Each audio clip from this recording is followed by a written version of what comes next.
Ladies and gentlemen, the last Metroid is in review. The lore runner is at peace. I stole that joke from Little Billy. No, I have not, Hazardous. So, this is the big one. If I could just, for a second. Obviously, Super Metroid is a game I've played and enjoyed for many, many years.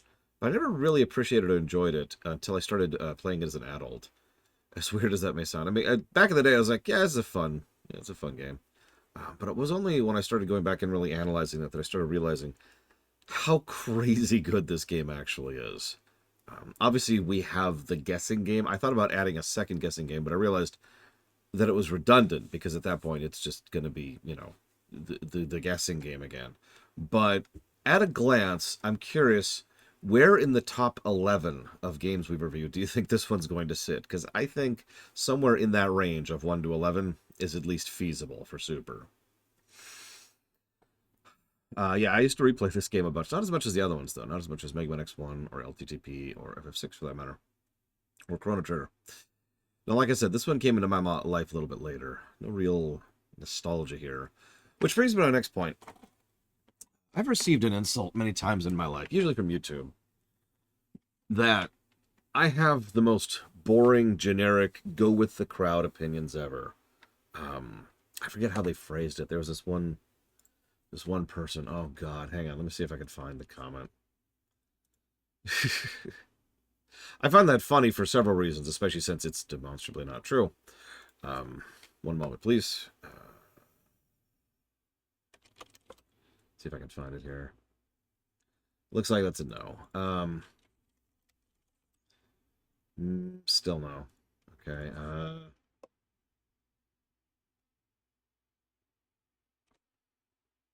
Yeah. I'm just gonna give up on it. They have this word they use. I'm trying to remember because you're funny, but they have this word they like to use whenever they do that insult, and I forget what it is. But it's like going with the crowd, right? That all I do is go with the crowd, and all I do is agree with the general popular consensus when it comes to game design.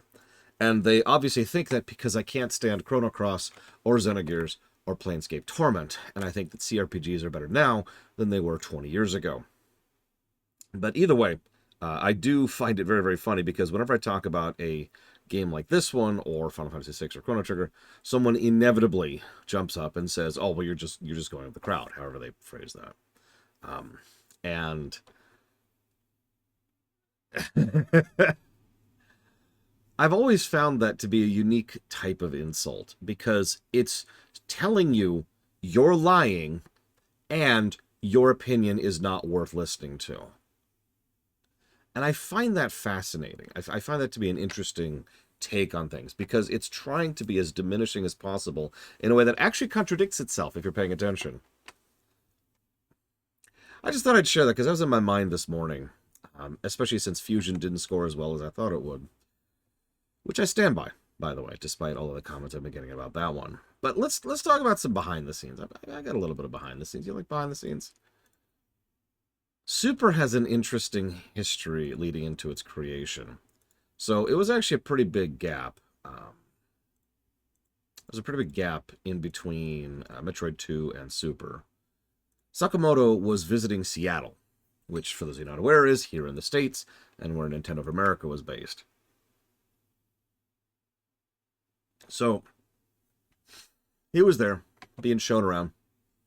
Several key people kept introducing him as the guy who invented Metroid. And now, obviously, that's inaccurate. We've already talked about that. But what caught his attention was how many people reacted to that. I should mention really quick, I've gone through a lot of interviews about Super. We probably have more behind-the-scenes information on Super than any other game in the Metroid series, so buckle in. So people were visibly reacting to him and being like, "Oh my God, it's the guy who made Super. Or the guy who made Metroid. This is crazy."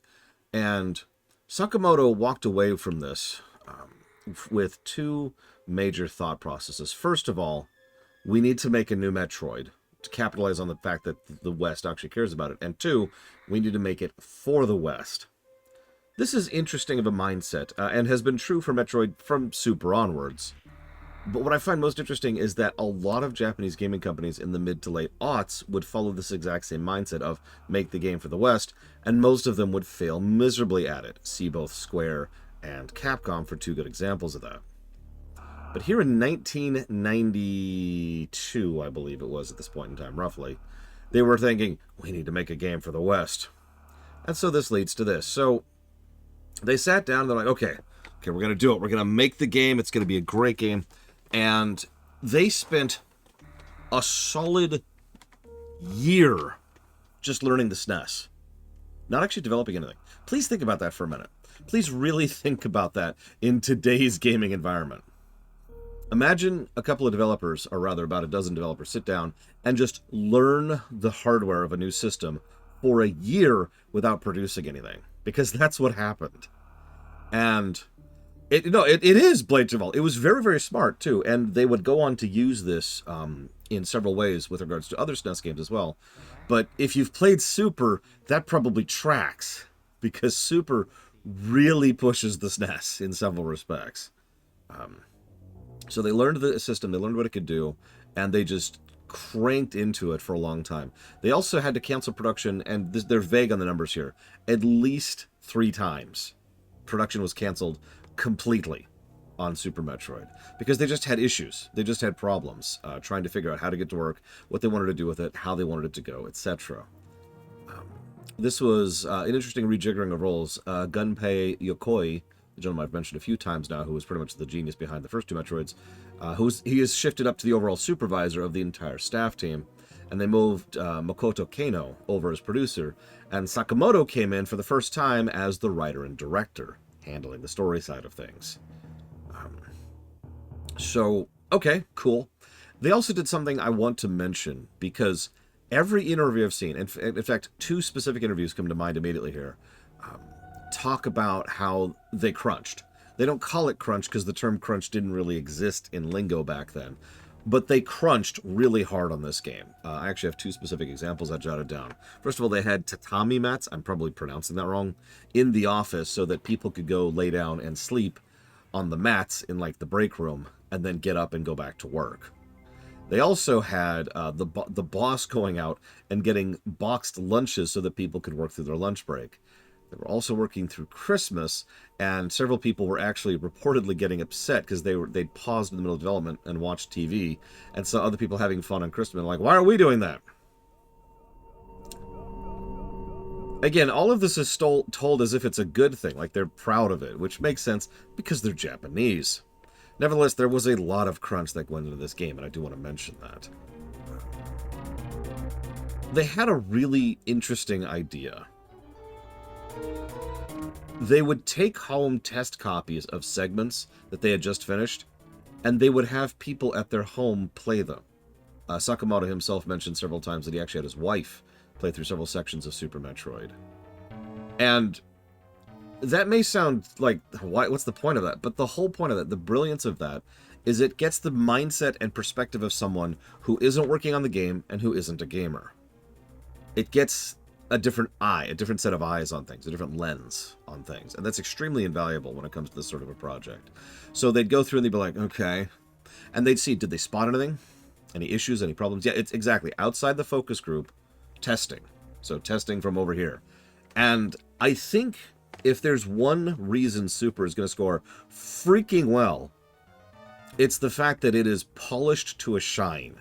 And in game development, game polish really boils down to that kind of smart and dedicated QA cycle of getting people to play test it who are good at the game, getting people to test the game who are not good at the game but familiar with games, and then getting people outside entirely to play test the game. They did all 3 here. They had a concept they called, I wrote it down, they called it running a meeting, which probably means something else in Japanese. Everyone in the staff, and I mean at Nintendo, what they would do is they would bring in everybody who didn't work on the game itself. And they'd say, hey, and they would not accept the game into a finished state until every single person on that staff had finished the game. And if they brought up significant issues, they would go and look into fixing those issues. And there were several. There were several times where they would bring in people from other Nintendo projects and staff, and they'd sit down and they'd play Metroid, and they would just get stuck, or they would have issues with the boss, or they would have issues with where the specific item was placed. And so they'd jot down notes, adjust, playtesting, playtesting, playtesting. Super, near as I can tell, is the most playtested of all the Metroid games. And that includes Dread. We'll talk about Dread when we get there. A couple of little anecdotes really quick, and then we'll move on to it. At the beginning, you're familiar with something where someone says, the last Metroid is gone. That is Daniel Osen, which I'm probably pronouncing wrong, and I apologize for that. You don't know that name unless you've ever played Metroid, Zelda, Kirby, Star Fox, Donkey Kong, or Earthbound, because he was one of the main English localized leads for all of those projects. So they decided to kind of bring him in for this and have him do that little voice thing as kind of an honorific. He had his games in Ocarina, in Illusion of Gaia, Link's Awakening, Link to the Past, and again, Earthbound. This guy knew what he was doing, and it's one of the reasons why several Nintendo games were pretty well localized in an era where most games weren't. I also want to talk about music. Obviously, we're listening to some of the music right now, but the music is obviously really, really good. But there's a weird thing. Now, I'm not smart enough to actually tell you all the details of how this worked, but the SNES was interesting when it came to its sound, because sound had to be programmed, or more accurately, it didn't have to be programmed, but it could be. The SNES could handle custom software, custom programming, and in fact, custom chips, hardware, when it came to sound design. And that could change exactly how the sound font sounds, how clear the samples are, stuff like that. If you've ever wondered why Mega Man X1 sounds so damn good, it's because of the sound programming, not necessarily the composition of the music itself, because there are plenty of games on the SNES which have good music, well-composed things, but they just don't hit because they're using that generic SNES sound font. You know the one. If you've listened to like a dozen or 100 generic generic sound fonts from a bunch of games, you know the sound font. It's really, really common, right? It's kind of muted, you know. I, of course, am doing a terrible job replicating it, but you get the idea. I forgot to take a pain pill. So, I bring all this up because the games in the SNES era where the soundtracks really bop usually is where they actually bother to do their due diligence on programming the sound design. They brought in Kenji Yamamoto for this. Now, the man was a friggin' genius in several respects, but he obviously composed the music, but he also spent a lot of time programming the music, trying to make sure that the sounds would be pulled correctly, that the sounds would be played correctly, and that the sounds would be called correctly. And I don't have much else to say there other than the fact that I think the results really speak for themselves. This music in this game is extraordinarily awesome. But what's really, really funny to me is, for all that I am praising the music, the actual interview where they talk about Yamamoto going through this process, they primarily talked about the sound design aspect of things. They wanted each of the sound effects in the game to be very, very distinct and very unique and very audibly distinct. They wanted there to be audio indication and audio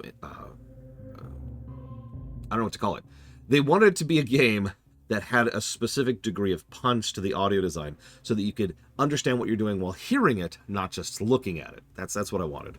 And then they wanted to make sure that certain scenes landed in a certain way. You know that kind of thunder crash in the background during Criteria? That was a specific sound they really wanted that it took them a long time to pull out because they wanted this deep, rumbly thing. And the SNES isn't actually all that good at bass in general. That's the Genesis's territory. So they really had to work at that. No, why not Evo? Why? We've lost Evo already. So they got a lot of good feedback, they got a lot of good viscerality, and they got a lot of good music. I have a couple other things to talk about as we go. This one's going to be a weird one, though. I'm probably going to go more in-depth to this than most of the games we've done. And the reason for that is because this is a veteran run. I speedrun this game. I know this game very well. That is the nature of the review series. A game I know extremely well is going to get a more accurate review than a game I don't, because I know it that well, right? I mean, we even corrected the Metroid Fusion negative for external continuity over to localization just this morning because someone corrected me on something that I didn't even know about it. So, I do hope you'll forgive my indulgence as we go about as in-depth into something like this as I really have the capacity to do.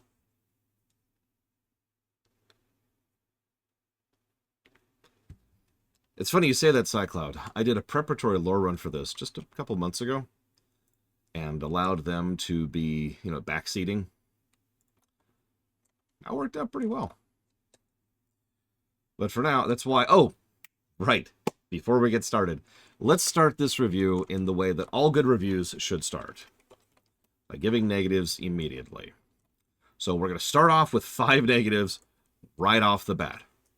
Which I would tell you what those are if I could find the right document. Walkthroughitis, walkthroughitis, walkthroughitis, controls, raspberry jam. All of those are negatives that this game absolutely deserves. Moving on.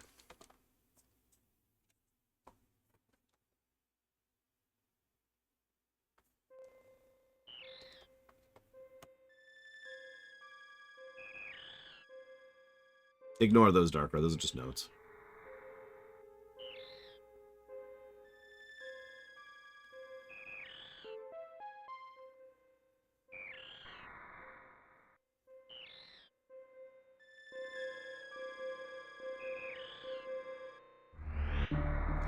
Can I just say that that is a near-perfect intro?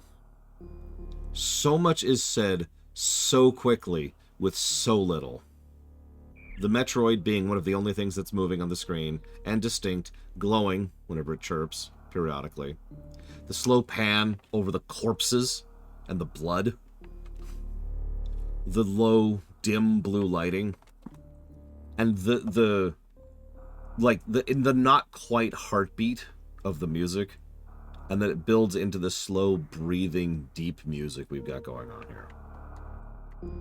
2 of those negatives are for 100%ing Blade to All. One of them is for progression.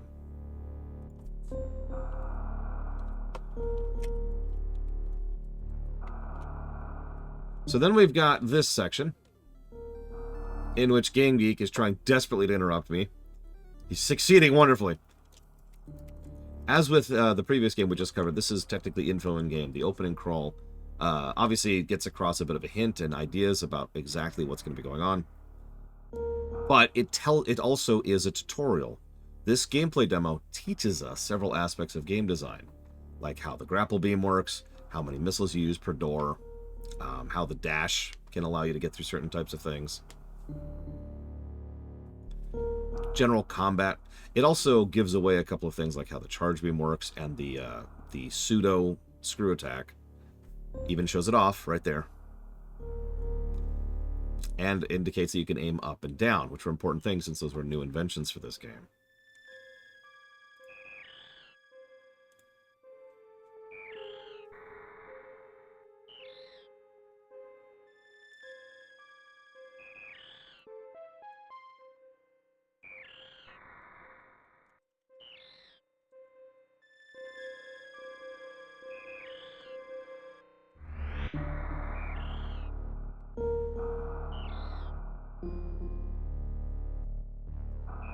And thank you, Game Geek, very much for the donation.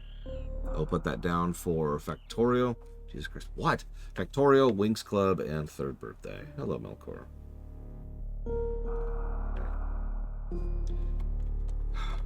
As if there's any other option, Yura. So, showing off the ice beam now. This is actually a fun little room, and this actually showcases exactly what happens as you're going through that room with things getting darker.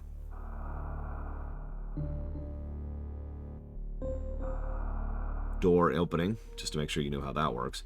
You'll notice this is just straight up tutorialization, but it's tutorialization I'm completely in favor of. Most of this stuff is tutorialized in the game itself, but on the off chance that you don't know how to work a specific thing, there's a decent chance that thing is actually here in this opening. For example, it even tells us how to get up here. Pretty much tells us flat out, you're going to need that spinny jump, space jump, in order to reach this spot. And showcasing of how screw attack works while we're here. And, of course, this little sequence. Now, this has its own tutorial. Yeah, demo modes are usually there just to be like, hey, here's the game. And that's it. This one's actually pretty good. Here, we'll just skip through to the next one here.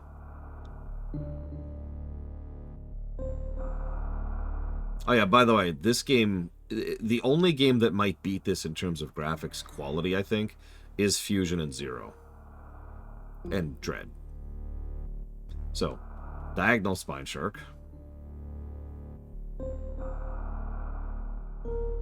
Like, the brickwork in this game is kind of crazy good. And honestly, so is the sprite work.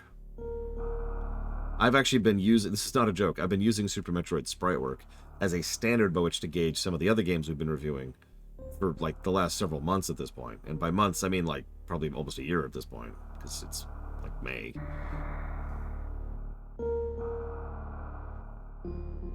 I also love the palette for Super, if I might be so bold. The SNES palette, notice they don't actually show them. The SNES palette in general was, some people call it a little bit darker, whereas the GBA's is much, much brighter. I have to admit, I'm one of those weirdos who prefers SNES over GBA, given a choice on the matter. Simply side-by-side comparing something like FF6 on the GBA versus FF6 on the SNES is a good example of it. So I think we've looped.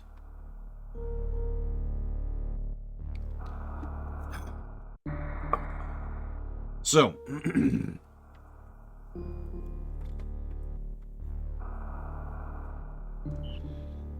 on, let's ignore my speedruns. Ignore those. Whoops. Hang on. So, we can change English text to Japanese text. We can change special settings, which includes moonwalk mode and icon canceling. I don't mess with those personally, but you can do it. Also, you can rebind your controls. Remind me when this game came out.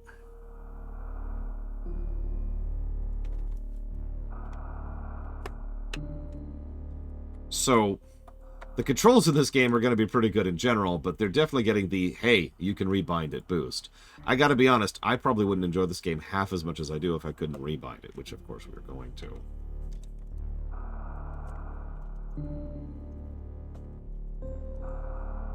Now, they're not perfect rebinds, but they're still rebinds. So, shoot, jump, dash, select, up.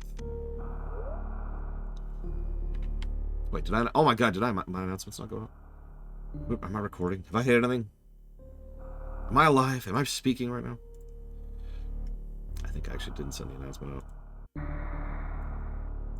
Moonwalk mode is exactly what it sounds like. If you're aiming, it allows you to keep aiming the direction you're facing rather than turning around. I did not hit send. Yeah, you can rebind the keys on a SNES game. Yes, aim down is unbound in the way I do it, Entity. I never use it anyway, so it's whatever.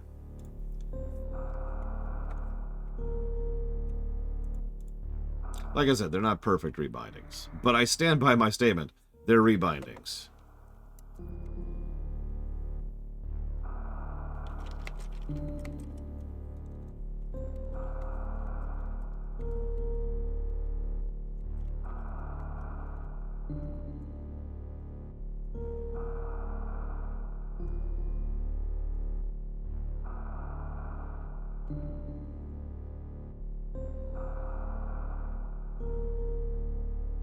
Okay. Hello, X. Ugh.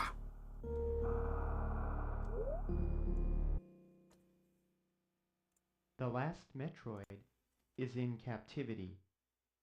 The galaxy is at peace. Mr. Red tries. I first battled... First narration of this, really. I first battled the Metroids on planet Zebes. Zebes, whatever. It was there I foiled the plans of the space pirate leader, Mother Brain, to use the creatures to attack galactic civilization.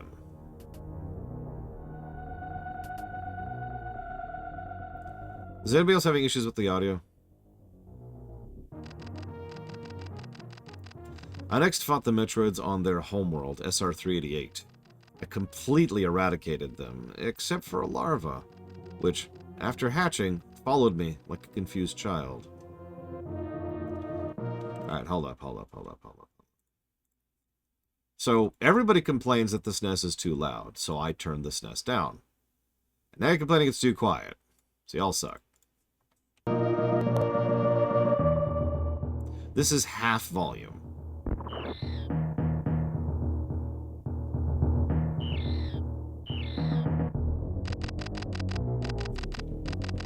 I personally delivered it to the Galactic Research Station at Ceres, so scientists could study its energy-producing qualities.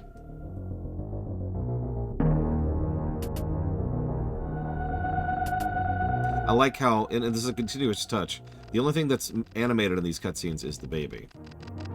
The scientists' findings were astounding. They discovered that the powers of the Metroid might be harnessed for the good of civilization.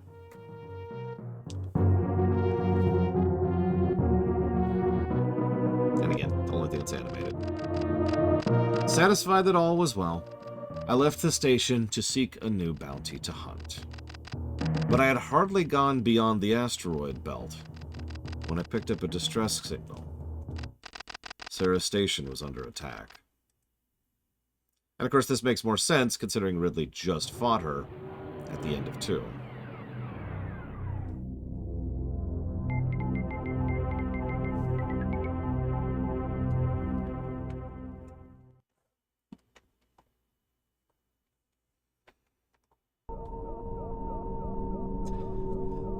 Two and go.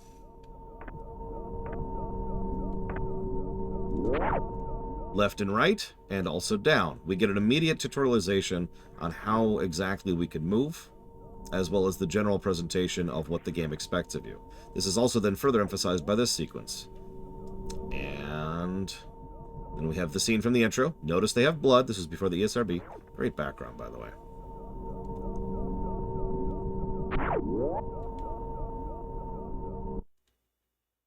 And the baby's here. Woo! There's my wall jump. Okay, so. Oh my god, it's Ridley! You can actually beat him here. It changes the cutscene extremely slightly, and I do mean extremely. It's actually faster to just get killed by him, and his tail does more damage than the rest of him. So if you really want to speed this up, that's how you do it. Ridley shoves off, and has set the self-destruct. We start off immediately. You've got 1 minute to get out. Now, it's actually... I've seen people die here, and it's pretty lenient because you don't really lose a lot of progress if you die here. But it's generally designed to be really easy to get out with tons of time, even if you're having issues with it. Physically, in terms of, like, gameplay. In terms of narrative, it's doing everything in its power to make you freak out as chunks of the station start falling on you. Geysers are shooting out of the walls, which actually can do damage. Oh, goodness. Oh my god, there's stuff everywhere. You don't understand. You notice we still have tons of time to get in. I'm doing terribly. Look at that. Boom. Also, none of the things do damage.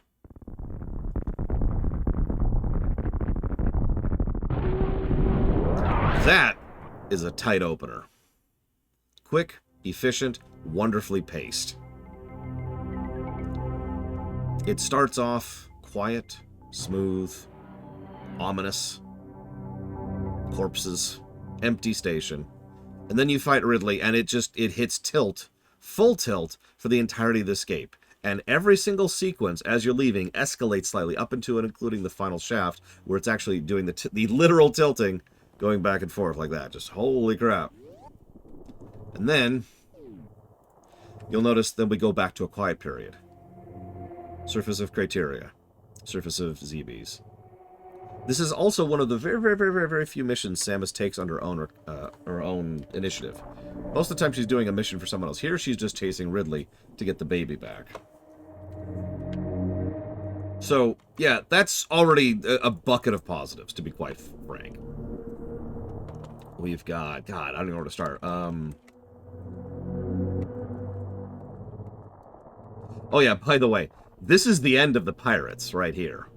Super is when the pirates are wiped out as a polity and organization, and possibly as a species. They're a bit vague about that.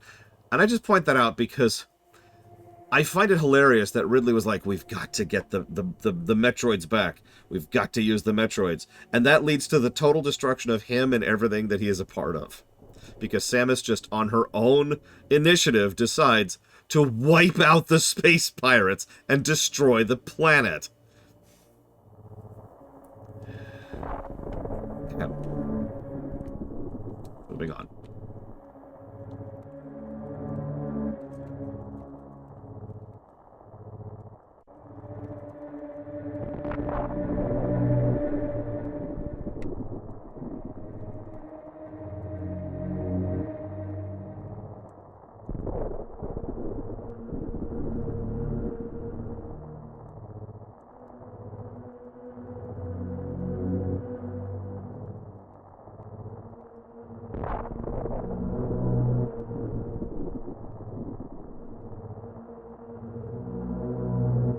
There's going to be a few pauses like this as I type up notes. I do apologize.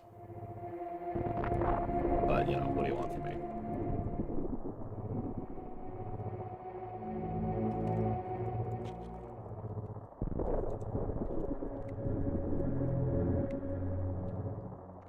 She does not have authority. Adam's going to be very pissed at her for this. Correct, Melkor Blade. This is Yamamoto? God, hang on. I just was talking about his name. Kenji Yamamoto. Maybe he did Earthbound, I don't know, but that's who did it. Whoever that is.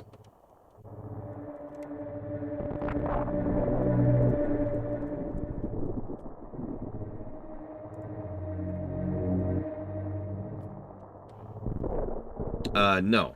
By definition, this game cannot get any positives from... Jesus Christ. From Samus Returns, to use a direct example. Even though Samus Returns happens before this. Doesn't work that way. Honestly, if we started counting continuity in all directions, a lot of reviews would get a lot weirder. So we don't do that. Sure, I'll showcase the death animation, but give me a minute. I'll probably do it unintentionally.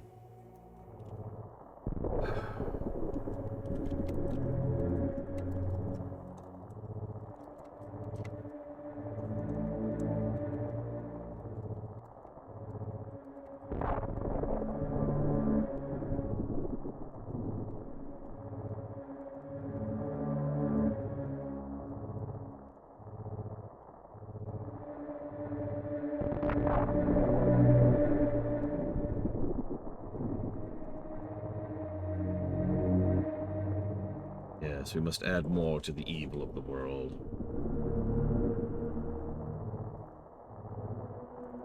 I've got it. We're going to come up with something called private equity.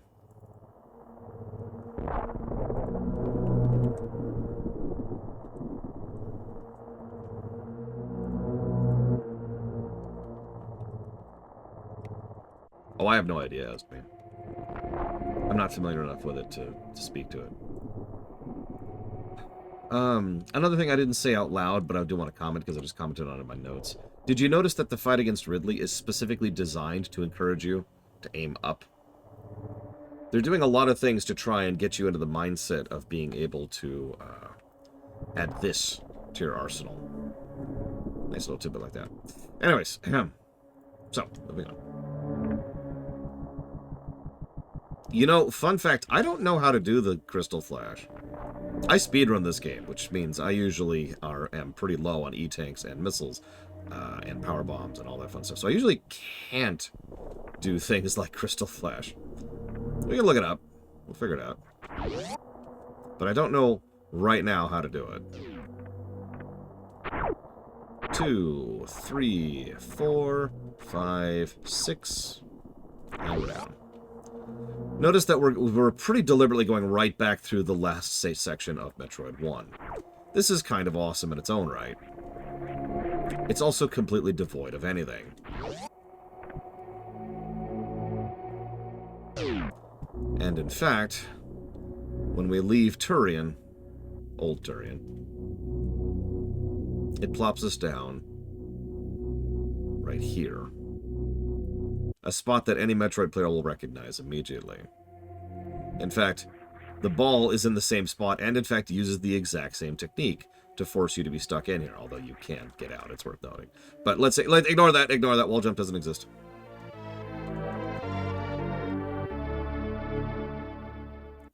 So we get the item, and that activates the sensor. Strange. I wouldn't worry too much about that. Mr. Red gives money. I'm going to ignore that for a second. Well, we see a red door, and we can't do much with that. We can go down into Craid's lair. And Craid's lair naturally contains a missile. Notice how it's slowly escalating, inch by bloody inch. Super Metroid might have the best overall, I don't know what word to use, progression of any Metroidvania I've ever played. And I mean that. Like, with total sincerity. It's kind of hard to even explain in words how good of a job they do with this. At every point in time, what you have access to grows naturally and organically in a way that is usually pretty well indicated. There are a couple of exceptions to that. That's the negatives we already gave. But for the most part, when you get something new, it becomes immediately apparent what you can now access. And what you can now access almost always gives you something new. By the way, note the statues. Notice this as we go up. So you are constantly being encouraged to move forward simply by the natural flow of the game. Now I gotta pause, because I'm going too fast. I apologize. I also need to acknowledge Mr. Red. Mr. Red, you exist. But, I'm curious which one, Milcroblade, because it might be the negative I've already given. Oh yeah, backtracking in this game usually tends to be good. Not as good as Fusion, but still good. So that's going towards Modern Warfare 2R. Naruto, too long name. And, Great Ace Attorney Chronicles. And DMC. Thank you, Mr. Red. Always appreciate. So, to re-acknowledge the section we just went through, very well tutorialized. You go down, you go to the left, there's a thing. You go to the right, there's a door you cannot open, and you can go down. You go down, you get missiles, you go up. You can use the missiles on the door, which is cool. That gets you more missiles.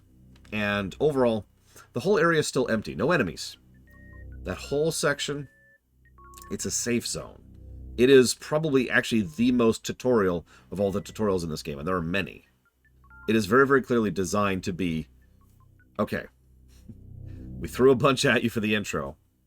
Get used to how to play the game, because the moment we go back up and those statues turn to look at us, that is the trigger that now shows, okay, actually, the technical trigger happens earlier, but that is the trigger that now shows enemy spawns have changed and several areas have changed. So we're going to see our first look at how Super Metroid does backtracking in just a moment here.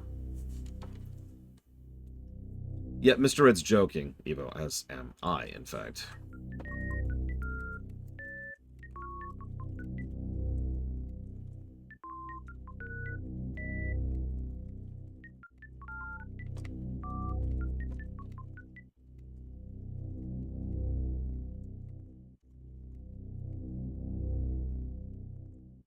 Now, it's entirely possible to not get that missile door if you're not 100% sure what you're doing. But you absolutely do need missiles to be able to progress in about 5 doors, I want to say, something like this.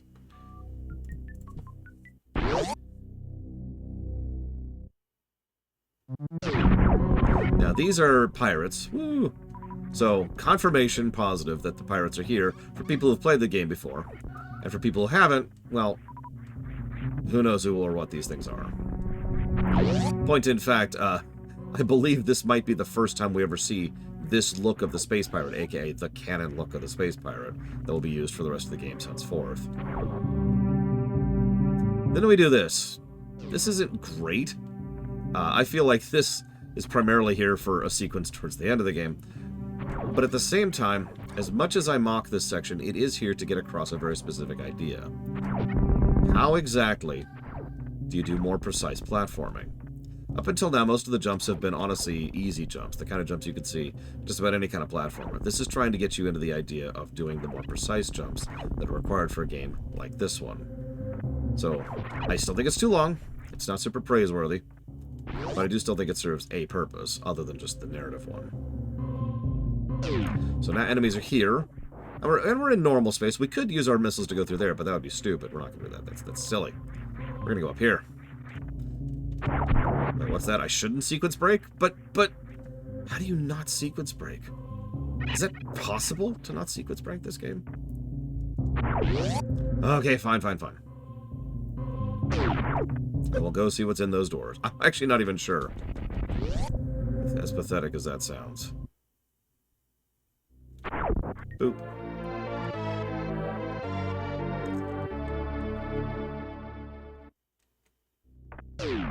Oh no!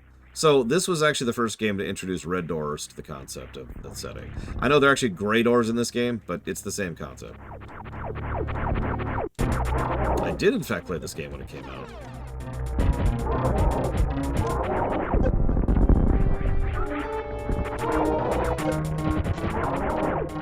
Notice that despite being a boss, he's not only pretty forgiving in terms of how much damage he does, but he only really has 2 attacks that are hard to dodge.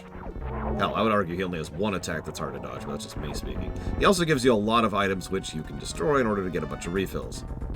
My overall point is they're still kind of keeping the kid gloves on, and they should be. This is still technically the intro.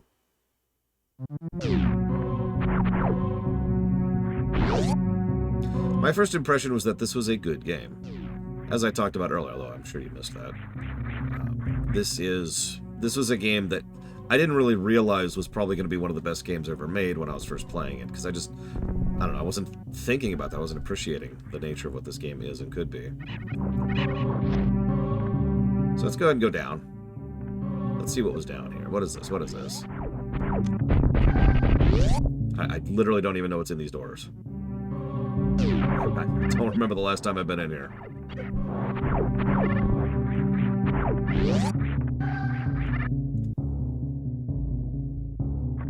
Map room. Good a time as any to talk about the map. So, I love this map.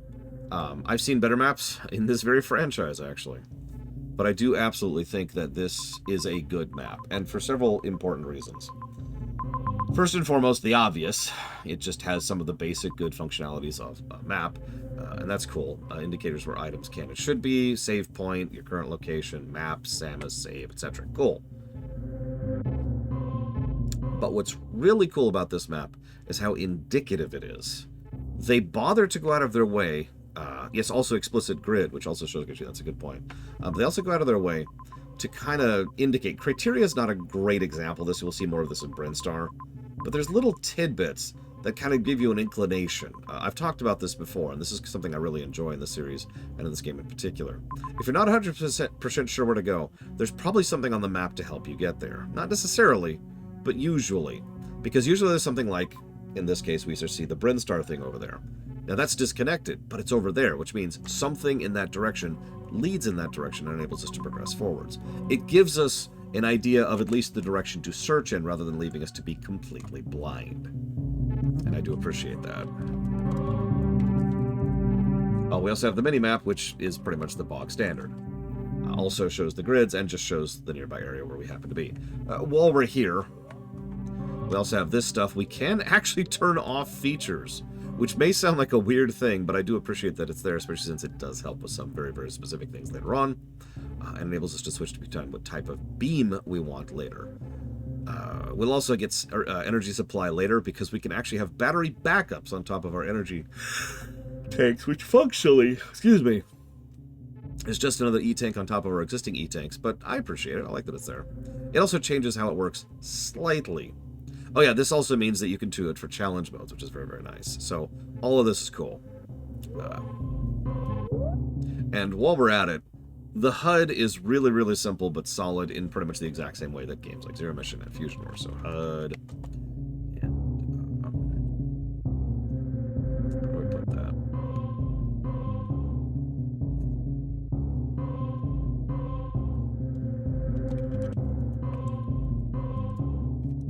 Good time as any to mention that this game does practice the dynamic energy drops. First one to add that.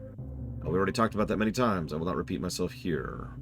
Except now someone's going to be like, I didn't watch the other run. So, dynamic drops. What you need has a higher chance of dropping. If you need nothing, nothing drops.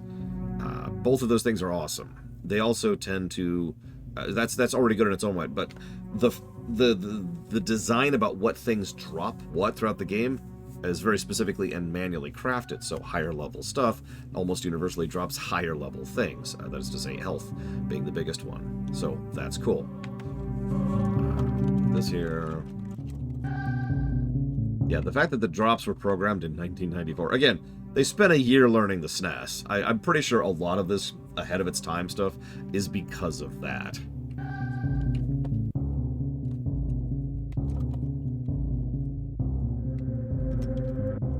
It's because of Ect! How dare you, Ect? You have ruined everything. That's right, I don't have to loot anything. That was Samus Returns, really.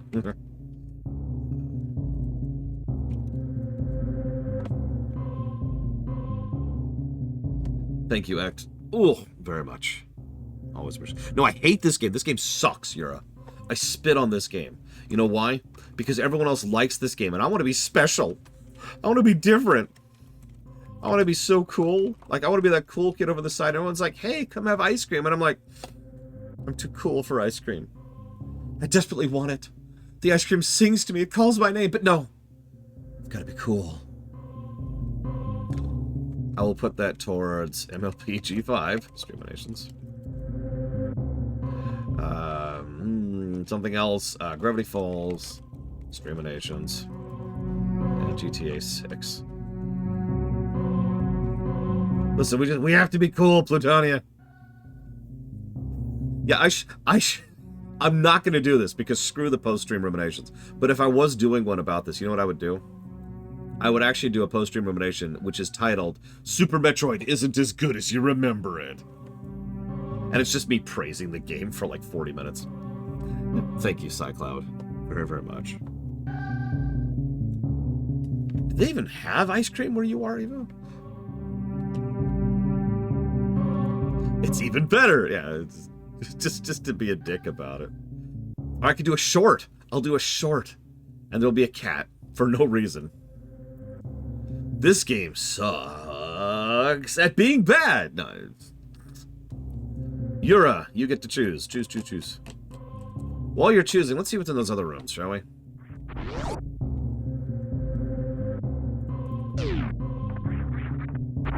Notice how a lot of the enemies in criteria are, again, up, specifically designed to encourage you to shoot up.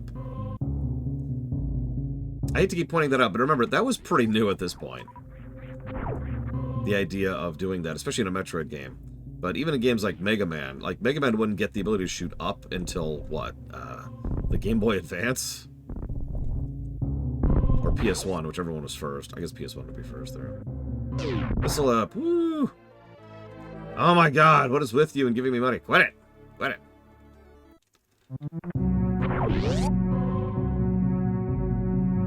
Yeah, Mega Man and Bass is what I was thinking of. Hell, in more modern Mega Man games, you can't shoot up. Because it's part of the gameplay. Part of the gameplay is jump and shoot. Big health, because I was low on health. Missile, because I was low on missiles.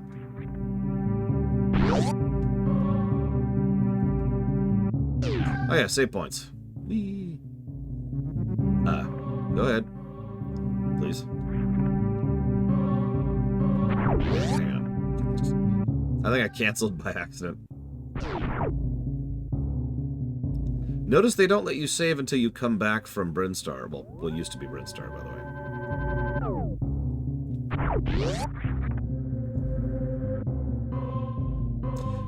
The only way I would do that, Dark Res, if I gave it to pretty much all the rest of the games in the series, except for AM2R. And either way, no, I don't think so. So, now that we've shown off what's over there, a save point. Behold the power. If I got 100%, no! If I'm not 100%ing the rest of them, come on. If these were 100% runs, sure. Okay, so hang on. So Cycloud is putting it towards Yura, is putting it towards... Hang on. Ringo Ishikawa. The NES block, B RPG block. I just got hit. Excuse me, sir! Rude! And then Game Geek.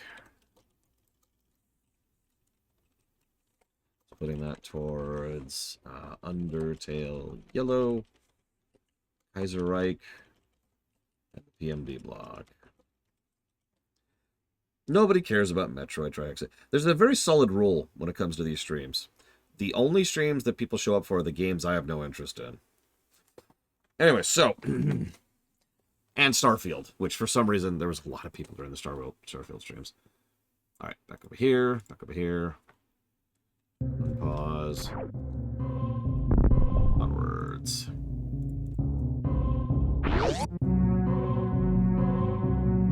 Yeah, the critter's like, why aren't you through here already? You should be through here, Samus. Are you okay? You feeling alright? First E-Tank. Very, very obvious and hard to avoid.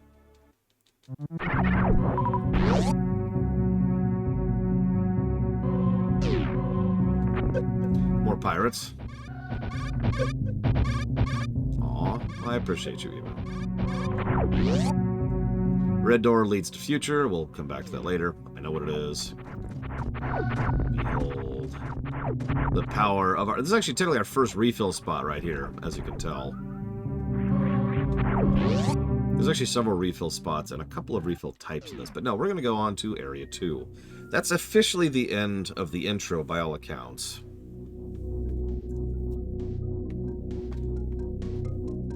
So most of up until now has been pretty atmospheric, you know. There's been a lot of dread going on. There's been a lot of doomy gloominess going on. Even when things picked up in the tone for Criteria, it was still kind of... Ooh. We move down here, the tone immediately changes. It's a little bit lusher, a little bit greener. Obviously, it's completely overgrown, but not in like a horrifying kind of a way. And this song plays. It just completely changes the mode here. Oh my god, Evo, why? Hang on. Just... Tell you what, let's do this. Save. Okay, we've saved. This doesn't count. This is just for Evo. If I could find an enemy. There we go. Shoot me! Shoot me!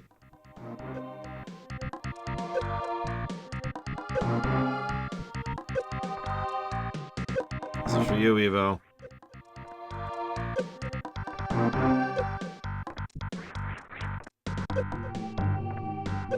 Oh yeah, originally Samus was actually nude in this scene you're about to see. It was considered something that might cause issues in the States, which remember this was being aimed at, so they changed that and put her in.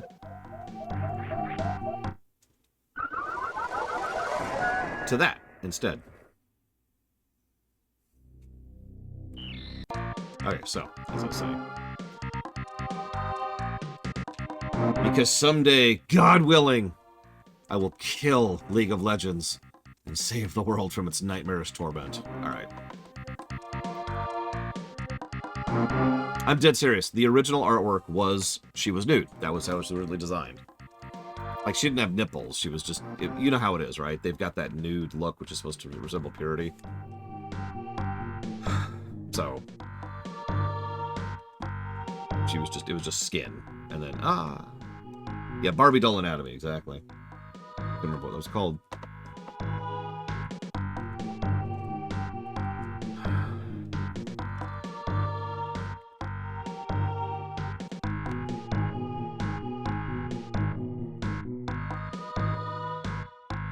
There were quite a few, yeah, Dakota. Yeah, Barbie nudity. If you don't know what Barbie nudity is, look it up. You have the internet. Is that guy? He's coming. Lord, he's coming. He's coming. He's coming. Ah, not quite. Not quite.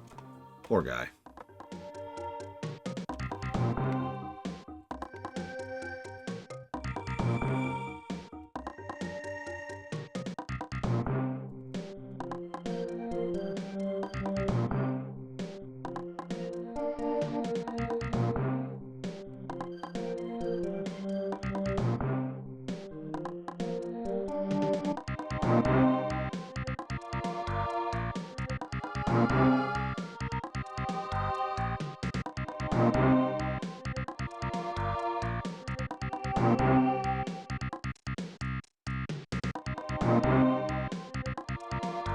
I don't know, Evo. Ask them. I'm not the artist. Jesus. The Zero suit hadn't been invented yet. It wasn't invented until Zero Mission.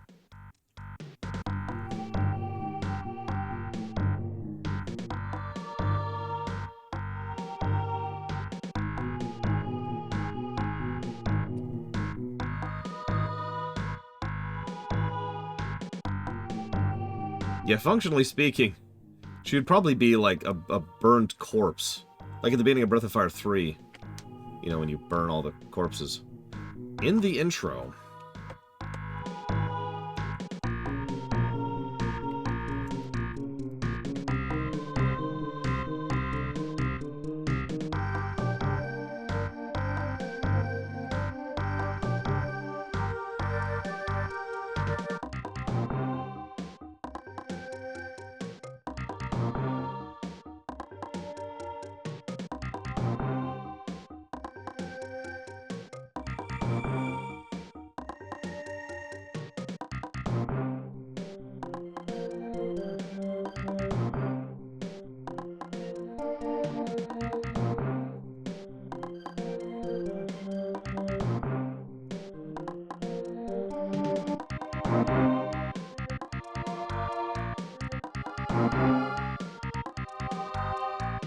But you are the Dragon Ant, he really wants it, Jluto. He wants it. He wants to be the one who... He heard about the other guy who killed Samus, and he's like, I'm gonna be the one. I'm gonna be the one to do that.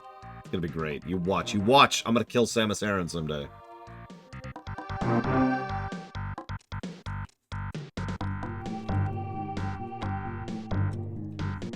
He's gonna be the guy.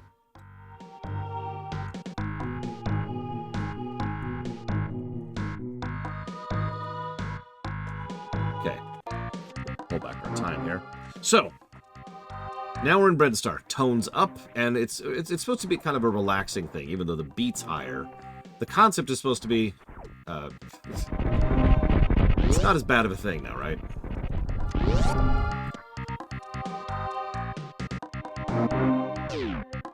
And then we do this. I'm kidding. We're not actually doing that. We're not. Even though having supers... Okay, apparently we have to... Also, first try. But yeah, no early supers. No early supers. What we're supposed to do... Let's grab some missiles back. What we're supposed to do... Oh, God, do I have to get supers? All right, hang on. Rewind. Hang on. So what's supposed to happen... Also, notice missiles are very fast and snappy in this one. So we get a refill spot here. We're like, oh, cool, I'll just run across this platform. New bridge. And we get a missile for our troubles. I do like that, by the way. This is a nice little tidbit here. We get a little missile pack as kind of a compensation for the fact that we can't do this, but it also it's designed to make it a little bit more memorable.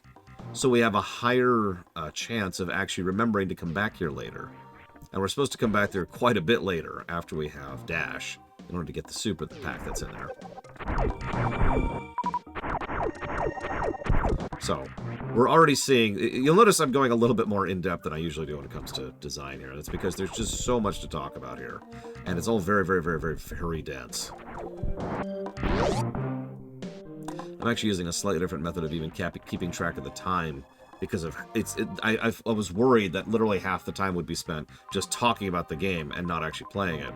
Because it's such a short thing. Oh, I know what the actual new bridge is, Noctis. I was just making a joke. So, once again, that indication thing. At a glance, we know we want to go down right. The whole map kind of leans that way. But there's also an up over there. And we know that's where we just were. And then there's something called Meridia? I don't know what that is. And something called Norfair. And then there's like this one spot off to itself down there. Anyways. Indication, inclination, guidance. It's something I bang on about all the frickin' time. Come on. You know, I don't know where the ball jump is in this game at all. I can't remember the last time I got it. There's a red door. What's in this door, then?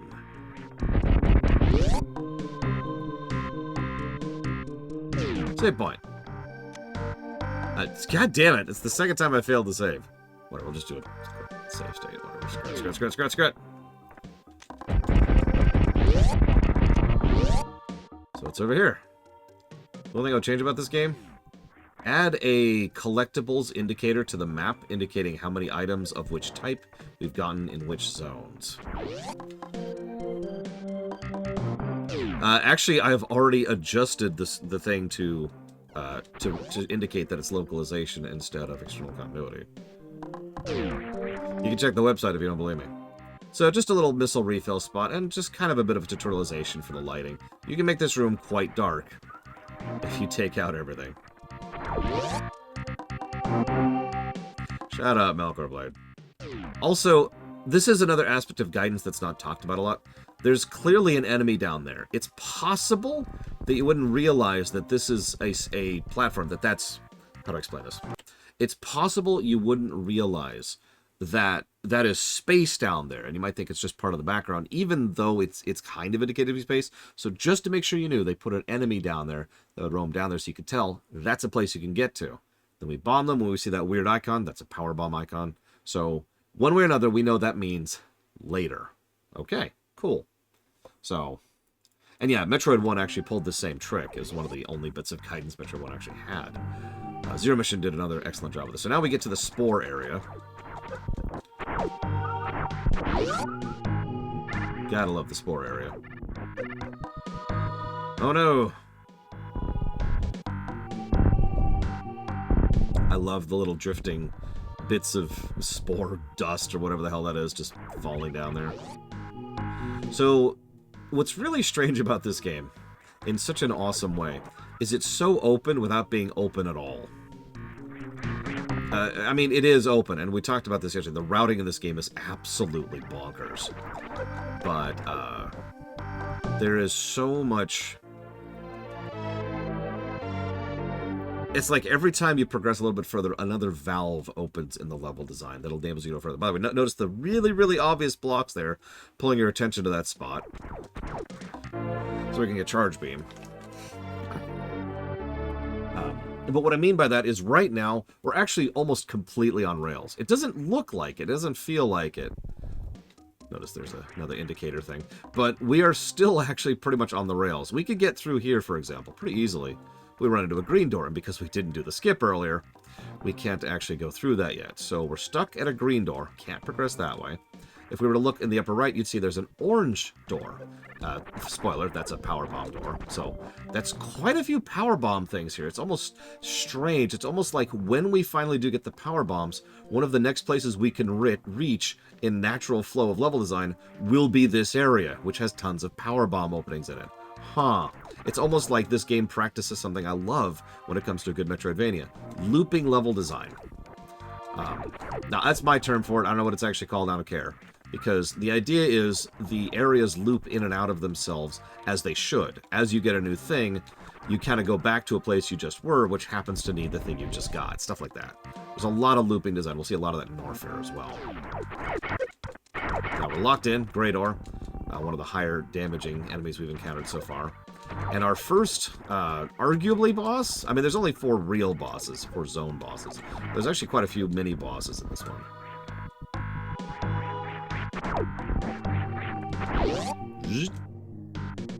Now, I don't remember this fight very well, because I never fight this guy. Notice it's actually specifically a green door to keep us out. I just find something about that funny. Love the song, by the way. This is perfect boss music. I mean that. As I've said before, with regards to Earthbound, usually, if you're going to do boss music, you need to bring the tempo. Wrong word. You need to bring the intensity up. Now, the intensity going up can be done in several ways, and most games do the obvious. But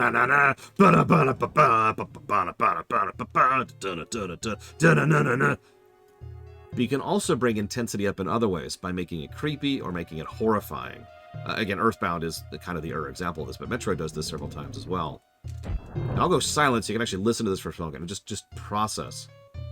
This is a boss song.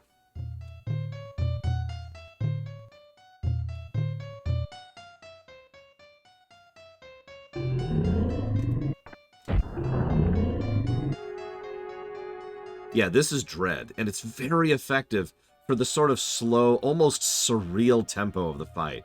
It's just roaming. It's just doing its thing, and it doesn't feel very dangerous.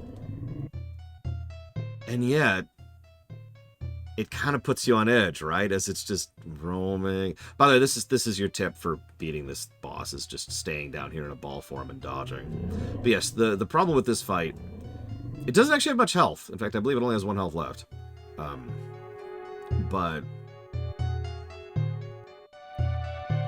the goal here is just to avoid all the spores and the boss itself, which you just do by hanging out down here. Not a great boss fight.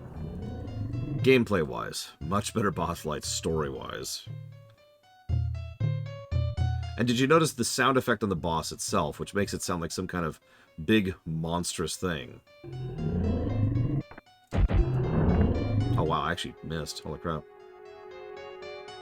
My bad. That's on me. I'm sucking.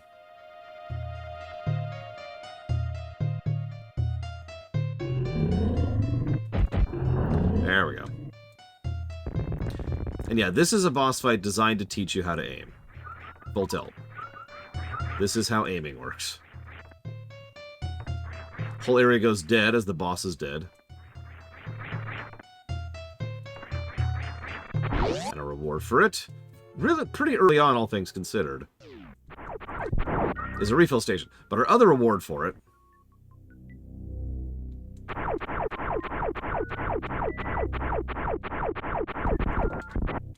is super missiles. Now, super missiles are boss crackers. In fact, super missiles do extra damage specifically to bosses. No joke. Bosses actually take bonus damage from super missiles. But the real benefit of super missiles, as absolutely bizarre as it sounds, is as keys. Similar to power bombs. In fact, one thing that some people do complain about fairly is that super missiles and power bombs are both just keys in this game. The exploration side is emphasized far more than the combat side.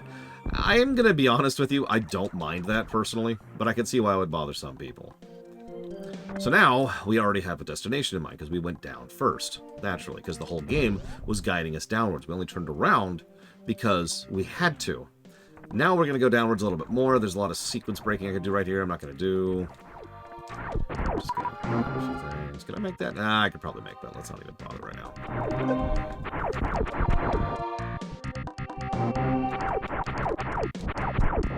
Grab a few power-ups on here, on our way. Just some basic enemy swarming. The door we saw from earlier. Now, this is cool. These enemies spawn in areas near or at super missile doors. Relevance? They specifically drop super missiles as a high chance.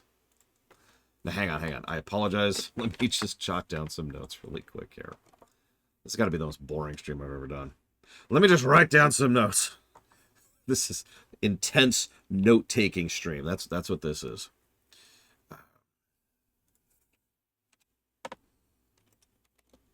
What is the name of the boss I just killed? I can't even think of it. God, I've not fought that thing in so long. Not counting the lore run I did a couple months ago. Spore Spawn, thank you.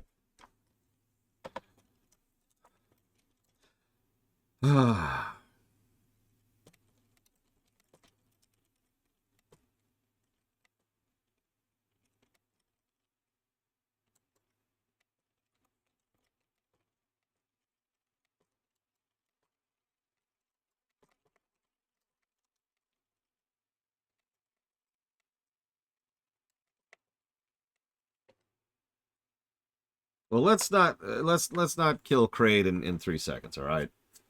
It's going to be hard to prevent my muscle memory there, but I'm going to do my damnedest. You know, true enough, crazy nurse. I'm sure y'all have seen Super Metroid before. So hang on. I need to jot down some thoughts.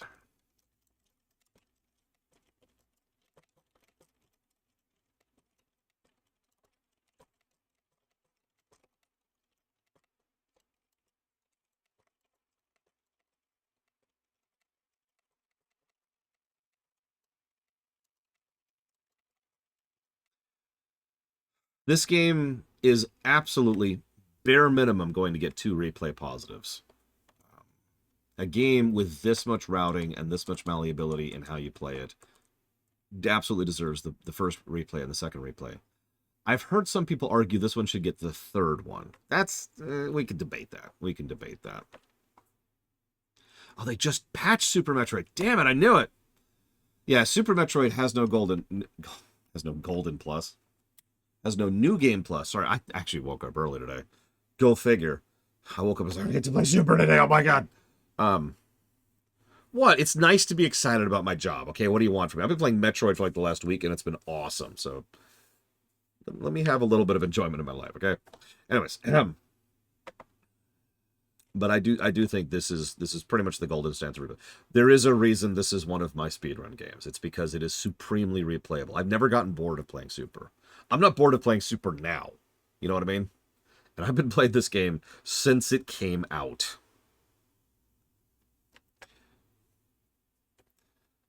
I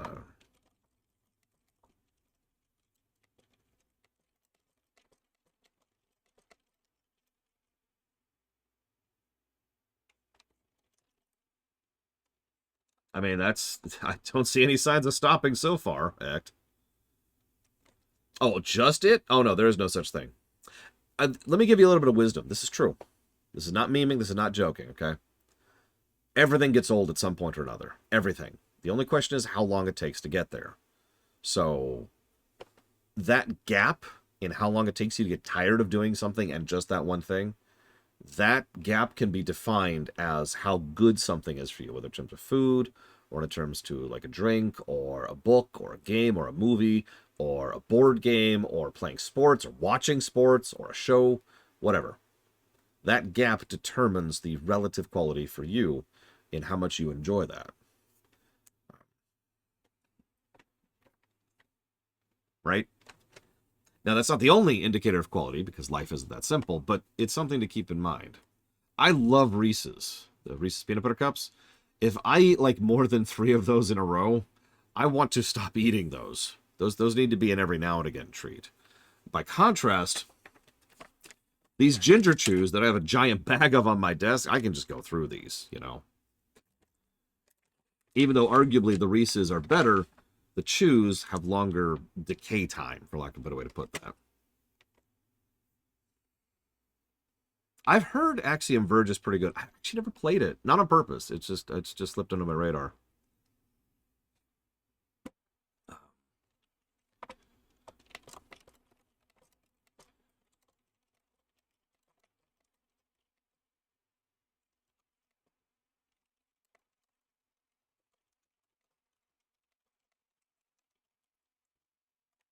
All right.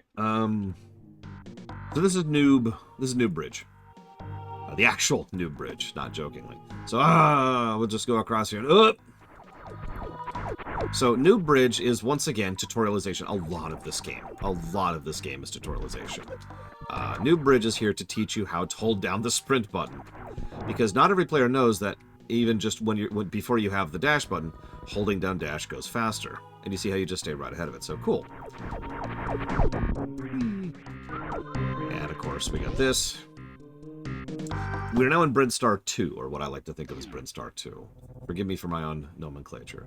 I'm gonna shut up because this is the best song in the game.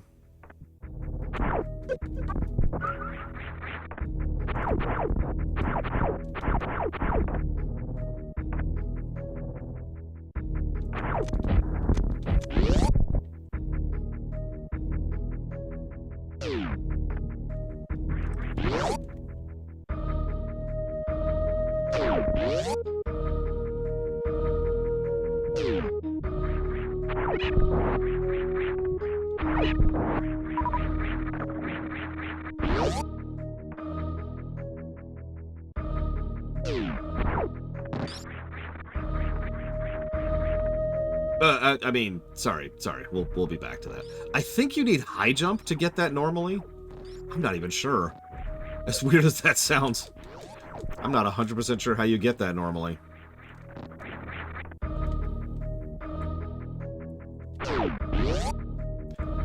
Okay, it is high jump, so we can actually get that pretty soon. Also, really quick, This is the other negative to gameplay I've already given. This room right here. We'll come back to that in like 40 minutes or so. Huh. Okay, so back to talking. They don't do a lot with Brinstar 2, but there's something they do very, very interesting with Brinstar 2. Let's pause real quick before we start Norfair 1. The really cool thing about Brinstar 2 is that it makes Judo Joker send me a sub through Twitch. Now, that's kind of a weird thing. I try not to abuse that power, but every time I go through Brinstar 2, I just get a sub. It's weird. So I put that towards 4 Heroes of Light, Lufia 2R, and Cyberpunk. We'll put all 3 of those in the awful block. I'm joking. Thank you, Judo Joker. Always appreciate it. Let's talk about what we just did in Brinstar 2. I apologize. I'm going through this so fast. So, Brinstar 2 is fascinating because the moment you plummet in Brinstar 2, you're locked in. Up until you cross the new bridge and then go down into Brinstar 2, you're actually cool. Everything's cool. You can backtrack all the way back up to your ship and all the way back down. Also, I didn't show this off, but you can go right from your ship and you immediately run into a progression wall. So if you came back up with your ship with your ball and your bomb and you go bomb the wall, it'll be like, nope, you can't go through here because you don't have the thing to get through there yet. So progression blockers on the right, unless, of course, you use sequence breaking, which we're not. So nice big empty wall there indicating don't go here, come back later. If you're paying attention, that's like 4 comeback laters we've already encountered. And again, lots of looping design, as we'll talk about more as we go forward this. So up until we cross New Bridge, we can backtrack all the way back up, up to the ship. But the moment we plummet down to that pit, the one with the dudes, I don't know the names of any of them, the dudes going back and forth, up until that moment, we have malleability. The moment we drop into that pit, we're locked in. We are now trapped. This is actually, in my opinion, legitimately brilliant. This is the exact same thing that they did with the bomb, but much more expanded. If you were to paint the map right now, so remember the bomb, right? We jump up into a pit, we fall in, and barring sequence breaking, we are now stuck. We cannot get out of the pit. The jump is too high, it's too narrow, and there's a narrow passageway we can't get out into. We have to pick up the rolly ball in order to be able to go down through the pit to get out. That concept has been the Metroid staple since Metroid 1. But now they've expanded it to a huge section of 2 separate zones. So we've fallen into the pit. We cannot get back up. We need Ice Beam to get back up there. Technically Ice Beam and Bomb and High Jump, but whatever. So we're stuck down here now. And there's only really one place we can go as of this point without sequence breaking. And that's down into Norfair. We've got a nice big chunk of Brinstar 2 to play with, but nothing really we can do to progress until we go down to Norfair 2. Norfair 2 is going to get us access to a couple of other areas, and we can do more sequence breaking here. But the point is we're going to gain access to the big one, which is, of course, the High Jump. High Jump is going to get us access to the rest of Brinstar 2, and that's going to get us access to a couple other things, including the boss. And you get the general progression, right? We're here, now we're here. Now we're here, now we're here. But until we get Ice Beam, which we're not actually supposed to get for a while, we're still locked out of getting back up in that pathway, at least by design, by intent. So we're still in the ballroom. We're still stuck here until we find the tools necessary to get out. It's a really interesting approach to level design and something that, frankly, I don't see done this well very often.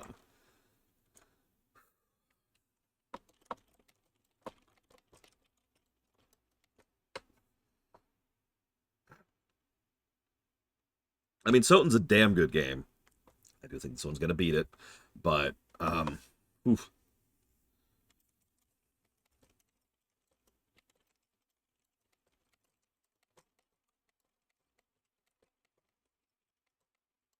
You know what I could do?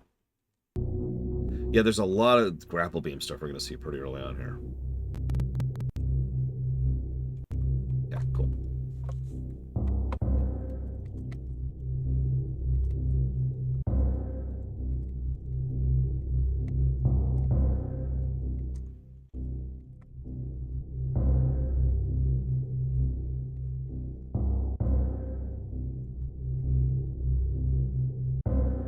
Yeah, one thing I will say, Soten has much better overworld design than Super Metroid, probably because Super Metroid just doesn't quite have an overworld to speak of, not quite in the same way that a lot of other games do, like this. It has an overworld, but it's mostly like stretches of things. Like the stretch we just did from across Brinstar 1 to Brinstar 2, that line is kind of our overworld of Brinstar, and it branches off into the actual platforming and puzzly areas.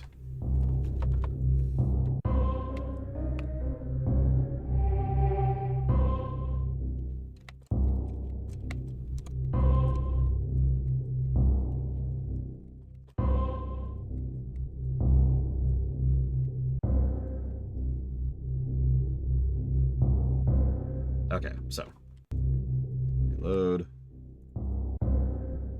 So now we're in Norfair. Hey, we can open this door. Okay, I want to show something off really quick, okay? Just really quick. So you're probably thinking, okay, so just check this out. So we go and there's a door. And if you sprint, you can barely get past it if you do it perfectly, but you just can't quite do it. But you know, I bet you. Hey! And now we have Ice Beam. Now the thing is, this is turbo sequence skipping, sequence breaking. This is skipping so far ahead in the order of events. This is actually part of my normal speedrun route because it's just more efficient to get it here than elsewhere. And you do need Ice Beam eventually. But I always find it funny that you can get Ice Beam this early, considering how much more the game actually wants you to do before you get here. But there's another interesting thing about this. So, when you do this as intended, you will sprint through here, and then you will damage those blocks I just broke, and then you'll fall here. Do me a favor, remember that for later. It's going to come up. Anyways, so, moving on. So let's see what's in here. Let's see. Let's waste all our supers on the air. That's very important. Very deliberate. Very deliberate. Oh god, it's burning. It's burning. Okay, so we immediately turn around. So now we've kind of got another comeback later. You know, so we're up to quite a few of those at this point. There's also a orange door. I'm not sure what to do with that one. That's kind of strange. Still not sure how to open those orange doors, but I'm sure we'll figure it out at some point. We got a blue door to the right. What's this lead to? What's this over here?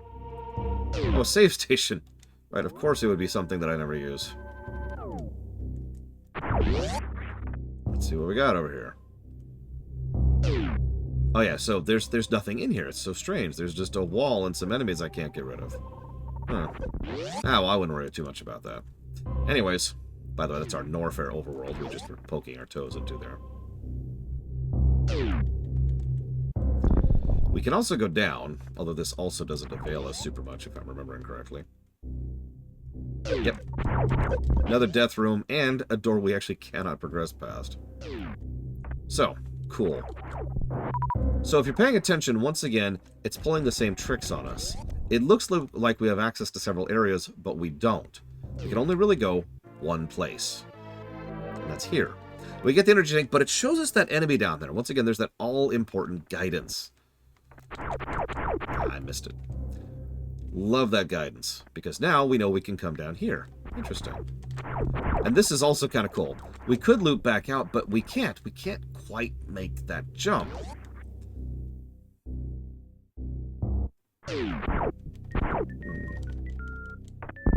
Ha!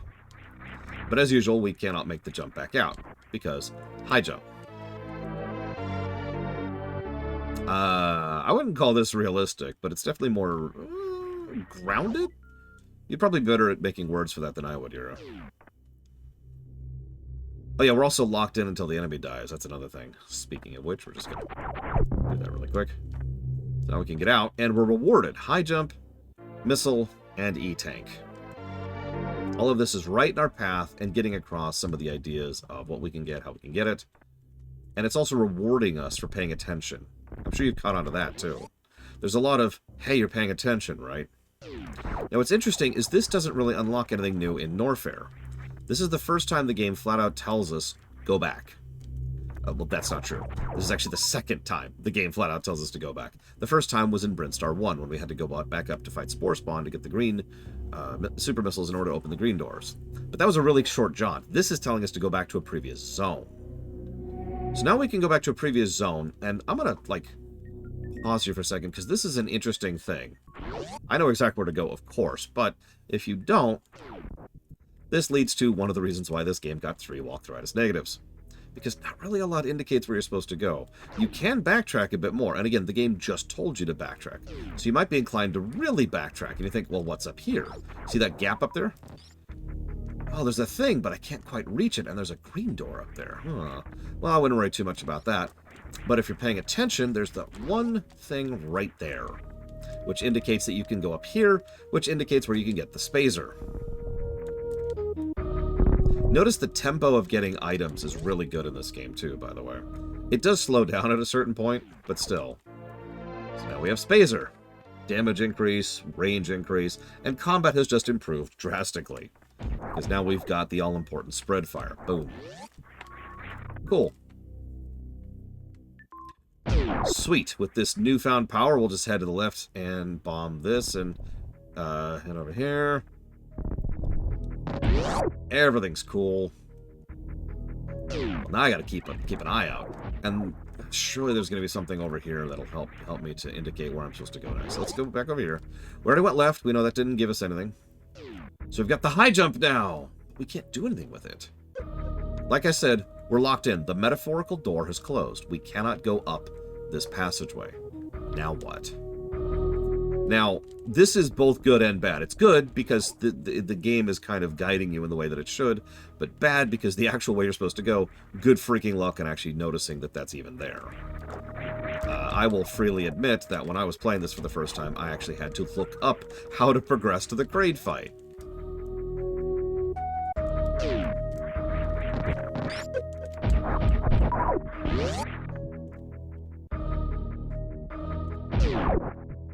Because, like, I spent a lot of time here. Like, thinking, okay, this glass thing is in a different zone entirely. Surely that's where it wants me to go. Like, there's no hint. That, like, these 3 things on the wall, these are not sufficiently different to really warrant anything. The only way you'll find those is by pretending this is Metroid 1 and bombing every inch of them.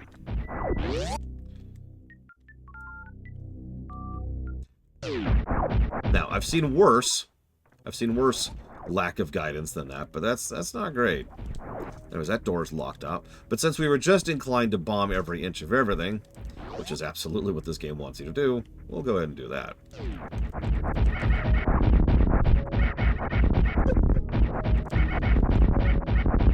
I do love how their wings fall off. You can do a couple of things here.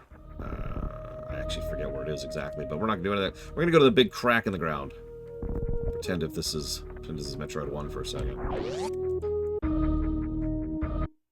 Also true, prisoners.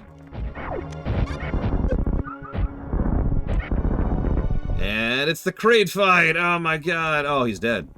Wow, that was easy. Was that the Craid fight? Wow, okay. Okay, cool. That was a bit easier than I thought Craid would be, but at the same time, Craid was never really that big of a deal, right? I mean, does anyone actually have any issues with Craid back in the day? I certainly didn't.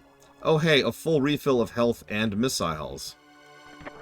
They, This is as good a time as any to mention that Craid is actually a species, not an individual, which explains a lot. What's really funny is they have not done the same thing with Ridley. Like, you'd think they'd just pull that trigger and be like, yeah, no, it's the Ridley species, but no, there's just one Ridley. Well, I mean, and his various clones. Okay, pause for a second. Pause. I do have to give special praise to this whole sequence and build up here. First of all, Galactic Federation Trooper. I believe the first one we ever see. Of course he's dead, but the first in a long, long line of dead Federation troopers that we'll be seeing over the course of this franchise, which we've seen with several others in the past. So that's cool. We also have this whole build-up to the sequence, the fangs on the ceiling, which is, of course, a reference to Metroid 1, the green paneling, another reference to Metroid 1. We've also got several refill spots. In fact, we've got 2 refill spots here if you're paying attention. All this is cool. It's been a little bit since our last save spot. In fact, if you're paying attention, our last save spot is Norfolk 1. So that's not super great. But this whole sequence still kind of works better than it should, despite its issues. So we're going to go ahead and do this.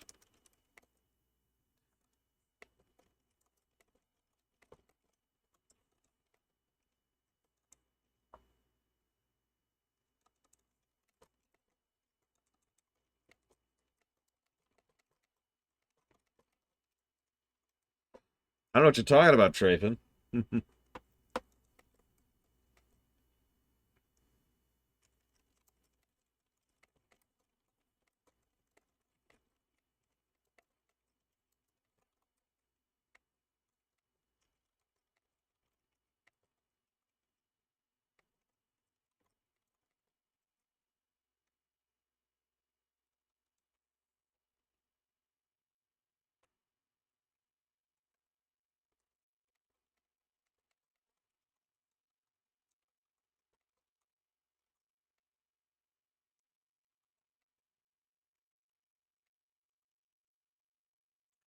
I should probably mention, well, I obviously played and beat Metroid 1 prior to playing this game. I didn't retain, like, any of it. I'm not saying that to bash Metroid 1. I've got plenty of other ways to do that. I'm saying it because I feel like a lot of these references work in spite of not knowing what they're a reference of. Just my own personal opinion. You can agree or disagree on that, as is your preference.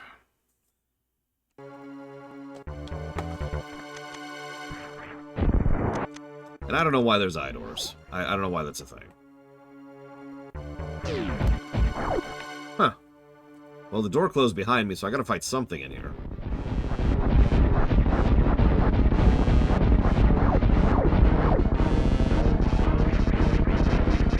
So Craid's a little bigger than he was last time. Ah, damn, I screwed up. Oh well. That's okay.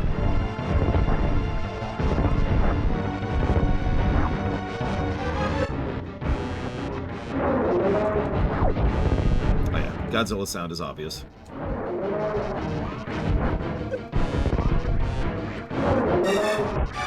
He's actually a pretty easy boss, considering how much crap he has going around. And that's primarily down to the fact that even though he's got a bunch of crap going on, most of it doesn't do too much damage, and a lot of it drops health items. The biggest problem in this fight is the fact that occasionally he will block his own hitbox with his hand. No, literally. I mean, I could kill him quicker than that in this game, but I failed at it, and I should fail at it anyways. We want to test the boss as is. I actually think this is a pretty solid boss, especially from a spectacle perspective, but that's just me. Of course, big ol' power-ups.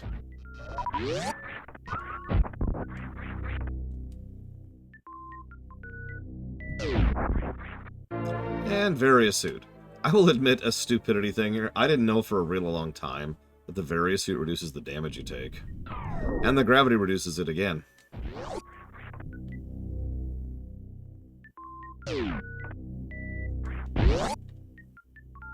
So, now what? This is an interesting one. Because we're not really sure where to go. And unfortunately, we don't know what the various suit actually does. So we're kind of flying a little bit blind here. However, we do know we can't jump higher. So by sheer virtue of knowing that we can't jump higher, we can reasonably assume that we cannot go back to Brinstar 1. We're still locked behind the door. Oh, by the way, some people took umbrage from the fact that I gave a negative for some of the walkthroughitis negatives there. To give an example of that...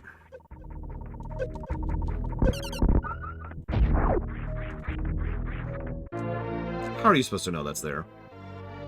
We know the answer. They want you to x-ray every square inch of the entire game. And trust me, I did. Because the game really wants you to x-ray every square inch of everywhere. And that's not really engaging, as we'll talk about when we get the x-ray suit, wherever it is. God, I don't even remember where the x-ray is at this point. So, the only way is down.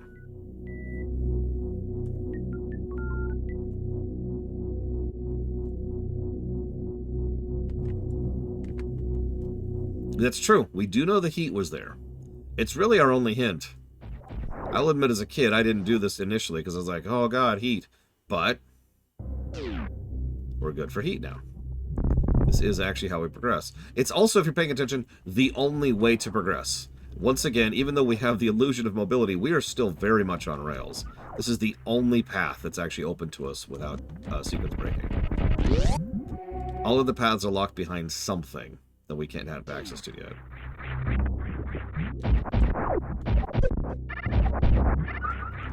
Notice how enemies are already dropping big health, by the way. We're not that far into the game. Just point that out. Dynamic health system's awesome. Moving on. So grab this really quick while we're here. How are you supposed to know that's there?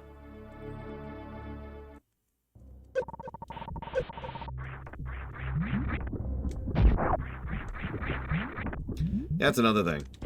Part of the reason I think this game is going to score as well as it probably is because it is extraordinarily dense. I mean, I can beat this game in an hour and a half. We're not going to go that short, but you get the point. By the way, enjoy that. It's one of the very few times the SNES actually lags during this entire game, because this game is crazy well optimized.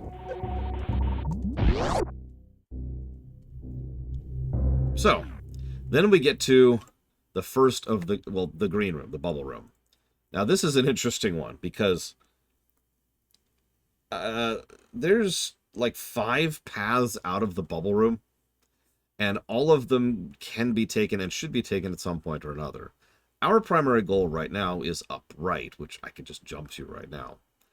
Obviously, that's a sequence break, so we're not going to do that. So this is going to be interesting trying to figure out the normal route through here, because being completely honest with you for a second, I don't know the normal route through the bubble room off the top of my head. So we're just going to see what happens here.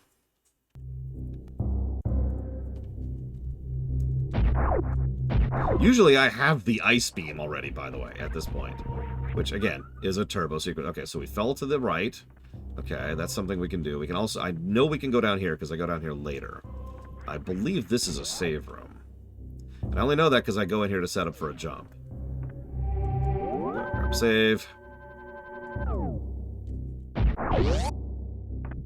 Fun fact, even though there are technically harder jumps in the game, for whatever reason, this is the hardest jump in the game for me, doing this jump up here, which I just failed at. But anyways, so, no, not this. Okay, so let's see what's over here. Let's see what's over here. What's this? What's down? What's down?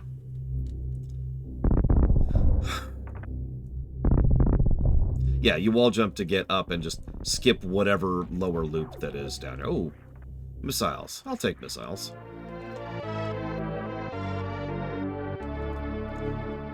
Hey, Deckfish. I hope your day is going well. So I think that was it down here? Well, that can't be. Well, no, I could jump out of here without... So, okay, I guess our only route out is the one I was thinking about earlier. This is usually how I leave this room. Go down here. Do note the usage of the beams there to kind of indicate paths, even if you can't see the actual paths in the front. So we can go left or down. I'm almost positive it's down. Oh, yeah, I like how spikes don't instantly kill you. Bob was taking a day off when it came to Super. He'd had a long week. Year. Is this just a refill room? I'm going to assume this is a refill room. Well, we could use a refill. Let's refill really quick. Really quick. Really quick. Because it doesn't take that long. Because this isn't Metroid 1. We're already refilled. We're done. We're at full. Let's go. Let's go. Yeah, you also have crawlers going through the path. That's absolutely true, Blade2. You're absolutely right. So once again, notice we are still on rails. It's bonkers to me for how much mobility and freedom of movement this game gives you, how long you were on rails when you're doing a normal playthrough of this game. It doesn't take 19 minutes! So I believe this is down to Power Bomb, right? Right? Yes. That's Ridley's lair down there. And that is Thunder. So if I go offline, that's why.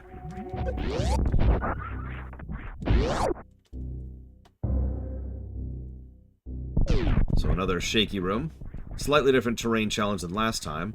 And a guy at the end. But this is the only way to go, so we're pretty well inclined pretty quickly to just try stuff. And I don't know about you, I figured out that ball thing almost immediately, even my first time through this. And I think part of the reason why is because the game has been doing so much, not just to tutorialize in the specifics, but in generics. The game wants you to be looking for certain types of things. And for the most part, it's really good about indicating these are the kind of things you should be looking for. So the game is kind of teaching you, very Super Mario World-y, about how the game operates as you go through it. Okay, I know where I am. We're right next to the weapon I'm not going to get right now. Although I could get it just to save time. No, we're not going to do it. We're not going to do it. We're not going to do it. We're going to save it for Grapple. We're going to save it for Grapple. We're going to go through here. We're not going to get this. Nope, we're not going to do it. We're not going to do it. We're not going to do it. Bad lore. Bad lore. Okay. Up, up. Now, you can see... Oh, sorry. I'm not even pointing this out. This is so good. This is so good. I love how, as you're progressing, this is so unnecessary, but it shows the green bubbles on approach, so you know this is the green bubble room you're approaching. So even if you're not paying attention to the map, even if you haven't mapped where the map is, even if you've lost where you are in the overall progression and geography, you now know I'm getting back to the bubble room. And the bubble room is kind of a hub. We will loop through here in a normal playthrough, I believe 3 times at a minimum. Once through the initial, once for the upper left, and once for the lower right. In order to get whatever's upper left. I actually forget what's upper left. But speed booster and the death beam, the wave beam of death. Not plasma, the one before that. So, where do we go? Boop. This is brilliant. You might think, how is this visible? But actually, by putting the enemies on the ceiling, you're likely to shoot up, and this is specifically designed to be a block that is going to be damageable by your weapon. So you're actually likely to damage that block just by accident, shooting up towards the enemies that are already there in position for it.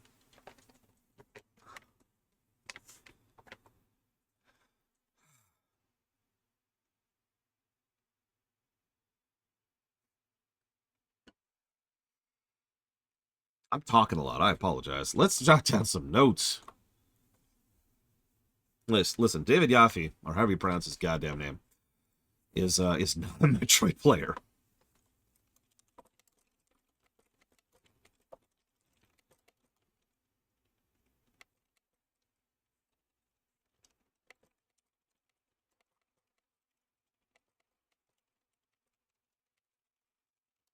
Oh yeah, speaking of which, Warfare.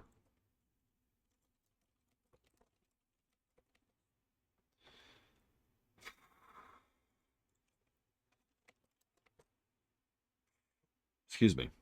You know what I should do? That's a smarter thing. Oh, whoops. Whoops. Okay. Hang on. Let me get back to where I was. That's my fault. I'm stupid. Hang on. It's okay. We didn't actually lose as much time as it looks like, although I do need to. So anyway, so this section I was just talking about.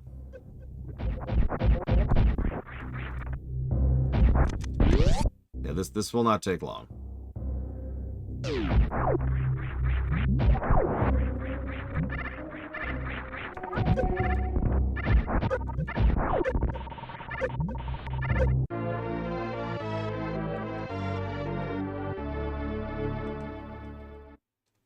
So am I interested in the Switch to Switch harder? I mean, yeah, duh, obviously. I do find it interesting that my prediction for its release date at the moment by every account is going to be off by exactly 1 year. I don't know what that 1 year delay was. I'm not sure I want to. I'm kidding. I absolutely want to know. Like, why was I wrong by 1 year to the month? Like, that's crazy. Listen, Potato, I'm sorry. I didn't mean to accidentally replay a portion of the game. Oh my god, I'm just screwing up all over the place now. I just wanted to lose some energy. No, that's what I'm going to start doing, Darkrai. That's what I just thought about doing, and then I just completely screwed up. So we'll go down here. Oh, I need to go get the missile. I got the missile, too. Go get the missile. It was over here. Get the missile. Yeah, I'm just death warping. Don't mind me. They wanted the year to finish Metroid Dread 2. No, I have no idea what it is. What's really strange is they're still announcing Switch games. And yet, again, by every account, the Switch 2 is coming out next March. So, huh? Also, while we're on this subject, Nintendo likes to announce things kind of later than other companies, and I'm totally cool with that. Lord knows that I hate it when they announce things super in advance. Looking at you, Breath of the Wild. But the fact that they haven't announced the Switch 2 yet, well, I mean, they have, but they haven't done the big announcement yet, is just kind of weird. Oh, yeah, let's heal. Let's heal while we're here. I would put money that the big fall announcement, either in August or in, I believe it's October, is going to be the official announcement about the Switch 2. The official term is the Switch successor, but you get the point. Switch 2. The next Switch. Yeah, it might be October. I think you're right, Dick. But anyway, point being, fall. We'll get an announcement about the Switch 2. The Switch successor. Oh, that's hard to say. I like these enemies, by the way. Wonderful enemy variety in this game. Tons of different types of enemies. Fusion shared this general quality with it. I was noticing that as we were going through Fusion. Tons upon tons upon tons of variety in enemies. It's probably going to be a triple variety. Right up there with something like Mario 3. I mean, that's a fair point. Back in the day, NES games came out. Oh, God. Hang on. Someone do me a favor. Google when Kirby's Dream Land 3 came out. Or, no, it wasn't Kirby's Dream... God, what was the name of that game? I can't remember the name of it. It's a really late NES game. I mean, Mega Man 6, I guess, qualifies. But that's not what I was going for. Whoa! I wasn't even looking at the screen there. Not on my face.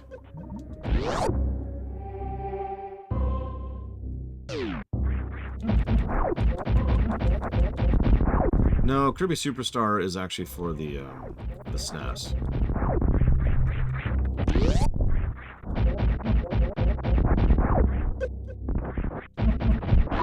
Anyway, sorry about that, dude. So as I was saying, welcome back to the Bubble Room. This is also going to be one of those games that gets tons and tons of visual continuity positives because of how you can navigate just based on visuals. So look at that, look at that. Grab that. And up we go. Refill really quick here. Okay, so save. M. Alright, hang on. Now I'm curious, so give me a moment to look this up. Wario's Woods. That's what I was thinking of. And Wario's Woods came out in February of 1994, around when this game came out. For a bit of perspective, the SNES came out in 1990. So there you go. Or actually more like 3 years and 3 months. 3 years and 3 months. Nice big gap there. I don't want to sound dismissive, Deckfish, but y'all have been paying attention to the fact that for a little over 10 months now, lots and lots of studios and people have been getting laid off as the industry bubble has already, past tense, popped. Like, you caught that, right?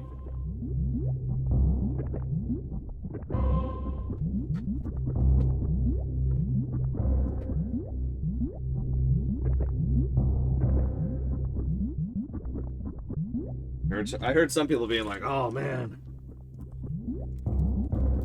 I can't wait for the next video game crash. And I'm like, you're going through it, dude.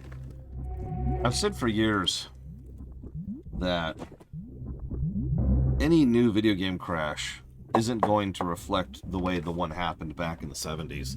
Because that was just a unique circumstance, and the world is different now. All of video gaming isn't going to crash. That's stupid. I'm not even sure that's physically possible at this point. What was I typing? Norfair 1. Right. Yeah, AAA gaming... Let AAA gaming die. Let it.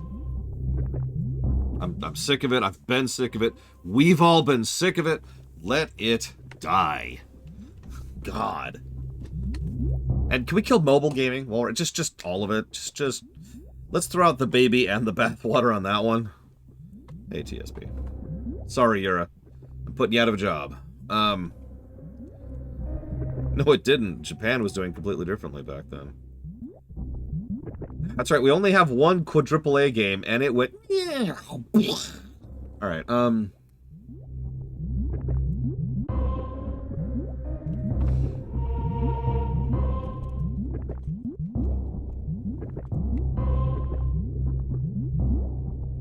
I mean, yeah, the moment we lose Gabe Newell, Valve is going to go directly to hell, and I'm not looking forward to that day. We already saw that happen with Google.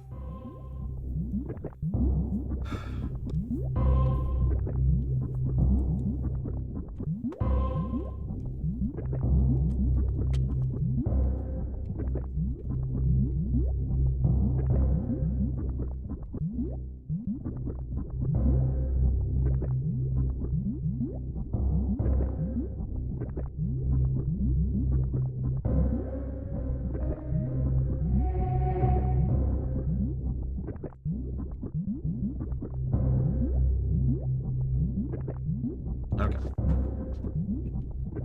Google's new motto. Die. No, okay, so, back into it.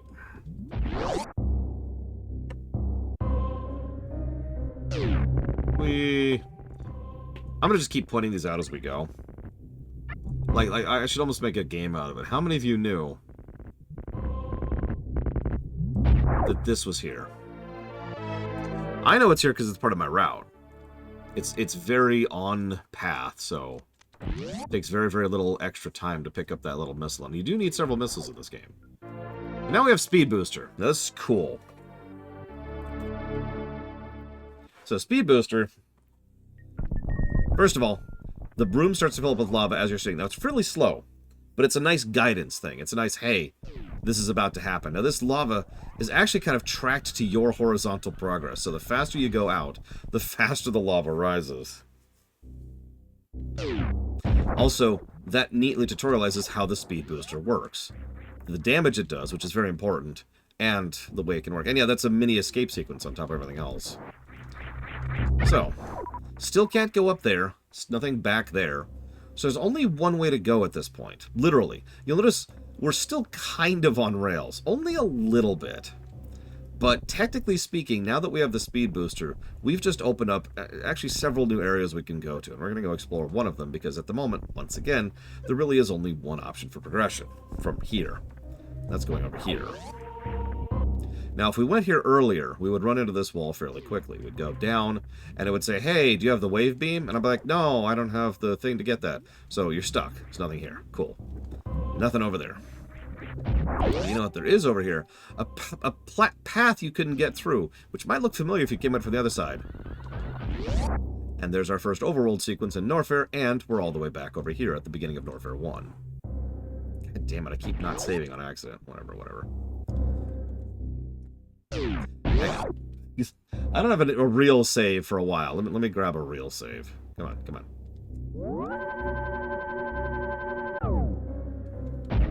I mean, honestly, nothing that hasn't already been happening, Mr. Red. The momentum is already well in place. Now, if you're paying attention and exploring earlier, there's this sequence right here. And now that we have dash, and this indicates the power bombs. Please remember these power bombs. This is going to come up later. Okay? Notice those power bombs are automatically uncovered, by the way. They make absolutely sure that you can see that those power bombs are there. That's important. So now we go through a jumping sequence, or we just completely skip it, because screw that. And then we go in here. And get the all-important ice beam.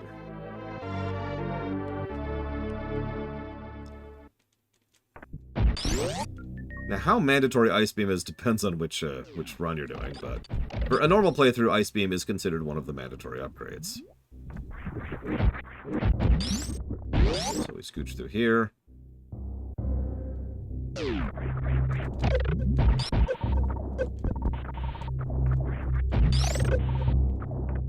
Scooch through here. Hit the button. Auto fall. Auto fall. Oh no, we're trapped. Bomb everything. Move to the right. Now what? Well, now we have ice beams, and that whole section, which I completely skipped over, but trust me, it's good, is designed to tutorialize how the ice beams work and get used to the idea of using enemies as platforms. Specifically, they go out of their way to use the exact same enemies that we had back in the corridor, back in the tower. And now we know where to go. The door that had been slammed on our face all the way back when we first entered Brinstar 1, which was like 10 minutes ago at this point, has now been opened. And now we can actually backtrack up there. And at this point, that's mostly all we could do. So like that, we're kind of locked into that. So, this is also a good time right here to get Spazer on the off chance that you didn't get it last time. Because if you didn't get it last time, that's fine, because you didn't know where to go and you were just roaming. But this time, you are very clearly guided to come back here. And yes, also notice between the ice beam and the boost, backtracking is pretty smooth. So we use the ice beam to get out of my way, get out of my way. I was use the ice beam to get up here. We use the ice beam to get back up here. Oh, by the way, I didn't really talk about this, but this is another good example of a place where you can just kind of like be like, hey, and that's how you find your way forward. There's also a power thing over there. We'll talk about that later. There's a lot of power bombs as we go up here. It's very strange. But now we can make the jump earlier that was impossible. Notice I'm not actually doing anything other than just plain old regular jumps. No wall jumps here. This used to be the hardest section for me right here. I don't actually know why. This section is actually really tight. This room is legitimately probably one of the meanest rooms in the entire game in terms of platforming. Very tight platforms with lots of enemies and lots of things you can fall into and absolutely get stuck. And of course the flowers will trap you the moment you get stuck in those. But wait, this is clearly a thing that allows us to go down. And there's an enemy down below, indicating we could shoot down below. I wonder why.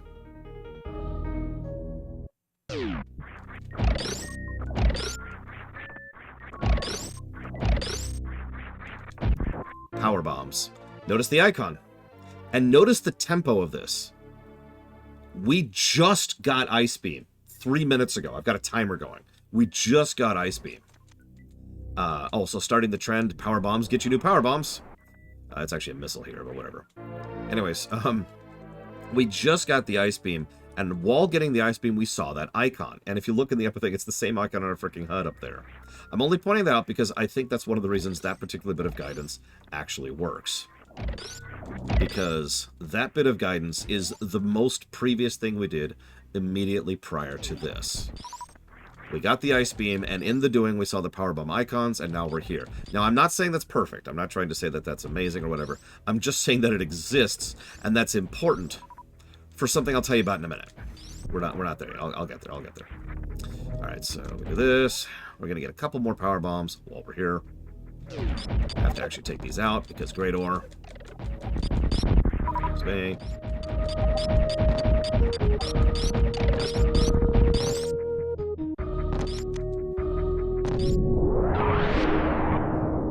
Go grab the power bombs.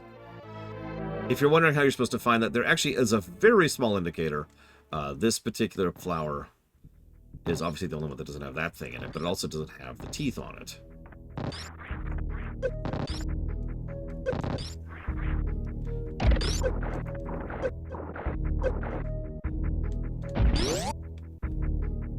So, who's ready for the part of this game that freaked me the hell out when I was a kid? Oh yeah, by the way, this is cool. You're probably wondering, how are you supposed to know that power bombs work on an orange door? Well, the only way to go forward, if you're paying attention, is here. So you try a missile, it does nothing. You try super, it does nothing. You try power bomb, boom. And now we have the route. Speaking of which, I'm going to do something really quick here. No reason. Now, you're probably thinking, Lore, hold up. You don't have the grapple beam, and you're doing your speedrun route. And you're right, I am. Kind of on accident. But only kind of. Because the game is legitimately guiding us in this direction. It's just I then take this to the next logical conclusion and completely skip Norfair 2. Or 3, excuse me. I would say yes, Milkwood. So we actually have a huge amount of the map open to us at this point in time. So there I am, doing the lore run of this game for a friend just a couple months ago. And we get to this part of the game, and I'm like, well, hold on. I know where to go next. Oh, I missed. I was just going to try it really quick. Anyways, I know where to go next. How do I get there? And I was so lost for, God, honestly, probably like 20 minutes, which I know doesn't really sound like a long period of time, trying to figure out where exactly the game wanted me to go next and failing at it. Because the thing is, well, I'll show you. I'll just show you.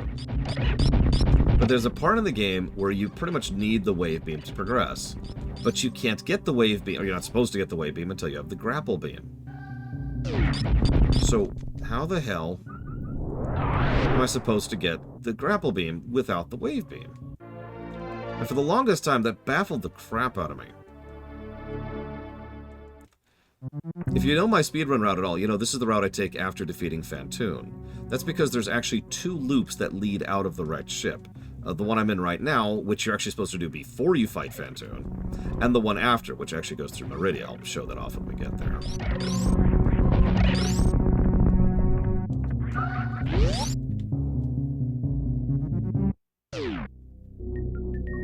There's actually a bunch we could do down here right now, but I'm only going to do one thing at the moment. Hey, Ocean Gaming.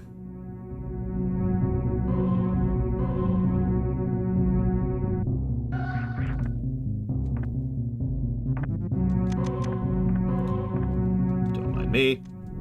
I always like the idea that if we could just powerbomb this one spot, we'd be fine.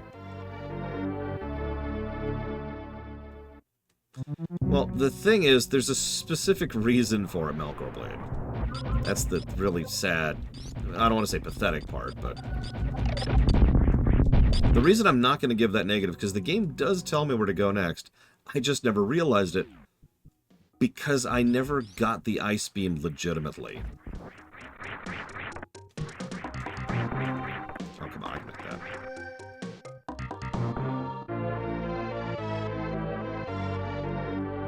Like, they do a lot to make sure you see those powerbomb things, and it is done immediately before you get the powerbombs. In fact, what you could also do is, instead of going forwards back to Criteria and finishing that loop, you could just turn right around and go right back down to Norfair. But yeah, so, give me a second to get all the way back down here. Sorry this is taking so long.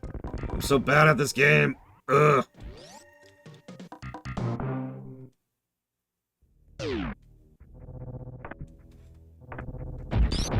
Oh yeah, while we're here.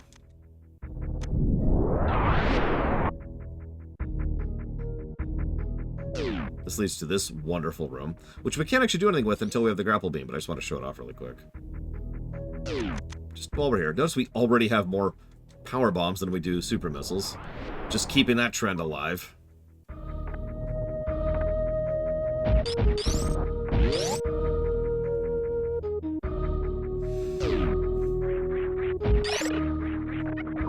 Oh yeah, this game was way, way, way ahead of its time in many ways. It is kind of shocking how many games that have come out after this that do not have the level of design or quality of life or consideration or care or quality testing or any of that that this game has.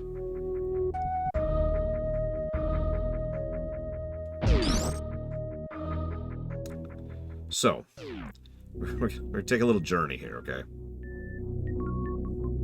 So, I know where the grapple beam is. I know exactly where it is. But what I don't know is how to reach it. And so I'm thinking, okay, hang on. So we're going to do a save right here. No reason. So what I did during the lore run... Well, actually, first, let me make this very clear. So the first thing I did during the lore run was I mock-balled to get the ice beam. Now remember that, okay? Because I'm an idiot.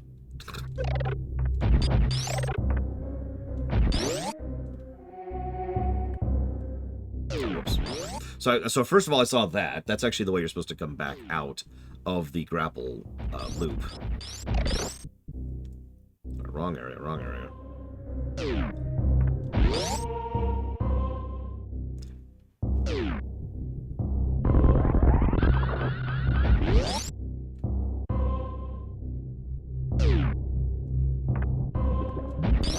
So the thing is, you need Wave Beam. This directly leads to Grapple. But in order to get Wave Beam, you need Grapple. And I just stared at this, stumped, because I couldn't figure it out. For a decent chunk of time until I pulled up a map and saw something I'd never actually seen before. Because I saw it before, obviously, back in the day. In fact, I'm pretty sure I picked up on this pretty quickly back in the day because of the aforementioned. But because I'm so used to speedrunning this game,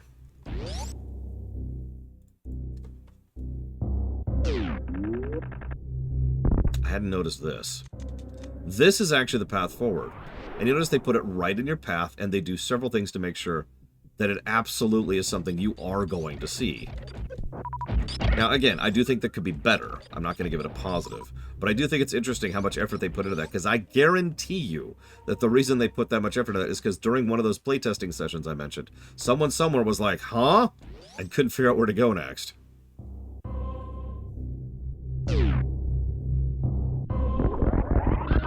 They give us a little bit of a playground room here. And we're here, exactly where we want to be.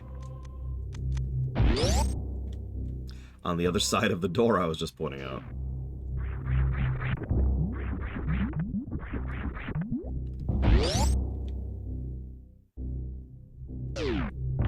Well, okay, sure. I'm just exploring a little bit. I don't remember what's down here. Like, a lot of this is just, huh? To me. So there's another grapple thing. Notice we're starting to see a lot of grapple stuff. They do this a lot. They introduce something before you need it, and then when you get the thing you need to do it, it's like, aha. And then they start introducing the next thing you're going to need.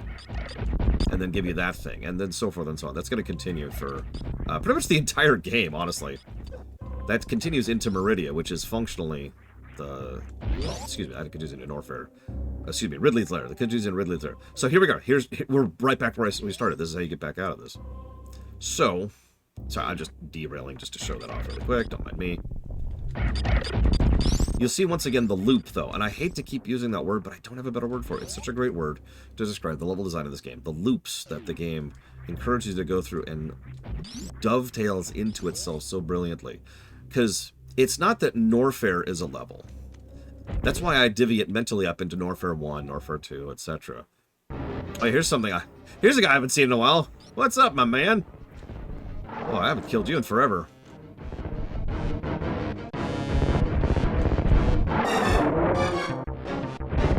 No, I have not, Yura. I mean, I've heard people lie about it, but that's about it.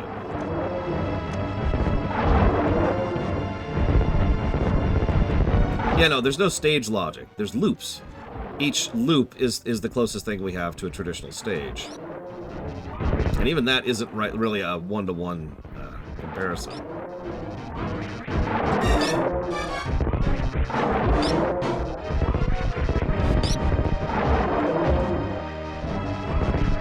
Oh, then yeah, I have actually heard people lie about having an uncle who works at Nintendo or whatever.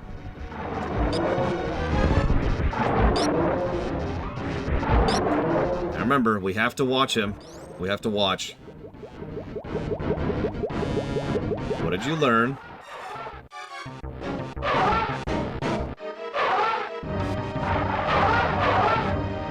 Now, if you pay attention, you see his corpse moving here to the left.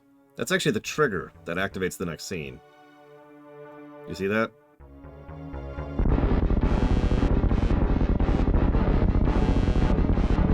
I'm glad you're liking it, Celtic bad. Also, that serves as a little bit of a tutorial that is, in fact, an acid pool. Go figure. Oh my god, he's back! Round 2! Just kidding. Alright, so, to the right is a grapple beam challenge, which we're not even going to try. This room's fascinating. That's a grapple challenge. This is easy to get back up from. And this is a save spot.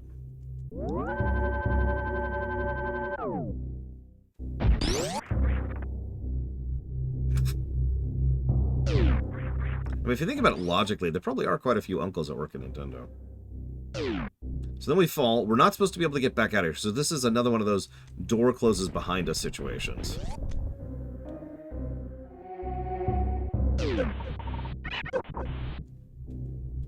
But we go over here, get a classic Metroid 1 sequence to get a classic Metroid 1 missile up. Worth it! The only reason I know this is here is because I'm actually pretty familiar with this place because of the lore run I keep mentioning. Wee. Oh, they caught me. You win. Okay, so now we're locked in again. How do we get out? So once again, we have that same general concept, and now we're in Norfair 3, which is yet another loop. Well, the way we get out, I'm just going to give this away, is we do that. Which works brilliantly, which allows us to do one of my favorite jumps in the game.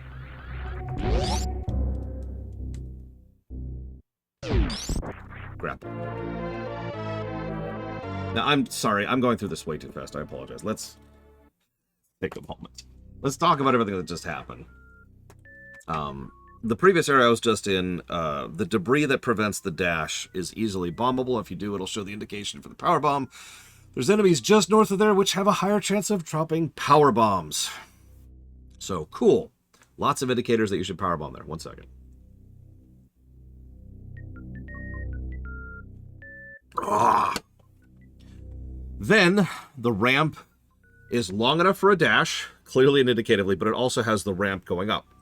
If you try to jump across normally, you will find nothing, but if you jump all the way to the end and jump just up enough, you'll see the beginnings of a ledge up there, which you absolutely cannot reach. There's your hint. Lead up, ramp, here's your destination. All the pieces are there for you to understand exactly where you're going. And, you'll notice this whole section really has been pushing both the dash and the bomb. Makes sense. Those are the two things we just got, except for the ice beam, which we haven't actually gotten a lot of use of since getting out of the tower. So now we have Grapple. We can access a lot of things now that we have Grapple. I already gave a control negative for the Grapple. I don't know if we'll give another negative. I'll jot down a potential, because Grapple is not great in this game. It's kind of like Castlevania 4's Grapple. In fact, I believe it uses similar code. And end statement. But hang on, let me hit that button. Let me jot down some notes. Here, have some ambient music while I jot down some notes here really quick.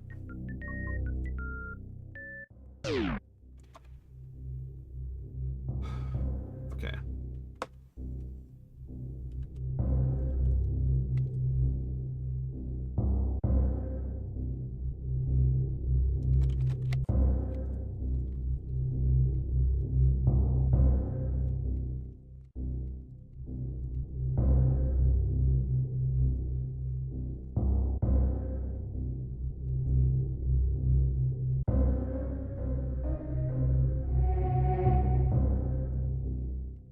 Hey, Dr. Winter, did I say hi already?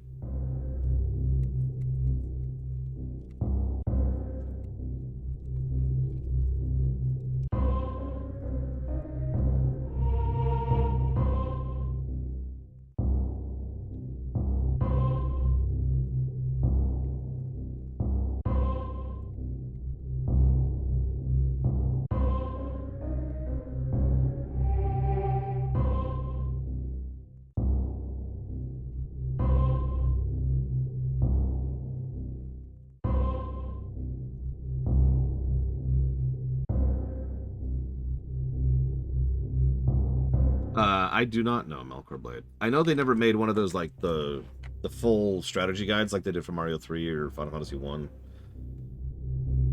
Or FF6 or a bunch of other games. But, I don't know if they ever made a Super Metroid one. Does anybody know if they ever made a Nintendo Power Super Metroid strategy guide? I almost said walkthrough. Strategy guide.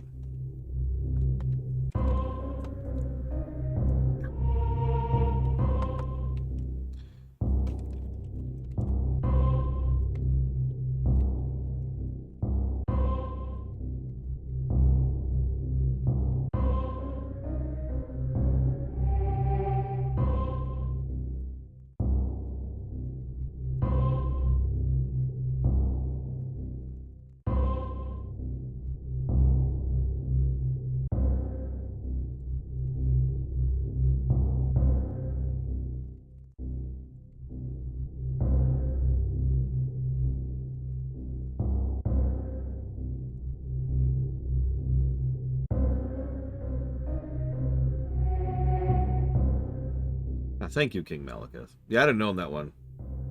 The Mario 3 one, though, man, I used to read the crap out of that. I still have it. I showed it off when we were doing our Mario 3 run recently.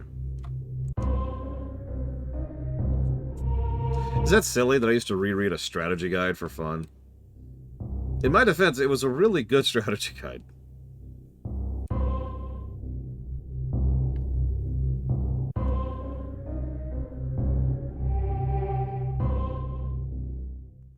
One second, please.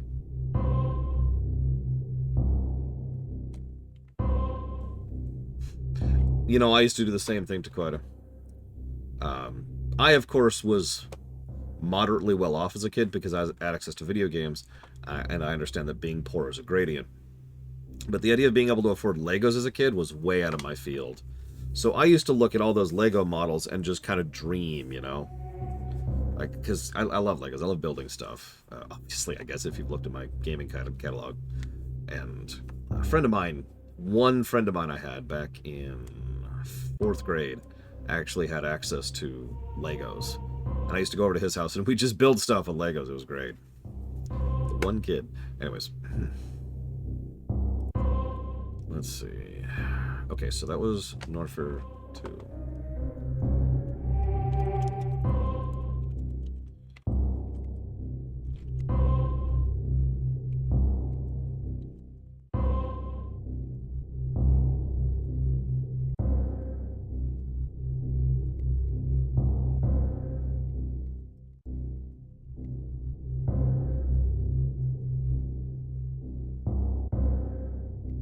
Exactly, Euro.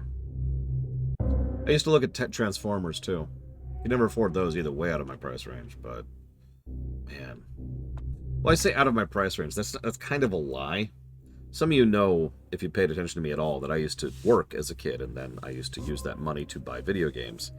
But the thing is, I had to be really careful with the money I made. I didn't make a lot of money. So, if my choice is Mega Man 4 or a Transformer... or 2 Transformers, what do you think I'm going to buy?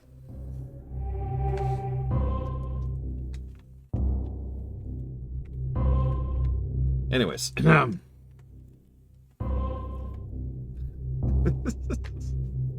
Mega Man X7, yeah! Sorry.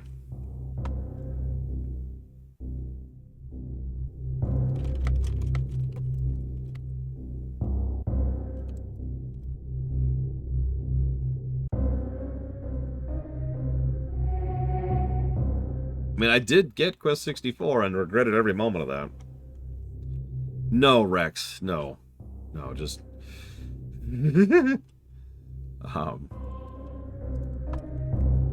Yes. Very, very yes.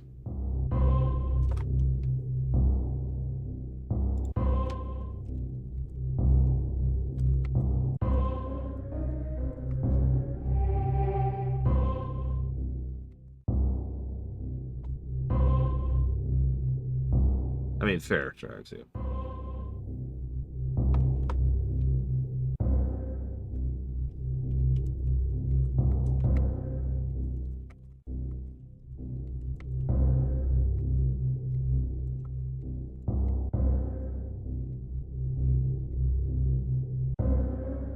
Oh, absolutely, Dr. Winter. If occasionally I would live in a place where I was lucky that have like a rental plan, and so you just subscribe to them, and then you get to rent one game, like a week or whatever. But otherwise, yeah, I used to rent games all the time. It's one of the reasons I got to experience so many games in the NES and the SNES era was because I got lucky and had money in that era to rent games. I tried out a lot of games, and then Mega Man Soccer was a game I rented, but I also rented Secret of Mana, so that trades off a little bit.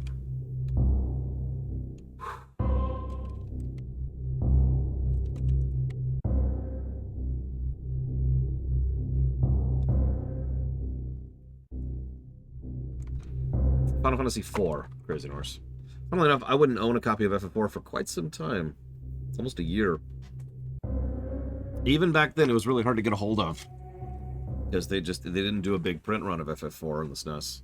And, well... was kind of expensive. I think I've told this story before. In fact, no, it's in storage. But my copy of FF4 is one that my aunt went to the NOA headquarters in Seattle to pick up a copy of. And she was all pissed at me because it was so expensive for her. She never actually told me how much it was.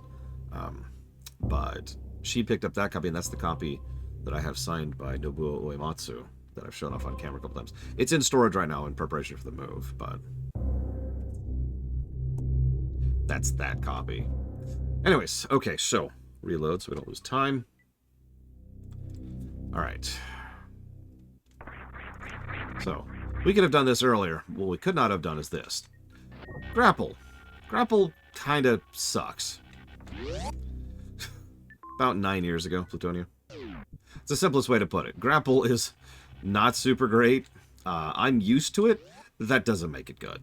I think I agree with Takoida. It's probably going to be a negative to gameplay by itself, because it's just its own thing. What's really weird is once you understand how it works, it's a bit easier, but nothing really indicates how it works. Its reach is longer than it looks, for example. So if you just shoot out like this, that's not indicative of how far it can go. You'll notice it's also got variable length, even though I'm holding down the button the same amount of times. It's just really strange. There's some weird RNG next to it. And so they do a couple of sequences to... Oh. They do a couple of sequences to try and tutorialize it for you. But, yeah. Well, I hope you've been liking it, Evo. What do you think of the art design? Okay, so this... I've never run into this situation before.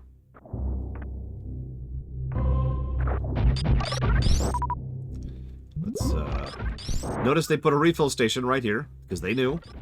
They knew this could happen. Once again, this just feels like some QA tester somewhere got stuck right here. And they were like, oh, yeah, let's put a refill station right here in case you run out of supers for the door that requires a super. And I know that sounds like a duh thing, but I've been reviewing and analyzing games for a little over a decade at this point, and please trust me, this is the kind of thing game devs miss all the time. They just be like, well, you can just go back to some previous area and get supers over there. You don't need to go here.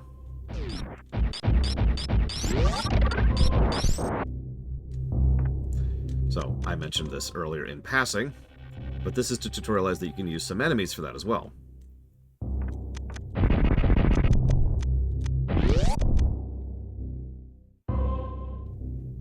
Grab some more power bombs. You never use too many power bombs. Notice we still only have 5 supers, by the way. Probably Melkor. Probably. And good morning, Walker. Most people have issues wall jumping in this game, including me, until... So what happened, I was actually streaming it on camera. I was just practicing for a speedrun route, and I was getting early wave beam, which I tend to forget is even a skip, but it is. Speaking of which, we should go get wave beam while we're here. And so, you know, I was practicing for that. I should just do this really quick. And... a little early. It's okay. I can't remember what the speedrunner said. Hit refresh, Traxia. I can't remember what the speedrunner said, but they said something that just crystallized in my mind exactly how wall jump works in this game. And I've never really had issues with it since then. Like, this is... It's weirdly intuitive now, but it wasn't when I started, and I wish to God I could remember what the hell he told me so I could pass on that advice to other people. It is different than pretty much any other Metroid game, though. I'll tell you that much. So, go and grab a save.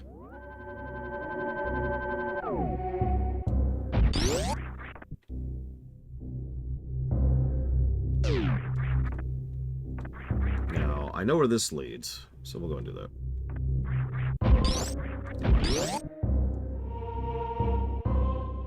It is very weird, Ross. I'm having to, like...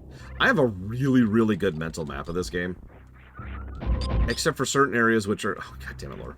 Just blank, like I think I just demonstrated. Jesus.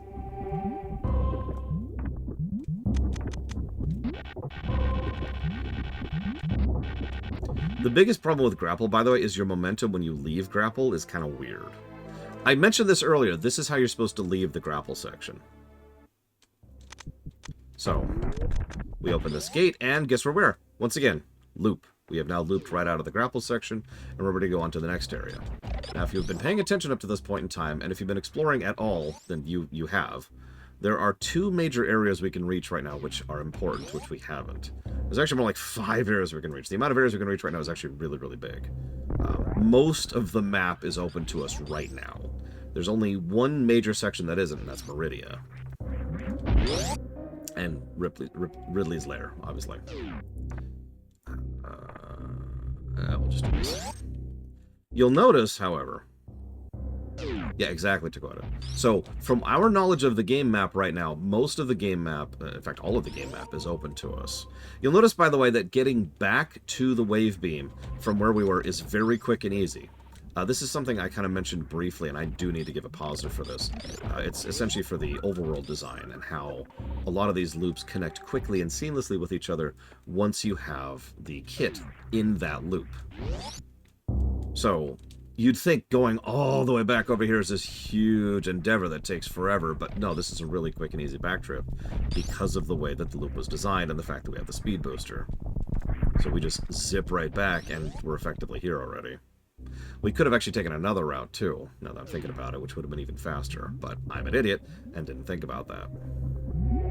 And yes, ZB's was a Chozo Institute. So what happened, this is actually relevant because our next major area is the wrecked ship. So the wrecked ship is actually a Chozo ship. That was a ship they were on, they were navigating, they were cool, but then the ship crashed because of Phantoon. Phantoon drained the energy of the ship, and that caused the ship to crash. Cool, that makes perfect sense. We'll talk more about that later. What you need to know for right now, though, is that when they crashed, they got stuck here. And they decided, this will work out. And so they just decided to turn this into a new outpost. So all this stuff here was built by these Chozo, which happened to include the Thoha, and at least one Makin. Missile, but this isn't the real reason we're here, of course. Now, normally we use the grapple beam to go across here, but I don't care. I don't need the grapple beam to do this. Anyways, so, yeah, we use the grapple. Now we have wave beam. Wave beam unlocks a lot of those one-way doors that we've been having issues with this whole time. So now those one-way doors have just become two-way doors. And as of this exact moment in time, the entire map, other than Meridia and Ridley's lair, is completely open to us, and Turian. So huge, huge, huge swath of the game is now available to us. Now, this, I think, is where most players tend to get stalled at a little bit, because the options we have are so huge that it's easy to kind of get overwhelmed by where to go next, right? And I have seen players who reach this part of the game and forget about the thing they've probably already seen, which requires grapple beam, and therefore just roam, doing all the grapple beam stuff. And doing all the things that they have just gained access to, because there's just so many, and so much. Whoop, whoop, whoop.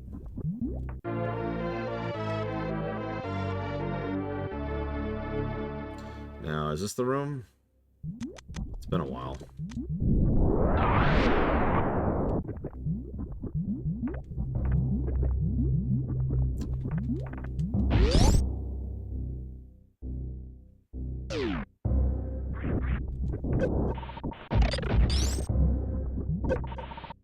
Once again, another classic Metroid 1 kind of an area. It's really funny playing this after playing Metroid 1, considering how much of this is so clearly inspired by Metroid 1. And yeah, reserve tanks. Woo! So reserve tanks, I wanted to talk about those, so this is a good time as any. Reserve tanks are extra E-tanks, but they only activate when you run out of E-tanks. They also only fill when your E-tanks are full. Now, I'm too stupid to really explain this properly, but reserve tanks do kind of operate a little bit differently, very slightly, in how they encourage the player to operate. I'm saying that wrong, but it's kind of a psychology thing more than a fundamental thing. Because, yeah, it's a buffer health. You've got that auto thing, and you know that it's that extra little bit of, just in case, that's in the back pocket there. So you're still trying to save your E-tanks, and you're still trying to operate in that way. But if you need it, you've got that. It's also a great way to keep healing once you're already at full E-tanks. I've heard some people say that you should just go ahead and have the extra E-tanks, there would be no difference. I don't fully agree with that, but I can see why people would think that. So let's go this way. Ori is definitely more platformy based for the most part. Well, Ori 2 is. Ori 1 is weirdly pretty combat based, but either way, both of them are both based, so I guess more Metroid would be my answer to you. Ooh, pay attention more. Whoa there. Whoa there. Whoa there. Just fail at everything here. Don't mind me. Don't mind me.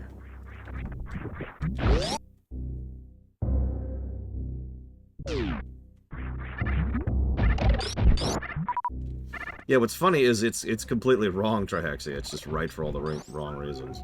Right here. Also, you'll notice that having the E-tanks and the reserve tanks also kind of encourages you to keep killing things even when you don't need to because refills. So that's cool. Okay, so now we've gotten the wave beam. Life is good. Where else could we go? Well, I guess we could progress. But you know, we're awfully low on a couple of things. I kind of wish we had a little bit more of a few things, so... Oh, I can make that. I can make that. Ah, fine, fine, fine. We'll do it the boring way. Oh, Hollow Knight is absolutely more combat-focused, 100%. Like, there's one real platforming challenge in Hollow Knight. It's a good challenge, I like it. But that's it. Alright, so up. We're actually pretty much done with Norfair.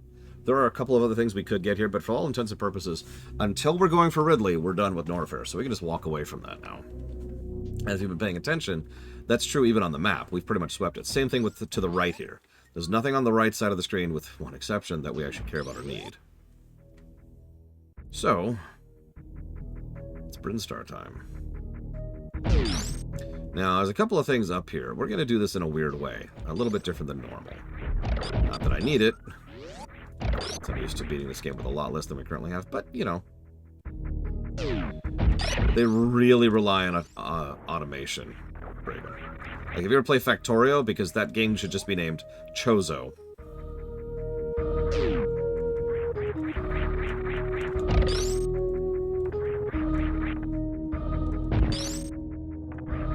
No kidding it. Why don't we go this way instead of the other way? There's nothing up the tower we haven't gotten anyways. So we're going to do a little bit of deliberate backtracking here. We don't have to.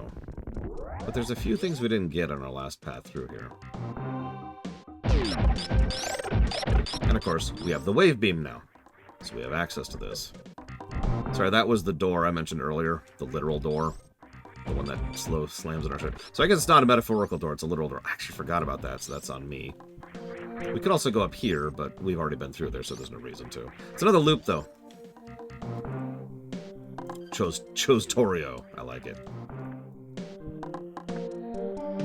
Now, there's a power-up here, which is up here, which is like the worst thing to get in the world. I'm not even going to bother. I don't even care.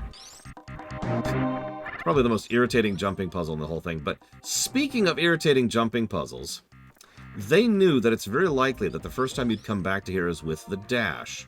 Why is that relevant? Because it means you fall into this pit. The first time I fell into here, I was stuck here for so goddamn long.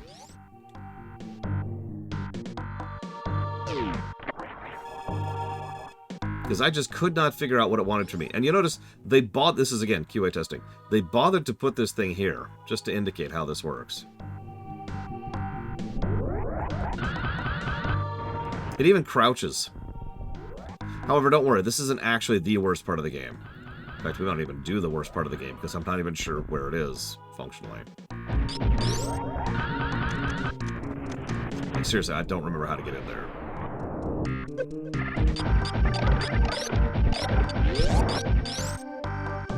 So we'll just move on for now.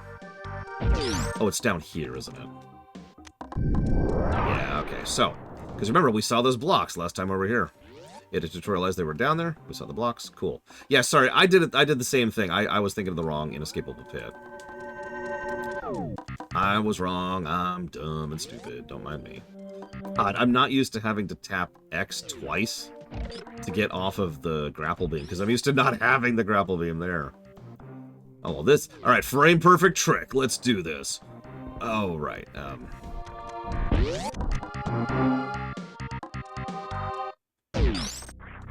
Another reserve tank. This is usually the reserve tank I get. And I pretty much only get this reserve tank for the Mother Brain fight. Because you need a certain amount of HP in order to survive the Mother Brain fight, period. Even if you do the Mother Brain fight perfectly, which I don't, if you have less than X health, and I don't remember what the number is right now, you die, period. So we'll get a couple of these. Jump off the wall, not into the wall. I could see that. The impact time for the jump is definitely when you're on approach. Which is why I kept throwing them in the other games. And there's our next super. As much as I hate to give negatives to this game, that's a lie. I don't care about giving negatives to this game. Now let's refill real quick. Let's see how long this takes. Have you noticed that some of the refill spots in this game specifically spawn 3 enemies just to speed this up? Just amusing little anecdotes.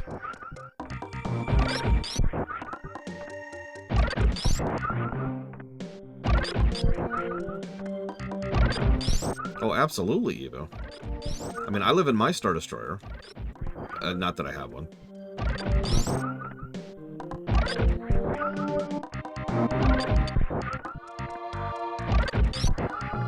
I mean, wouldn't you?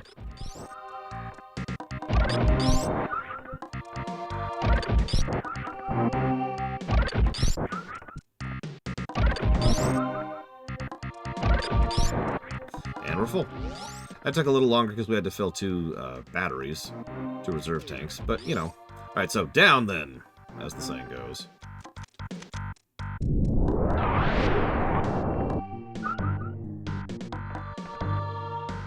So there's a great thing, and there's a pit from hell. That's okay. That's not a big deal.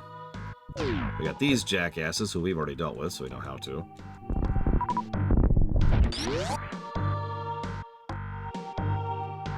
And then we've got this. Now, this should look familiar, because this exact same trap exists in Metroid 1.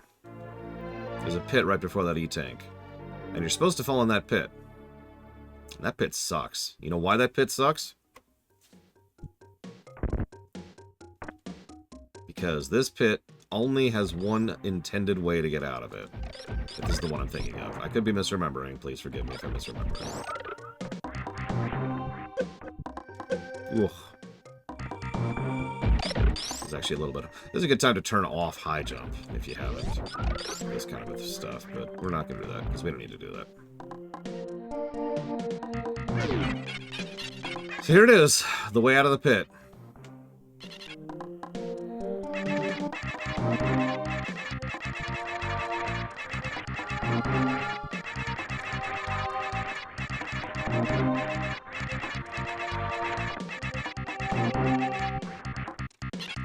I almost gave up the game the first time I fell into here on accident. Because that wall jump. That wall jump. Yeah, learning the wall jump the first time sucks, and there really is no way to get out of there. It's just wall jump or be soft locked. Yeah, they try to get across the input. They do their due diligence on trying to make it work. They just... It's the wall jump problem. So if I'm being completely honest, I think the negative I will end up giving for this is not for the pit itself, because the pit is fine. The problem is with the wall jumping. Like, the pit is no different from any other of the various pits we fall into. The doors, right? The door concept. The door is locked behind us, wall jump to get out. Sure. But it's the only time in the entire game that wall jump is actually mandatory. Or at least intended mandatory. And it's a talent you're not really tutorialized on particularly well at all. And as we already discussed, it's a little bit on the janky side. So, yeah, that is still a negative. Negative to gameplay. That place sucks.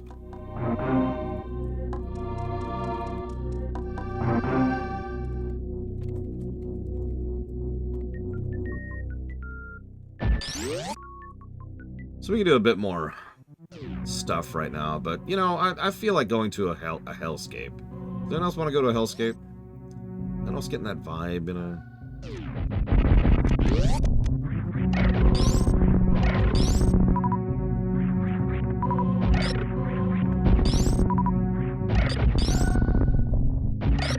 Yeah, ditto. That's to me. You saw what I just did seconds ago. I just wall jumped up the left wall instead of the back and forth.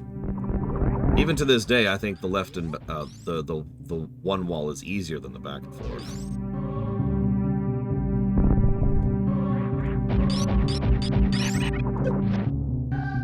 I don't think I would give it a triple negative because it's not mandatory. It's not MSQ. If you fall in there, then, you know, that sucks and that's terrible. But you can also just, you know, reload your save and get out of there.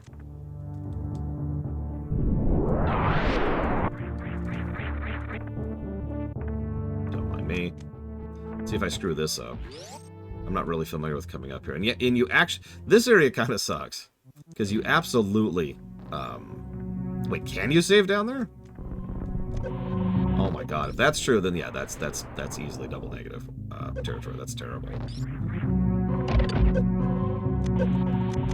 Sorry, Super. Turns out you're total garbage. We always knew. That's bonkers. Why is there a save down there? That's the opposite of the design of the entire rest of the game. Wow. So, left or right? Anybody in chat, left or right?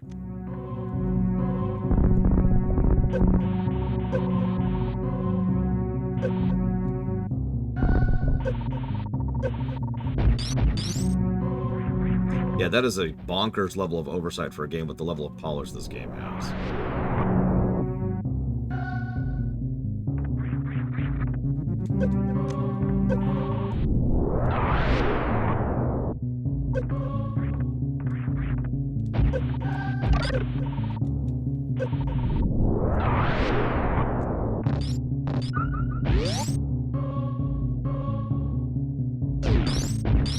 Okay, so you said right.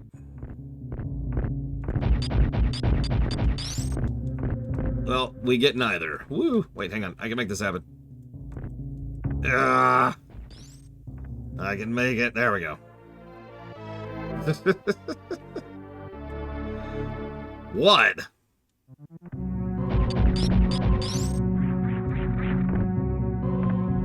Yeah, you have to go through this area twice unless you're really, really good to get those missiles. I am not that good. So, moving on.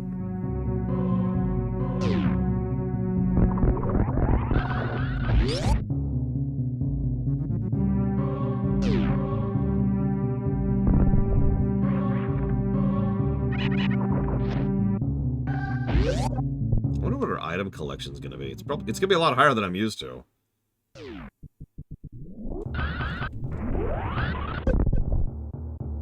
think I aimed that wrong. No, I was right. I don't even remember what this door leads to. I just remember it's here. I don't remember what this leads to. Apparently a cave.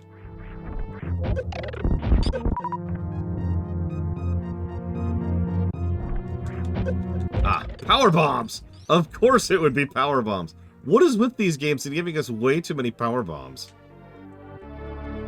Yeah, Milker Blade's correct, not Evo. I suck at this game. I'm sorry, everyone. 0 out of 10.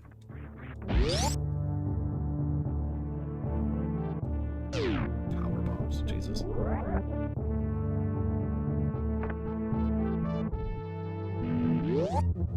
That's true, we do need them for scanning. Which is funny because we still don't have the X-ray scanner and I still don't know where it is. Don't even tell me where it is, I don't even care.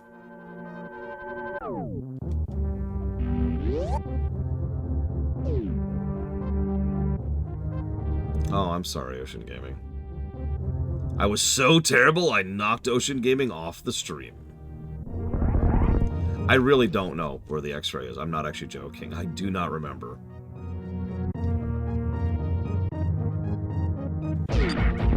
I'm ready, Ross. I'm ready. Now, you're supposed to use the grapple here.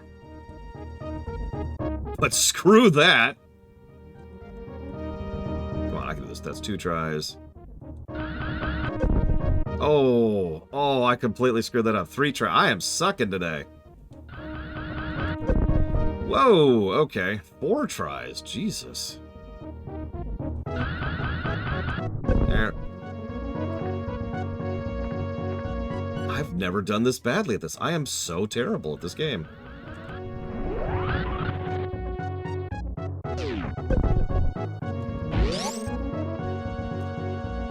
Now this is the hard one.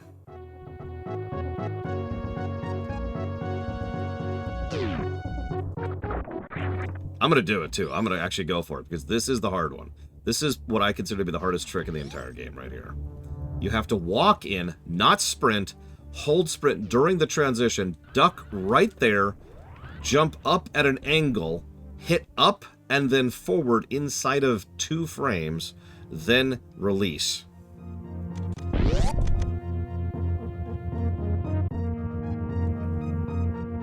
And now we're in the wrecked ship. I'm not joking. That's the hard one. That's the mean one. Okay, so let's give some negatives. No, that is an intentional mechanic. Everything I just did is completely deliberate. I just used it in a unique way. Ugh.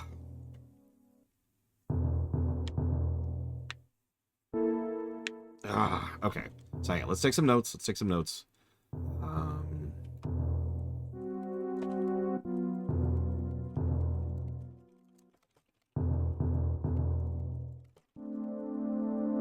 Well, I do hope your service is smooth and uneventful, Ocean Gaming. I hope we see you again in the future.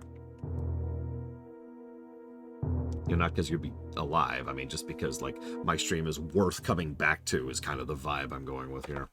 Although being alive is nice, too. So if you want to do that, that's up to you.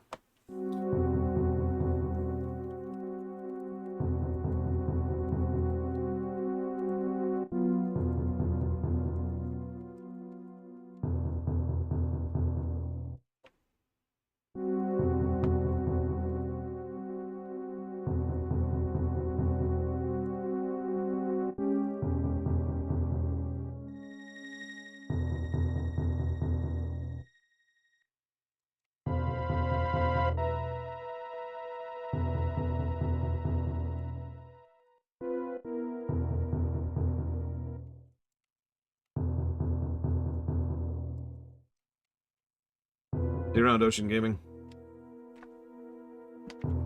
Alright.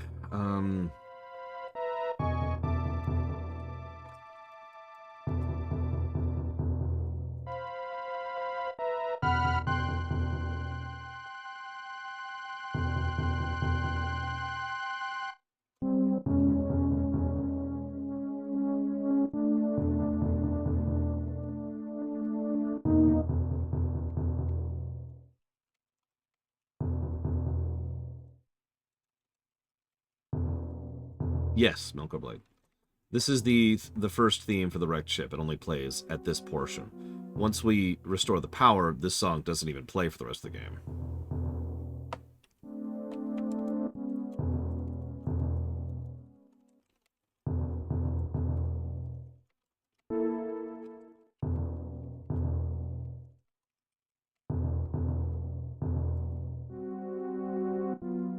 Damned right, Crazy Norse. I was waiting just for you to give negatives. Actually, weirdly, surprised at how many negatives we got there, but whatever. That's how it works. That's how FF6 is going to go as well, and probably Chrono Trigger when we get there. Okay.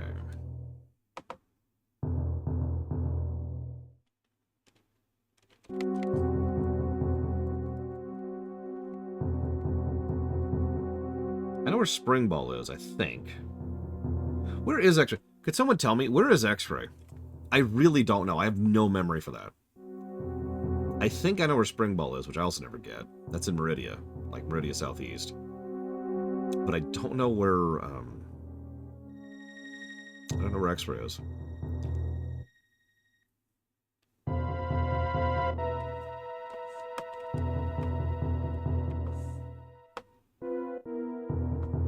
I'm I'm gonna laugh if it's like right in my path and I just skip it because I don't need it.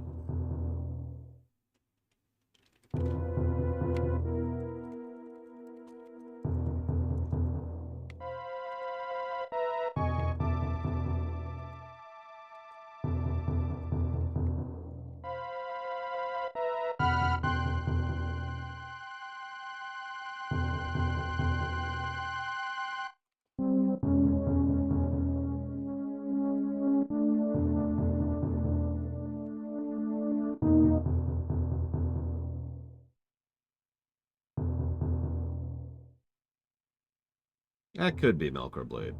Chrono Trigger is probably going to score worse in the story axis than people think it's going to. Gameplay-wise, I'm sure it'll be solid. Like, I would be very shocked if FF6 doesn't beat Chrono Trigger in the story score, you know what I mean?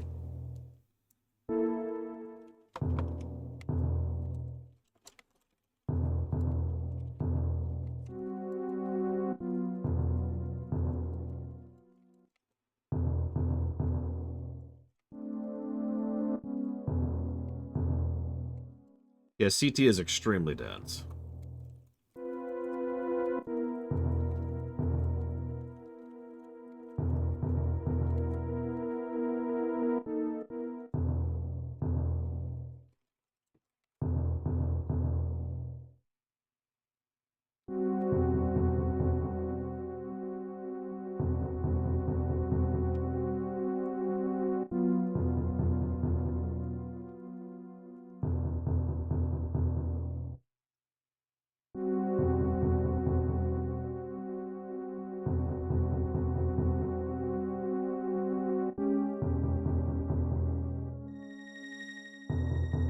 I hope so, Evo.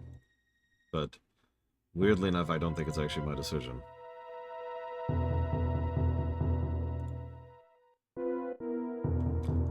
Chrono Trigger will absolutely get 2 replay positives. I'm not sure if it'll get the 3rd one. That'll be something we'll debate when we get there.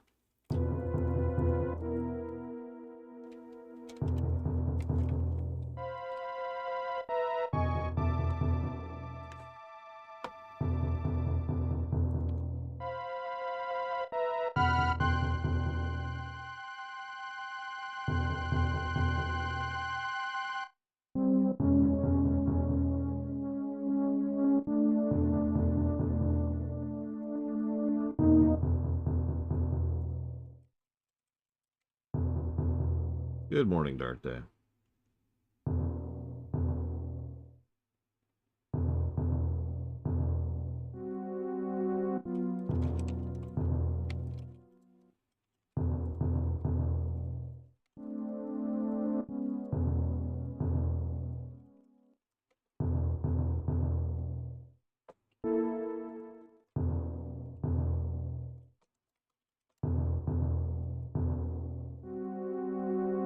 It might, Crazy Norse. Shorter games have better density, but also less meat on their bones, less options for positives. A game that would get 3 replay positives? Civilization. Crusader Kings 3. Stellaris. Roguelites, or rogue progressions, excuse me, by default.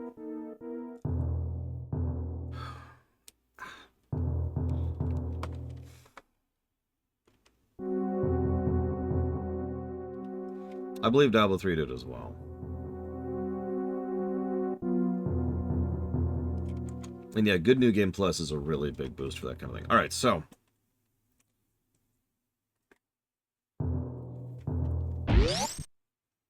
I don't remember Melkor, but I think it might have. So here's the section we just zoomed past at Mach 12. What was that, 2nd try? So if you fall into this pit, obviously you get the underwater physics. Now, underwater physics sucks, but that's okay. This area is relatively safe. There are enemies down here, but they're slow. They don't home in on you. They're just designed to be obstacles there. Most of the areas that actually have mean underwater enemies are in a place you're not really supposed to be in without the gravity suit. So this is more like a slap on the wrist as opposed to being more of a, you done screwed up, boy. So we're supposed to go across like this. Then we have the harder one. Now, they already showed us that we can do this, but in case you missed it, that's the mandatory one. You have to use that guy to get over, unless you do an extremely difficult frame-perfect trick. And by frame-perfect, I mean like 3 frames. And then we make it! So. Woo. But yeah, sorry, I didn't show off the early one. That's actually a valid point. Let's go do that really quick. So we're going to go to this. Whee! Momentum's weird underwater. It's actually possible to wall jump underwater, but as you can see, the physics of it are so different that it's almost always not even worth bothering.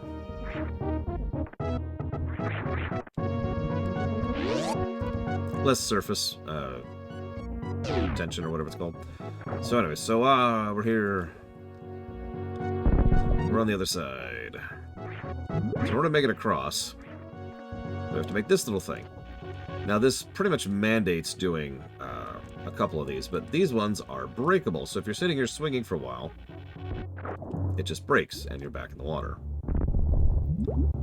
This is also kind of tutorializing the breakable grapple things, which is hilarious because there's not very many of these in the game. There are a few.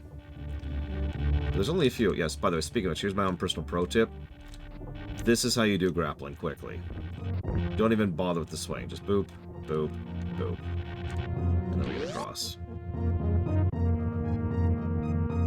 So that's how you do that section normally. I don't think there's anything necessarily wrong with that in terms of level design, so much as I think that the problem is with the grapple itself, which I've already talked about. So I don't really have anything new to add to that, but I do want to show it off on camera. I do like how the penalty for failure, this pit right here, is actually pretty well designed. Go figure. Good design in this game. Alright, so, boop. Wrecked ship. When I was a kid, the wrecked ship was one of my least favorite parts of the entire game. Probably because it's creepy as freaking hell.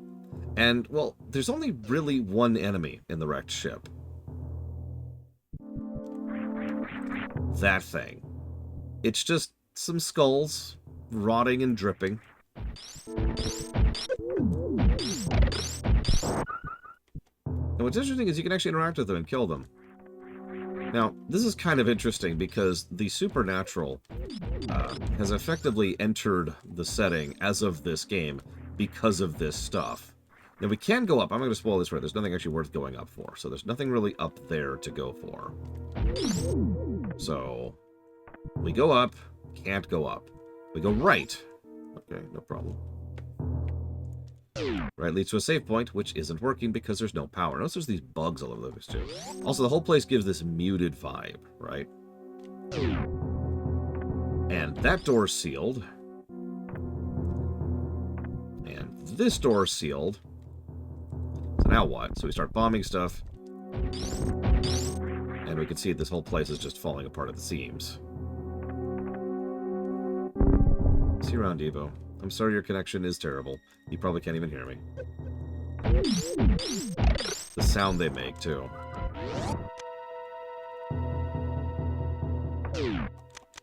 So yeah, this whole place just gives across this vibe of awful deadness. And as a further addendum, this is a Chozo ship. We can't even get the map because all the power's off again.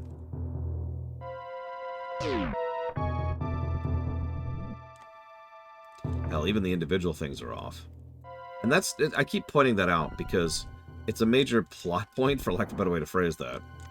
That what Phantoon actually is an energy vampire. This is how Phantoon crashed the ship to begin with. When the Chozo first crashed here, the reason why was because Phantoon crashed the freaking ship.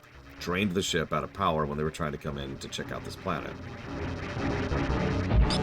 So naturally I'm not going to turn off ice because I'm not a speedrunner, I don't know what I'm doing. So this is considered one of the first barrier bosses. And for good reason. Now we've got more energy than I'm used to, but at the same time, this guy can suck.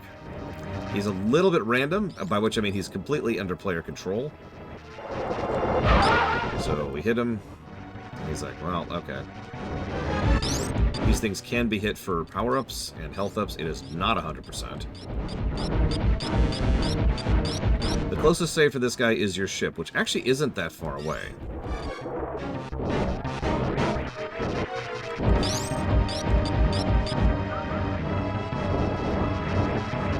This is also when the mock whatever that's called.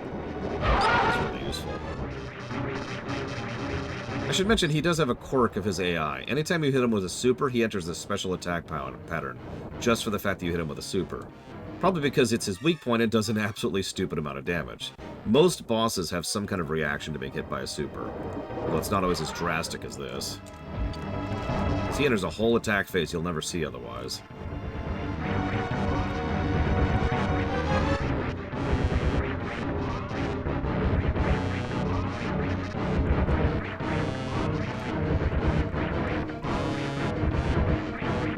There's a reason this boss is after the section in which you can get tons and tons of power-ups and E-tanks and missiles, by the way.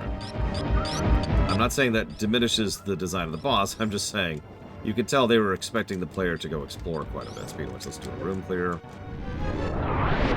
Didn't work. That's actually kind of funny. I'm just gonna sit here for a moment.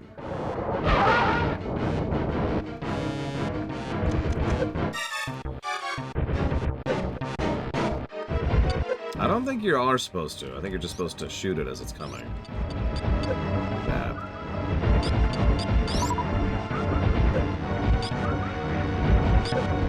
Craid is probably a much better designed boss than this, I would say. Phantoon is mean and for all the wrong reasons.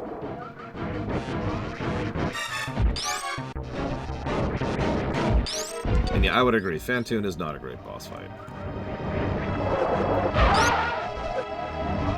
What's really weird is he doesn't have that much health, but you wouldn't know it because he just spends so long without his eye open.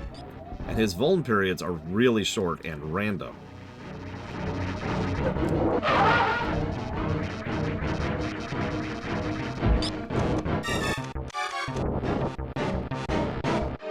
Well, I say random. Intended to be random might be a better way to phrase that.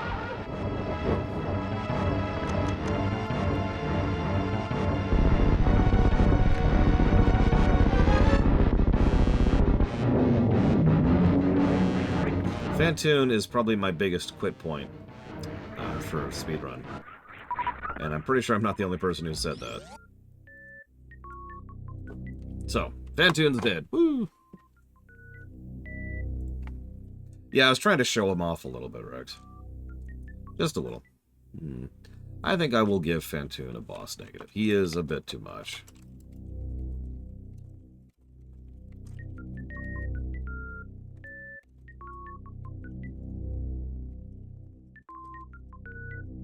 So the biggest way to cheese Phantoon is you turn off your Ice Beam. Hit him with a charged non-Ice Beam attack. And it changes his pattern. It changes how he reacts, because he's very reactionary in terms of his AI.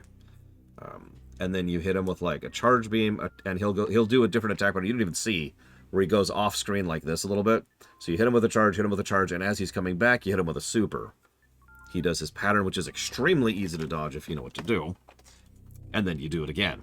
And it takes like 3 repetitions if you're doing it badly. There's also ways to cheese Phantoon even faster that I don't actually know how to do. There are ways to control him. There are literal essays done about how to control Phantoon. I haven't dug that deep into it.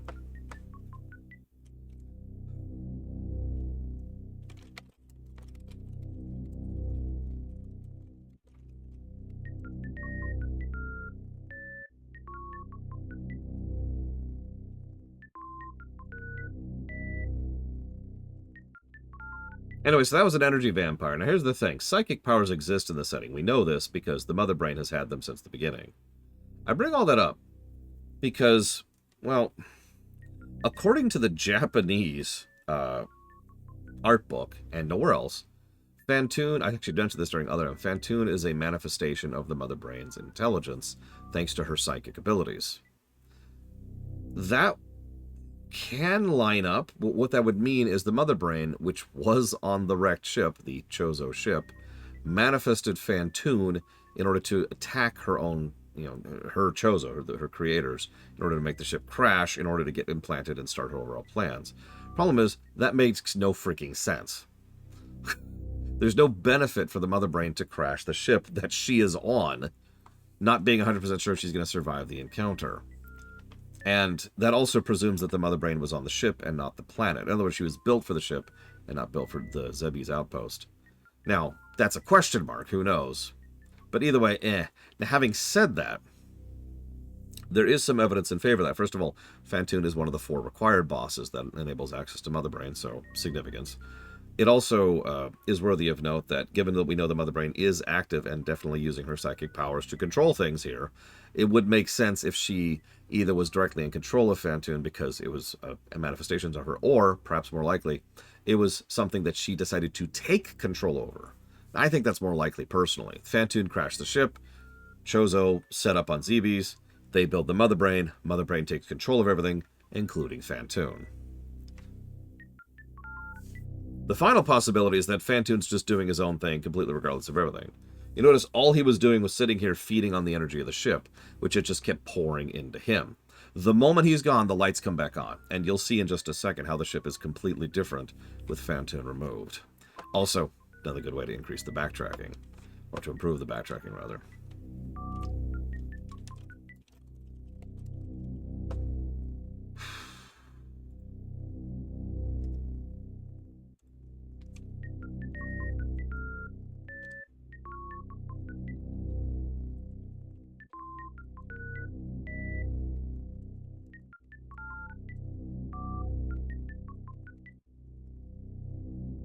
Okay.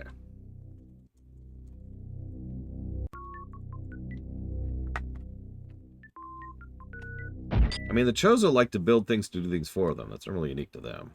Hey, DZ Maven. I don't know how last time it was updated, but the score should be updated. So you notice that there's actual, just a nice little quick visual indicator. There's actually circuit boards, or wires, that are just bleeding out electricity. Which can do damage to you, by the way, so FYI on that point. So now that the power's on...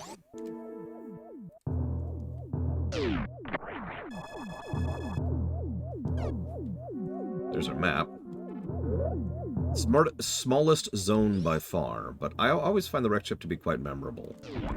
As is probably obvious by the fact that the story score just jumped up by like 5. Oh yeah, you'll also notice they use those stupid plasma ring things that the Mother Brain used, which makes sense since those were always a Chozo invention. There is some continuity here, not continuity is the wrong word, visual storytelling here, which does work for me. But first, let's get a super, shall we? Can always use more supers. By the way, I didn't really show this off yet, but missiles you can just rapid fire like they're a machine gun. Supers have the same kind of draw that they did in several of the other Metroid games, where you can only have a couple of supers on the screen at a time, they take longer to shoot, and blah blah blah blah. Now if we go this way, we run into this guy who's an asshole, but we can't get up here. I mean, I can, but... Actually, can I? Oh, maybe not. Alright, whatever. Anyways, point being, go away. So that's weird. Remember that. It's going to come up. You'll notice it's one of the first things we encounter. At the bottom we have the map, and then we have... Oh, there is a save point. Right, it wasn't on. So we have the map, then we have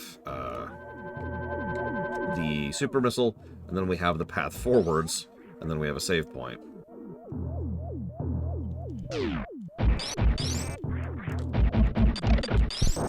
Well, at the very least, the Mockin tribe didn't die out until very recently, Triaxia. Like, during the course of the series. But we'll talk more about that when we get to Craid. Now, I like to do this room in a very specific manner, because this room is a gray room. But the way gray doors work is kind of interesting, because once a gray door has been opened, it's always open forever. It's a toggle, kind of like the red doors were back in Metroid 1. Thing is, if you don't do that, they get reset to being a gray door. So, and I already screwed this up a little bit. Once we kill all the enemies, I go over here to the left. And yeah, you notice the Metroids on the screens in the background there. Unlock that door, and now I don't have to kill everything in this room the second time I go through here.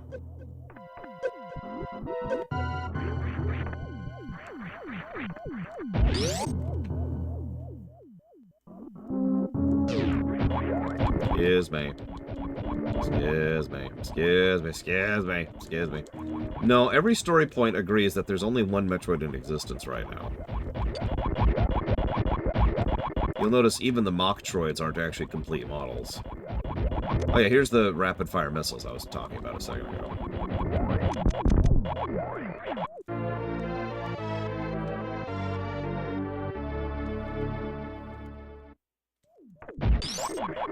See, questions like these are what would have to be answered in a Metroid rewrite. What is Phantoon? We don't know. They don't know. I doubt the writers even thought about it. He's an energy vampire. That's about all we got. I don't think he's consistent about. So you see, now the door's just open, so we can just go through. Anyways. So this section's scarier than it looks. It looks like, oh god, we can fall, but actually you can't really lose a lot of progress here. So that's good. We do still want to go up and over, though. We could get an item up here, but items are lame. Nobody likes items. There's nothing here, really. But we can see the cave network down there, down below. And the map clearly goes down, so let's try a couple of spots. There we go.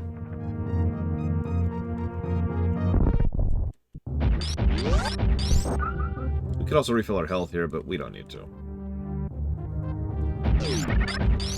Watch, now I'm gonna die. Just because I said that.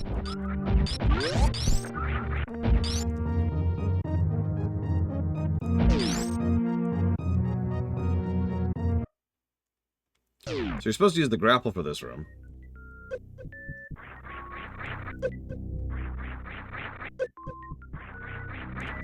So anyways.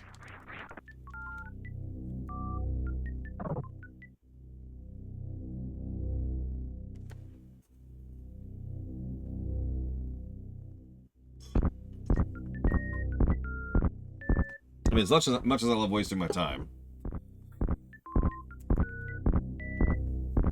I always thought this was a neat little sequence. Although it does make me wonder, why is there a room in the Chozo ship that's just filled with spikes? Like, does that strike anyone else as a little weird? So there's our indication we can bomb here. The tube kind of gives it away, too.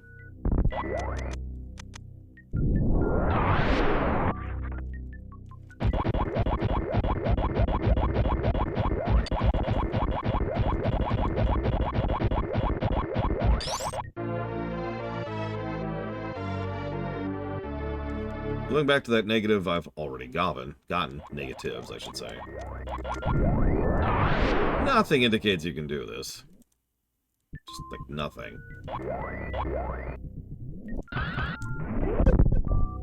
Furthermore, there's actually a gotcha trap right in the middle there. But screw that, we're just going to get a reserve tank.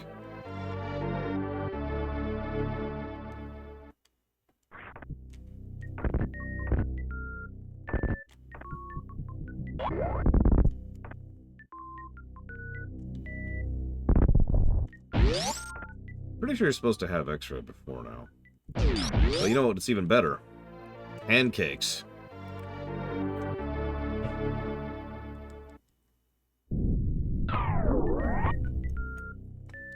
Yeah, so. Gravity suit. Quad armor. And now we can do all kinds of fun stuff. Like go down here and be like, hey... And notice it drops us into the spot with the water, just to make it... This is one of the few suits that's very well tutorialized immediately. We're pretty much dropped into the water, and we'll notice the difference instantly. Now, we're going to go ahead and do a couple of things. I don't know, Traven. We're going to do something really quick. We are going to be safe, but what the game really wants us to do is it wants us to go right. Now, I haven't been right in a long time. Insert your own joke here. They're all good. I'm not Archer. Or Janeway. Or Rick Berman. So.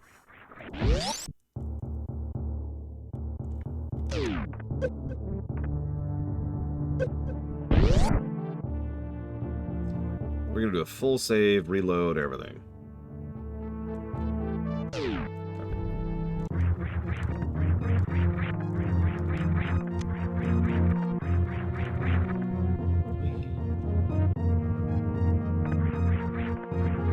That one part of the map because it was bugging me.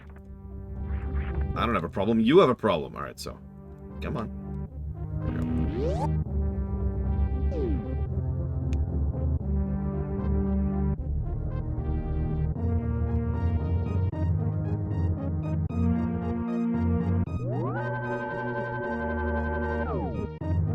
Okay.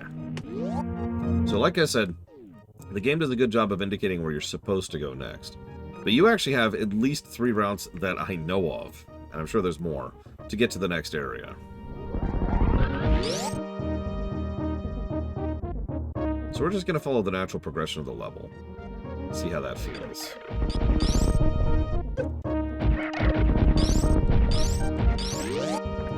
And just because I'm arrogant, we're going to do it the hard way.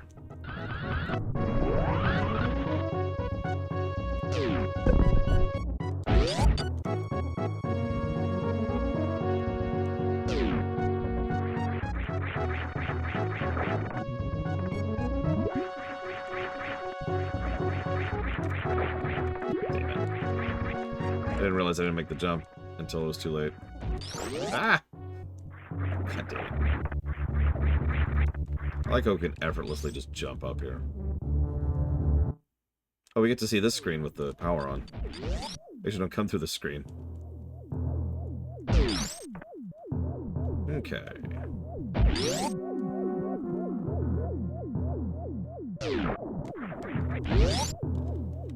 So this should be exciting. I have no idea what's in here. Like, I have a little bit of an idea, but I have not been this route in so long. Imagine if those were all insta-kill spikes. If Bob has his way, your children have to grow up knowing what insta-kill spikes are. Do you want your kids to have insta-kill spikes in their lives?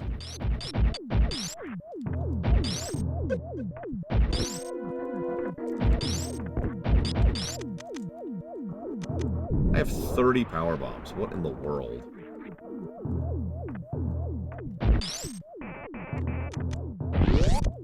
Oh yeah, it takes 1 super missile instead of 5. Oh, that's interesting. Instead of 5 regular missiles, if you want to open a red door. I've been doing that several times. I just forgot to comment on it. What is this nonsense? Oh, it's an E-tank. Nice. I'll take it.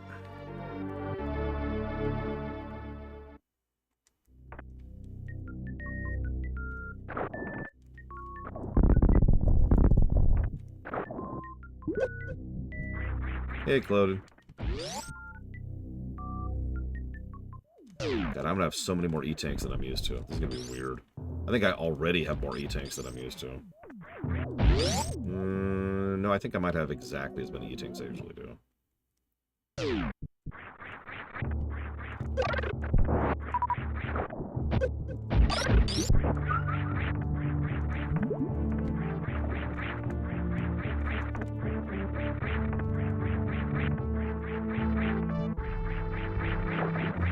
Interesting. Just a little, hey, here's a section that, no, really, if you somehow got here without the gravity suit, go home. Refill spot.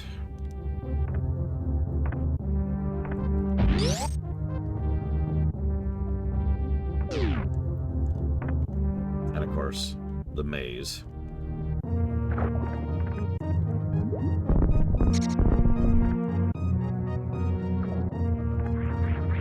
I don't remember the route through here at all, so this should be fun.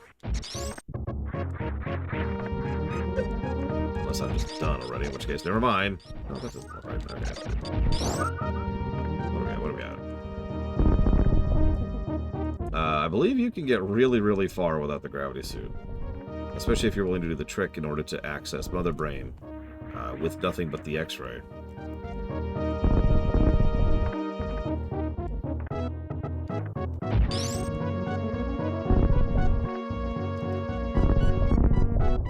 There we go. That wasn't too bad.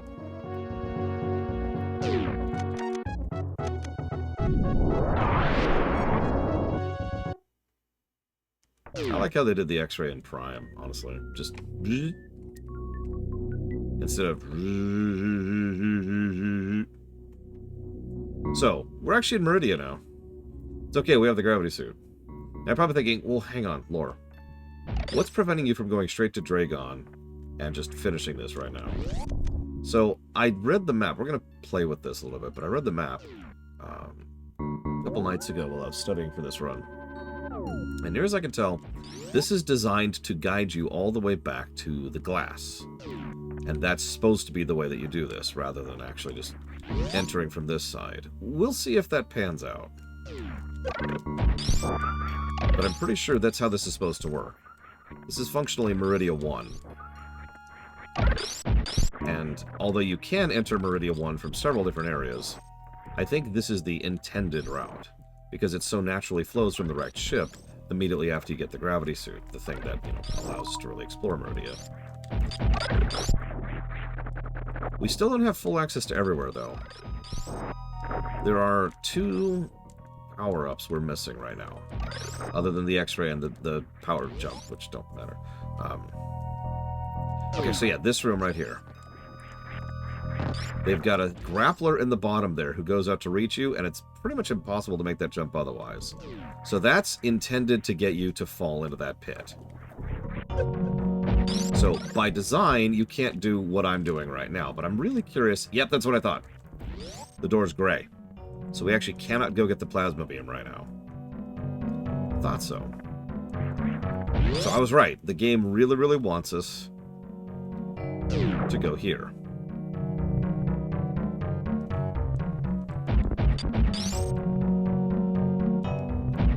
Gray door to the right, of course, that makes perfect sense, given that where that is.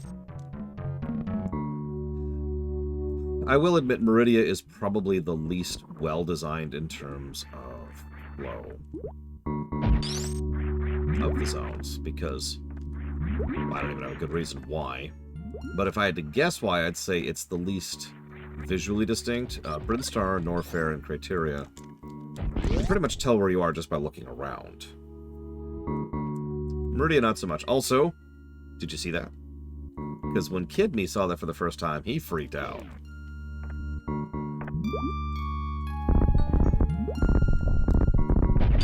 So I don't think there's anything to the right, but let's check really quick while we're here. Yep, okay, so that's where we're going to come in. Got it.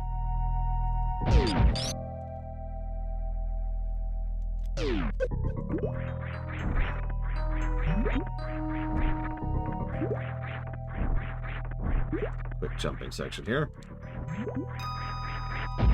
Imagine doing this without the gravity suit. Oh, absolutely, 100%. So those enemies indicate that we can go down. Nice little bit of tutorialization there.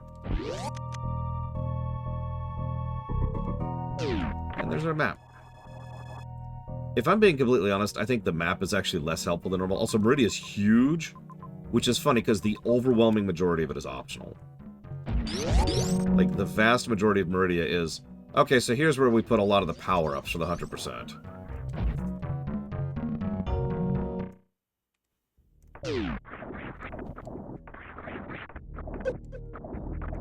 Your biggest hint for where you are right now is the music. But in case you haven't figured it out yet, here we are. Behold, the negative to gameplay. Now let me write up some notes really quick while you enjoy some music. I've already given this negative. So yeah, just enjoy the song.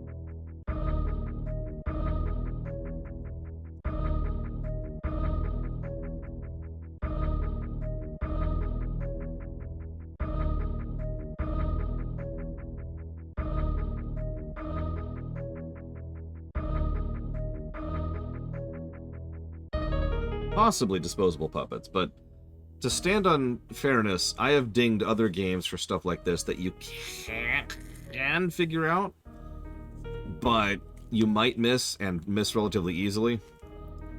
So this one still gets the ding. Sorry. I will also freely admit, I'm one of those idiots who completely missed this. I was stuck here for the longest time. I could not figure out what it wanted me to do. In fact, I actually remember distinctly, I went back up to Meridia, by which I mean I did this, got all the way back up to the ship, and then got right back down into Meridia. But as I've kind of already showcased, the initial Meridia, Meridia 1, is very, very limited in where you can go because so many of the doors are gray, and you cannot progress to the major parts of the area. You cannot get to the optional items area, you cannot get to the boss, you cannot get to Space Jump, which is behind the boss, and you cannot get to Plasma. So, you need to come in through here. And I just couldn't figure that out because I'm an idiot. Either way, sorry, but negative to gameplay. If I'm going to ding other games for stuff like this, I pretty much have to ding this. I can't not ding a game because I like it. That's not how the system works. Some people think that's how the system works, and they're stupid. Calling you out, YouTube. Alright,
that's true. Every time I post a video on YouTube, my IQ just goes...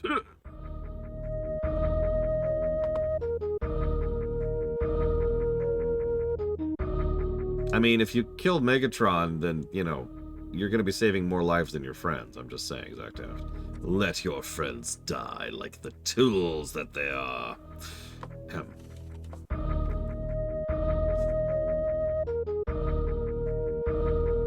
And people have been civil. Disagreeing, but civil. I didn't think anybody would agree with me on Fusion. And that's fine. I didn't expect that myself walking into it. I was expecting Fusion to be one of the big three. Below the big two, obviously.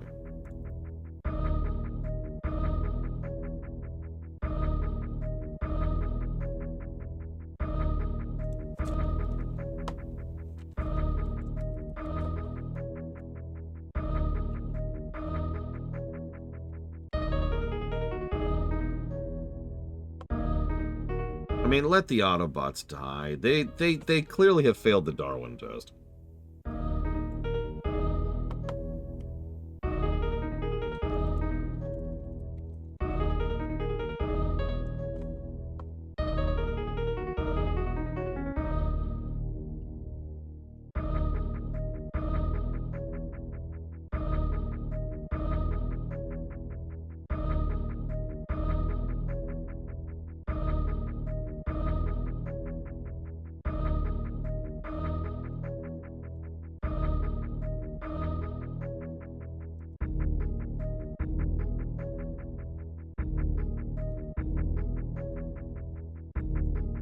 Hey, Spartan. We're about to enter the third to last zone of the game. I mean, I firmly think that Fusion is a game that with a couple of polishing passes, like a few edits, would be a really solid game. Again, in the 190 range like the other ones were. I stand by that.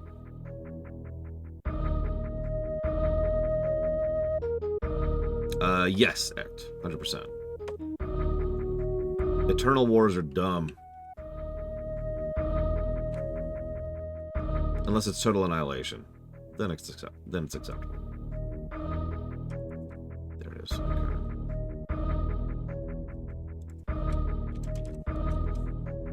Well, we've got the Decepticons and the Autobots, so clearly we need... God, I don't know. The Omega Megas? I don't know. I'm not good at naming things. I think Prime 1 will be in the running for one of the top ones when we get there. I do.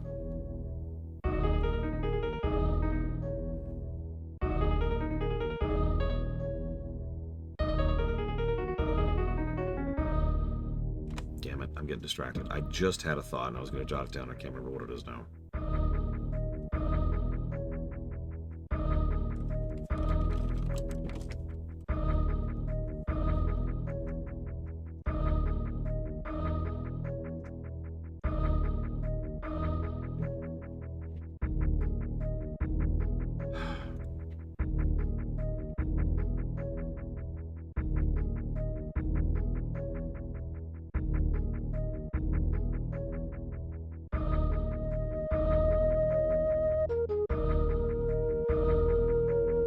That was it.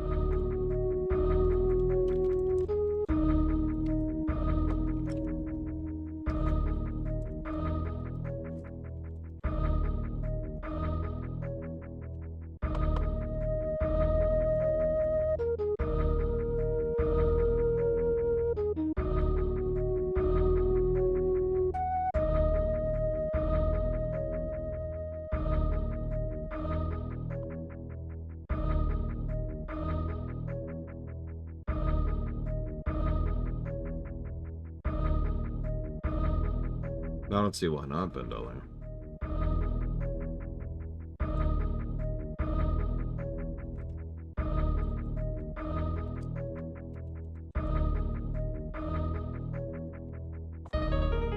I would put extremely high certainty Prime 4 is going to come out next year, in fact. I'll put money down on it. Wow. And nobody will notice that. Or remember that, or call me to task on it, or however you want to put that. Okay. Sorry about all the note-taking.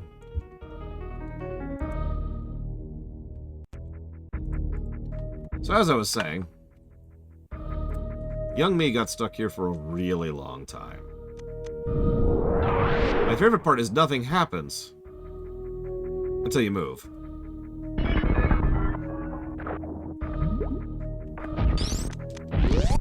If you're paying attention, you can do that pretty early. The moment you get power bombs, in fact. No bad, Trafin.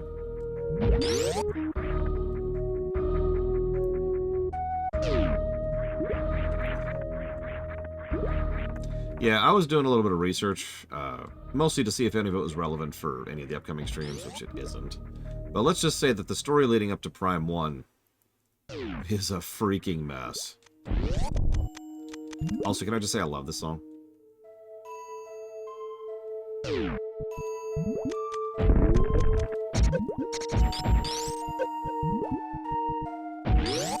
Okay, so that leaves there.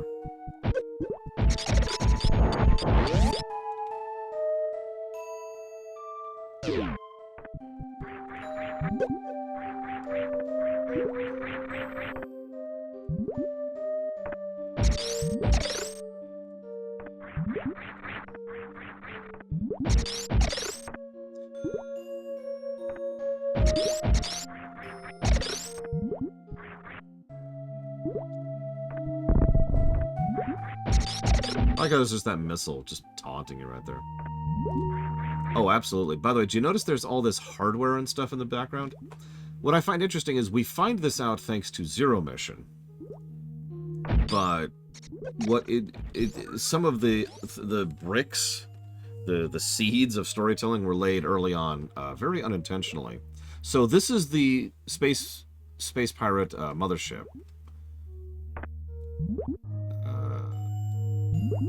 Hang on, how do I get up here without wall jumping? Oh god, I don't know how to. Alright, we'll figure this out. I wall jump up there. So, you can see the stuff in the background, you know, the constructs. the building. There's a bunch of section area, which actually is very similar in design and brickwork to the Space Pirate Command Ship. And considering what was probably the idea back in the day, since obviously they hadn't thought about Zero Mission yet, was they probably wanted it to be such that whatever the wrecked ship was, this was also part of it, right? Yeah, I know how to get up there, as to me, and I'm just trying to figure out how you're supposed to do it, you know, normally. Looks like they want me to grapple. The greatest of all things to do. Oh, they just put me right here, don't they? Oh, wow.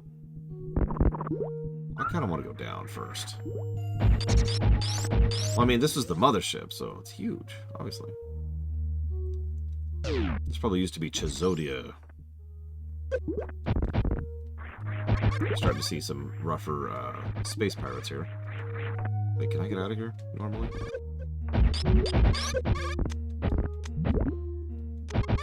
Go away. No? How do you get out of this pit normally?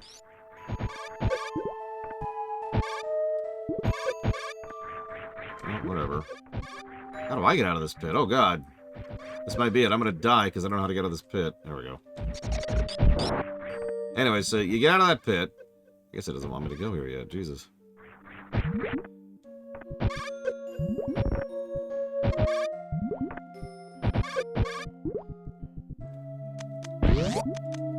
Well, I know it does kill them, but, you know.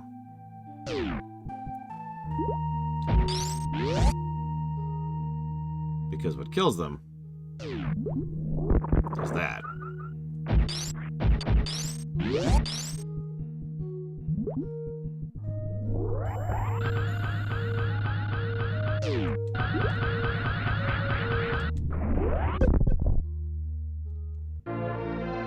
Yeah, I wasn't too worried about my health. So I've already given a negative, and I've already honestly done a lot of work to emphasize why that negative exists for some of the items in this game. But I don't remember where it is. Where's this stupid thing? There's that missile tank right there. Is the dumbest goddamn item in the entire game. Now, it is going to the extreme. It is the worst item pickup in the entire game. But it's still so stupid that even if I wasn't already inclined to give it negative for the pickups and their placement in this game, that alone would solidify it for me. Please keep in mind that even just trying to X-ray into that is just not something that's going to happen, really. Anyways, so now we use the grapple beam. Right? Right, that's how we do that. And get up here. Okay, for real, though.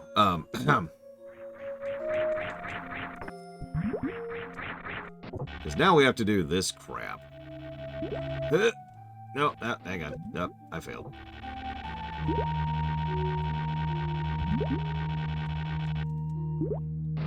Oh, come on. You can see why I used the other method to get up here.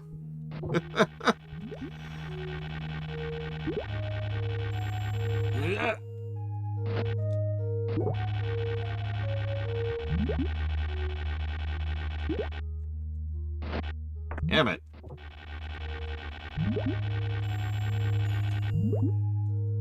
It's not an important pickup, otherwise it'd probably be more negatives.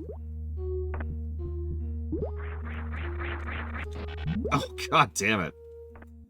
Yeah, this is why the grapple is a negative.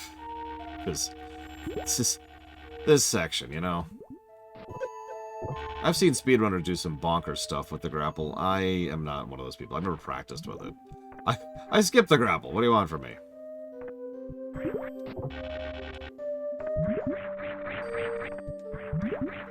There's a reason for that. But yeah, you see how there's a lot of infrastructure in here. And the whole purple vibe. I believe if you don't have gravity suit, you can't do this. Oh, don't... Actually, no, I'm wrong. I've seen speedrunners do this gravity suitless.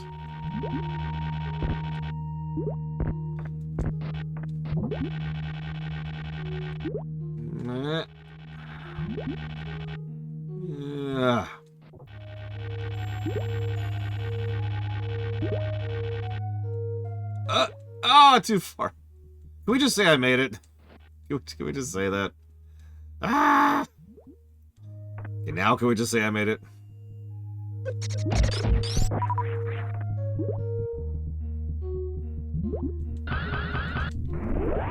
There. Anyways, so negative to level design. The grapple section. Ah, damn.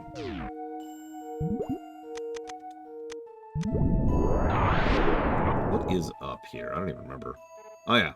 Item Central. Well, screw that. We don't need items. We're not here for items. We're here to fight mini-bosses.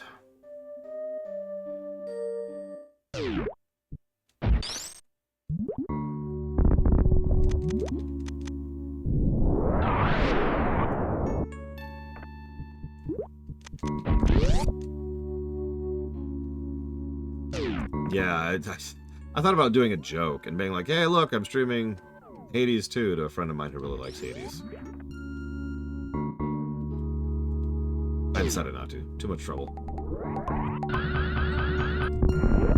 While we're here, we're just going to grab some items really quick. One of the things I do like about the X-Ray is it'll show you empty paths and it'll show you the real color of blocks, like those speed blocks.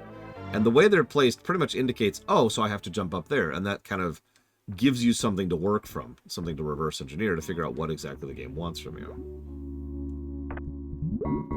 Of course, we don't have the X-Ray. Nobody ever answered me about that. Where the hell is the X-Ray?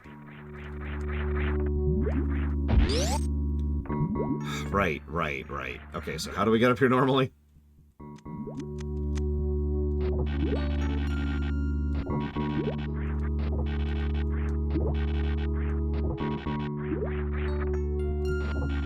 That's not too bad.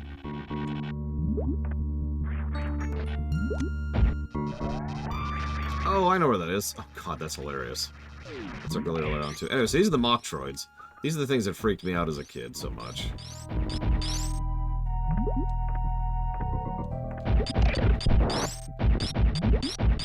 I don't really have a good reason why. They just did. Once again, X-Ray will help us here. They really do want you to have X-Ray by this point, don't they? That's interesting. No, those are not real Metroids. They even behave differently than real Metroids.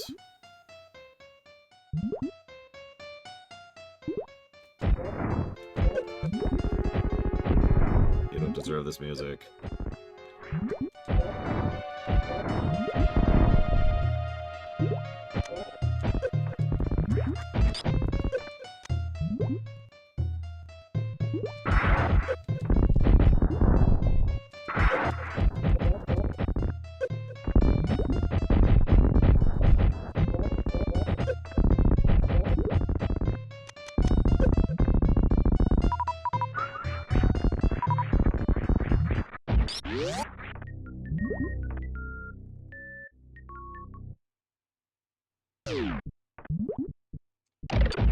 Nothing. Zero Mission is a better game than this in every way.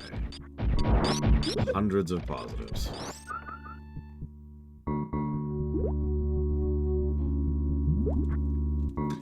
No.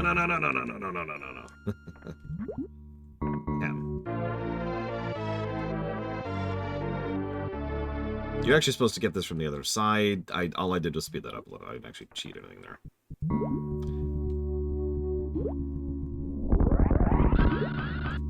I mean, I don't know right now, Spartan.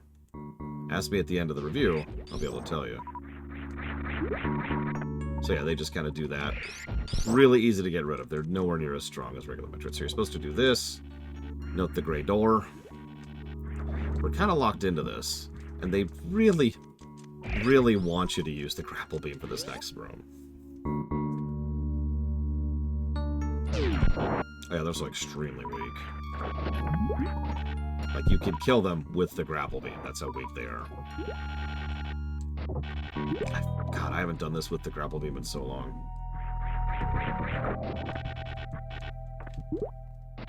This room can suck, especially if you get stuck into a loop of screwing up your jumps, which I have absolutely done. Even on good attempts.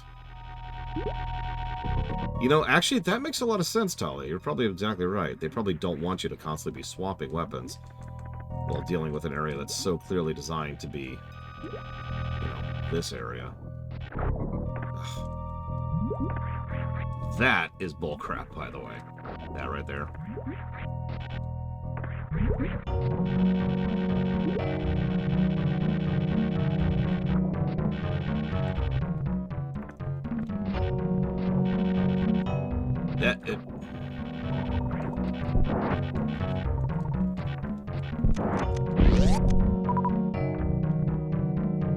You know what? Yeah, Zero Mission has better bosses. That it does.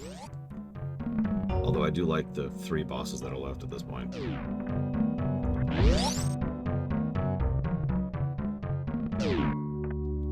And yeah, Zero Mission is a much better intro to the series. I stand by that as my recommendation. Several people said they would recommend Fusion as their first Metroid. I have no idea why. And not because of quality, but because why would you pick Fusion as the first Metroid? That doesn't really track with anything.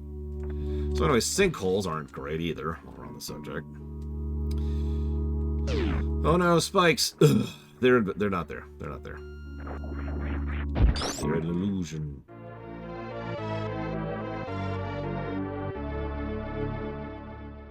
Yeah, exactly. It has to be like Fusion as a first Metroid?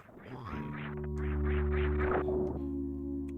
Alright, so hang on. So let's do a little bit of experimenting while we're here.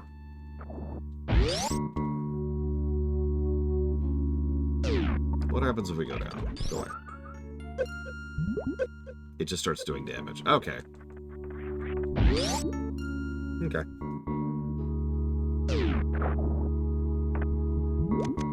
We know what this door means. So, Dragon time. Before we do this, let's jot down some thoughts from Rudy too. Hell, I still like Fusion, despite my issues with it. I just wouldn't recommend it as a first. That's interesting, though. What would be a good order? Assuming you have access to AM2R, I guess you could go Zero Mission, AM2R, and then Fusion. Well, no, and then Super, and then Fusion.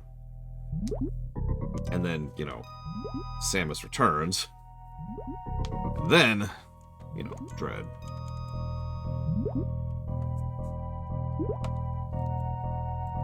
But I am weird in that I actually like Samus Returns quite a bit, so... Dawn Trail's funded, Braven. Isn't it? Wait, no it isn't. I'm dumb.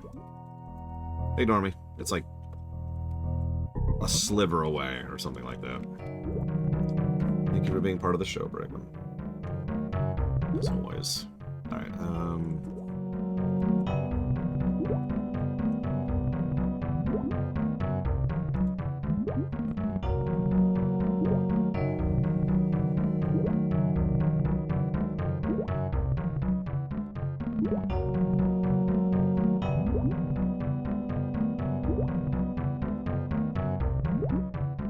the primes are their own thing. I usually say, if don't start with the primes, start with, you know, Zero Mission or Super. If you like them, cool. Think about doing the primes. I have so much health. This is such a weird thing.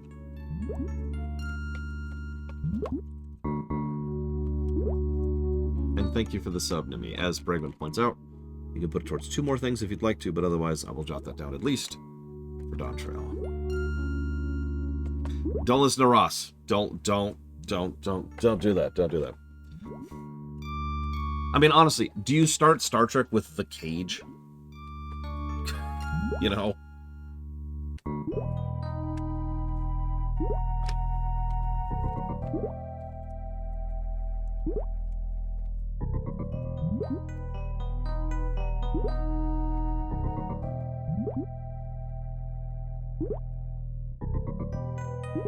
Start Star Trek, then counter Farpoint. Ah! Ah! Okay, anyways. I can't say anything. That was functionally my first Star Trek, too, if you remember. Not counting the movies and tidbits of TOS, which I barely retained. It was my first time sitting down watching a Trek show. I have no idea how I stuck with it.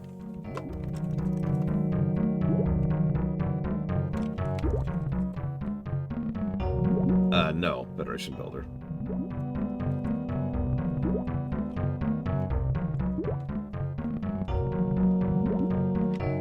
Thank you very much, Dark Day.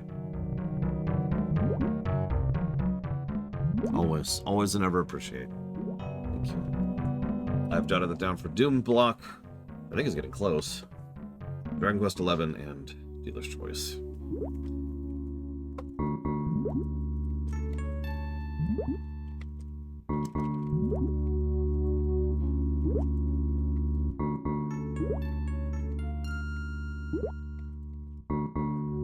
FF16, assuming it comes out of PC, and Doom Block, you got it. I mean, Where No Man Has Gone Before stood up way better than I thought it would. I'm not gonna, like, say it's the best episode ever, but it held up.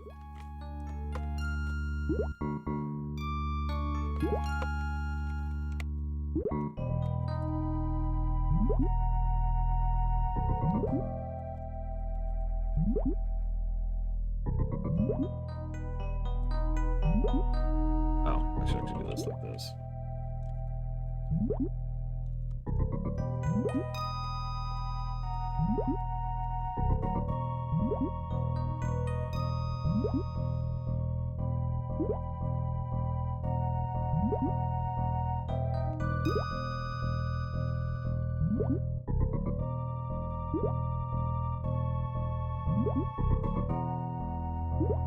Okay. Oops. Oh, whatever. That's fine. That's fine.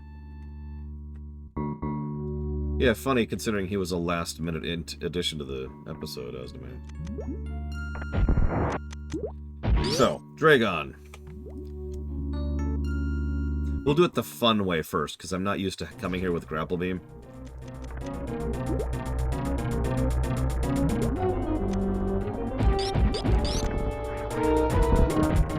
I just want to play with it.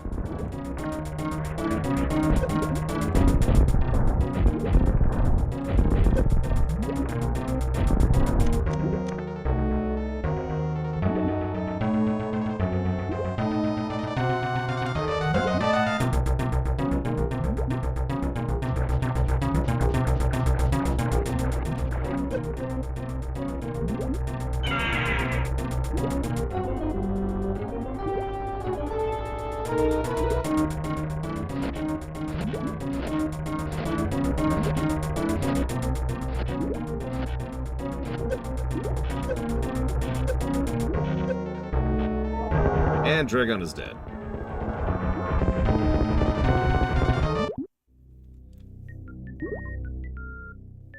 Also, Dragon's one of those weird bosses where, you know, there's a lot of visual storytelling that we have no idea what it means. Why are there skulls in her head? Why was she nesting in the space pirate ship? What does she have to do with the space pirates in Mother Brain? Yeah, you can also kill her with the Shine Spark, but we will, of course, now do it legit, which is a lot slower and a lot less pleasant. This boss fight is probably my least favorite fight in the game. It's not actually a bad fight, in the strictest sense of the word. It's just not fun for me. They're probably a wash in review terms. Well, I don't know, we'll decide. I notice they're not doing great on boss fight.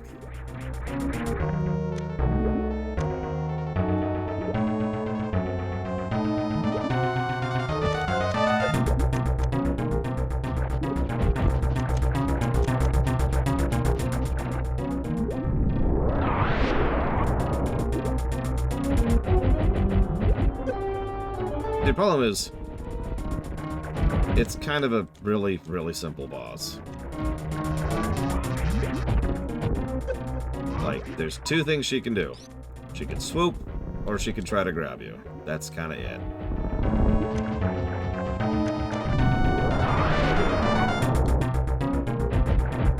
She doesn't have tons of health. Already probably about halfway through her already, but yeah.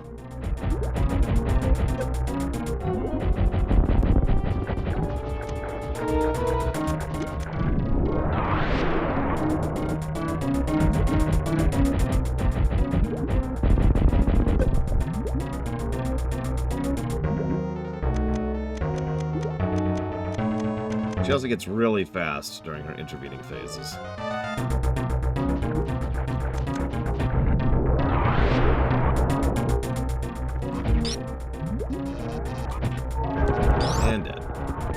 this time.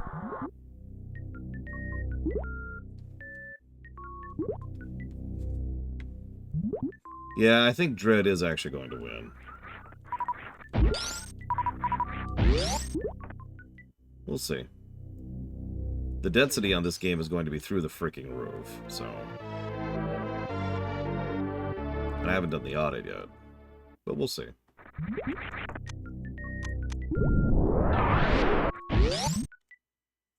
I've said from the beginning I think Dread is going to win the overall race, and I stand by that. It probably deserves to, if we're being honest. And Dread has plenty of negatives, too.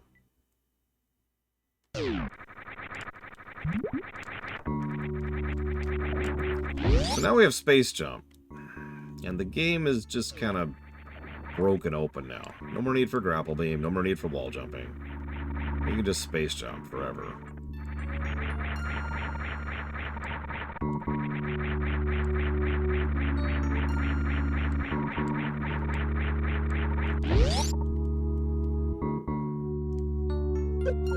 Also, a lot of doors have opened that were previously closed and grayed out because of Dragon. I can't imagine AM2R beating Dread. I apologize. I can't picture it. I can't picture reality in which Dread is going to score that badly, you know? Which category, Dark Day? There's several.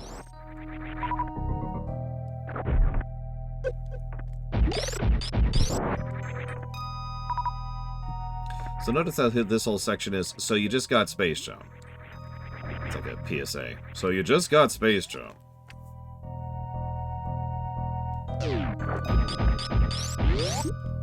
A lot of enemies to help, you know, help you recover. Also an area we've already been through, if you're paying attention.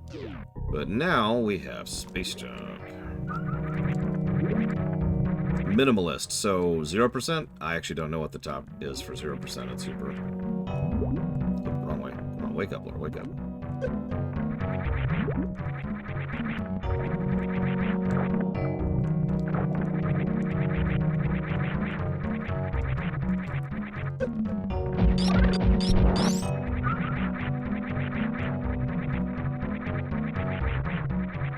God damn it. I mean, I kind of understand Spartan's perspective. It's a really easy perspective to have. When you hear non-stop praise about something or bashing of something, it's very normal to just kind of immediately mentally push back against that, you know? Just kind of instinctively. It takes a bit of a mental push to get past that automatic contrarianism.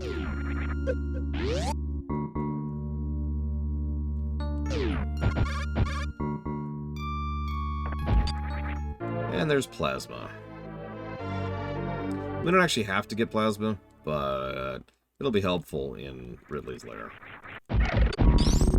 Also, this area actually requires us to kill all these enemies to escape. So, I think I missed one. Yeah, I did. I like to think that the pirates were here specifically trying to get a hold of the plasma beam and just failing it. Okay, who'd I miss? Who'd I miss? You, die. Yeah, just scouting out the area. Especially since you can't get in here until Dragon's dead, so...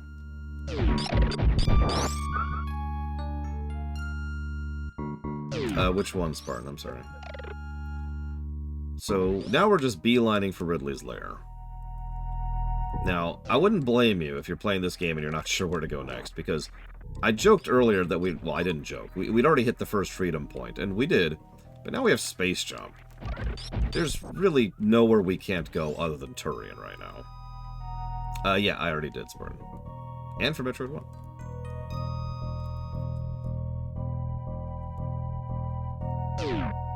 So... we're actually gonna go... I guess we could go and get the X-ray? I don't know. Is it even worth getting the X-ray?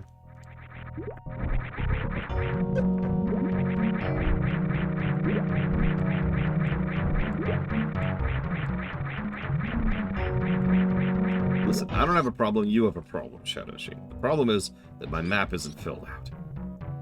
I know how to fix this.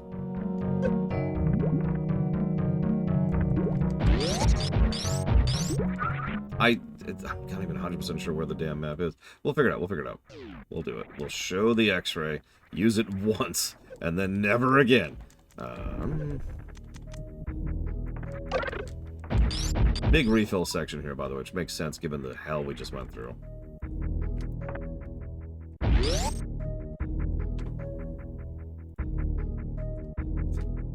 Whoop, whoop, whoop, whoop, whoop.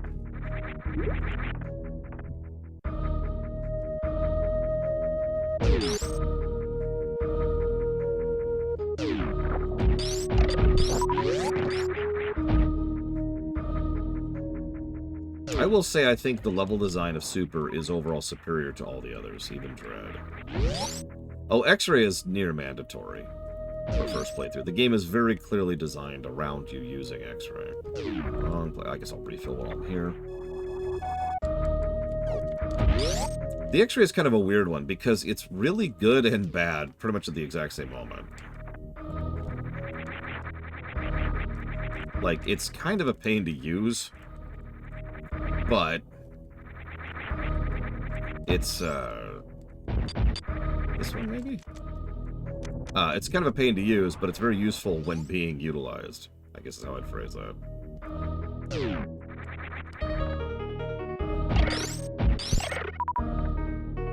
Yeah, honestly, even Dread, Spartan. Although it is inches amongst miles, so... Of course, we can just do this now. So we're just going to do this. Yeah, we could have gotten this a while ago. We should have gotten this pretty much the moment we came back up with Grapple and Ice.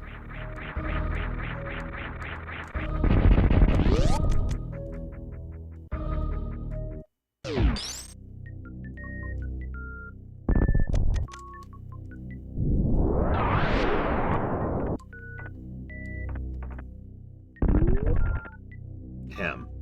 Let's try that again. X-ray.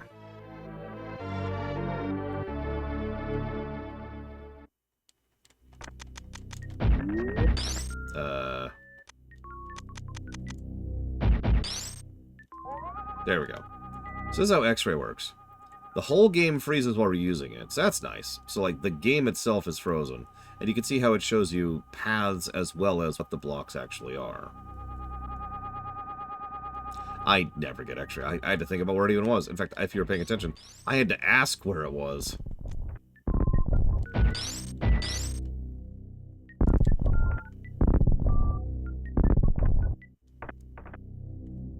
But yeah, I would say that the reason I put Super slightly ahead of Dread in terms of level design is because the routing...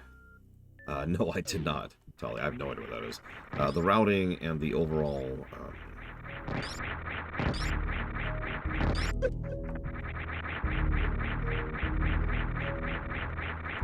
connective tissue and all roads lead to Rome are just superior in Super to all of them. Yeah, nobody... I actually know several people who don't even know Spring Ball exists in this game. It is such an irrelevant and obtuse little upgrade.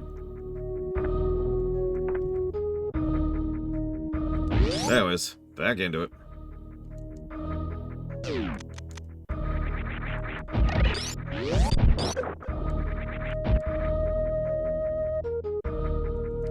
Normally we wouldn't have to do that little side thing we just did, so ignore that for purposes of review.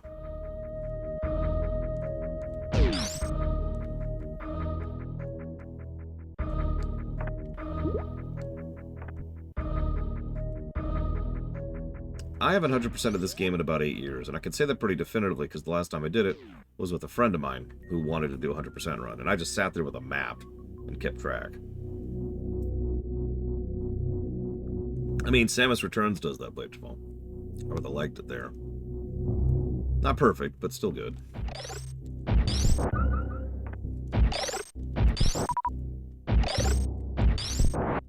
Oh, yeah, I never went in here. What's in here?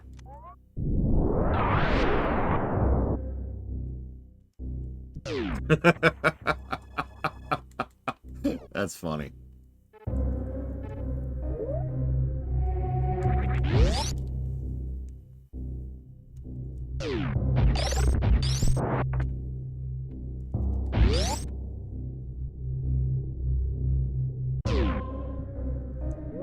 Gotta get a real save.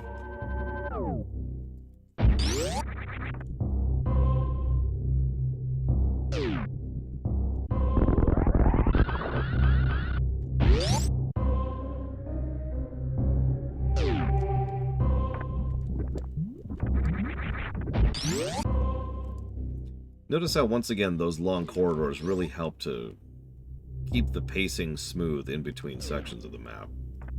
Just little touches like that, you know? You know, I'm going the right way. I'm going the right way. Stop doubting yourself. Every time I go... There have been times on speedrun routes, or when I've actually been trying to put down times, that I've been like, hang on, am I going the right way? At this exact part of the game. I don't know why.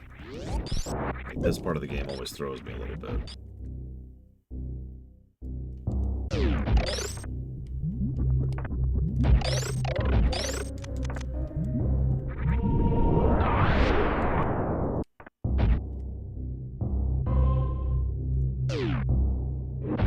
So this is the thing we actually saw in the preview.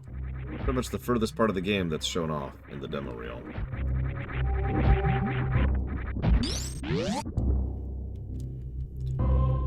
So you know it. You love it. It's the song they can't let go of.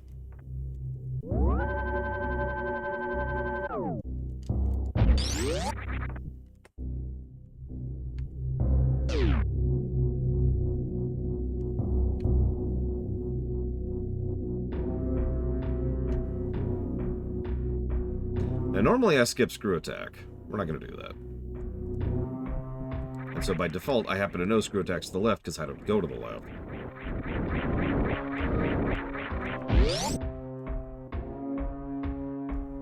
For those of you wondering, yes, this is the original.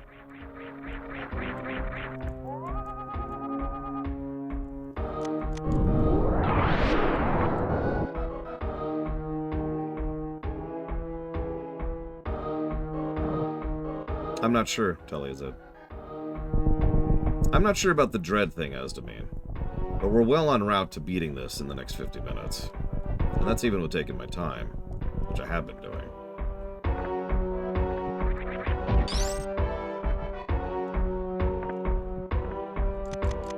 Since we have so many power bombs, we're just going to use those.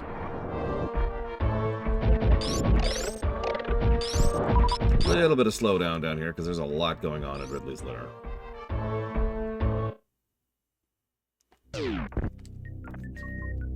No, no, no! Oh, whatever. Whatever. So, some people consider this the hardest boss of the game.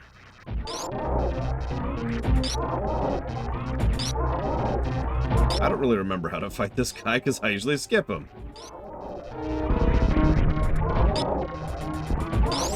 If you played AM2R, this guy should look a little familiar.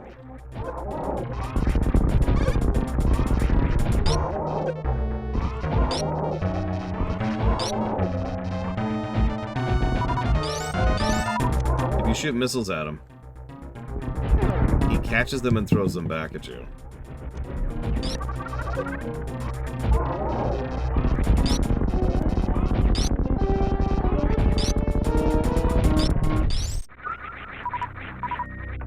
Quite possibly, as to me.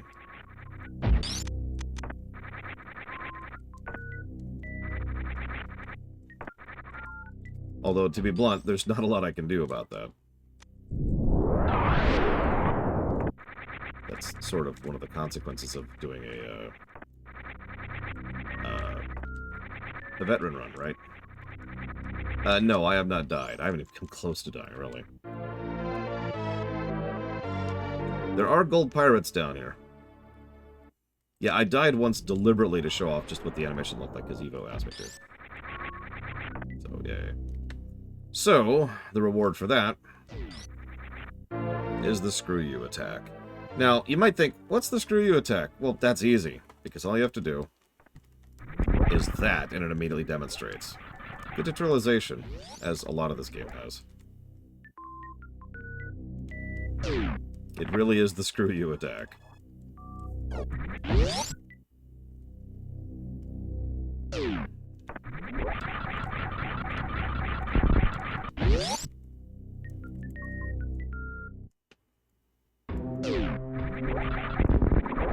We also have an area just pretty much designed for the screw attack. Just letting you play around with it for a minute. Having the frickin' X-ray is going to be so irritating.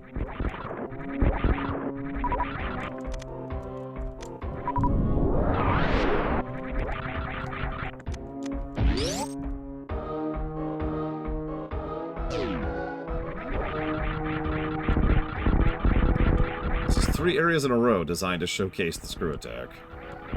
X-ray is literally a handicap. It actually gets in the way of playing smoothly.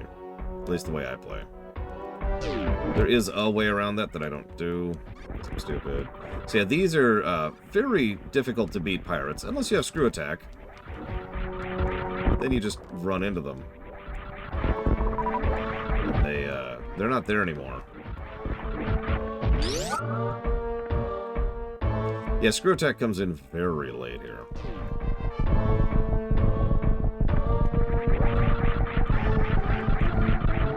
That might be why they gave us so many zones within Ridley's lair designed around screw attack. It's like they knew this was it, right? Like this is what you get to play around with. Although the no really 100% point is right after this. So that might be related too.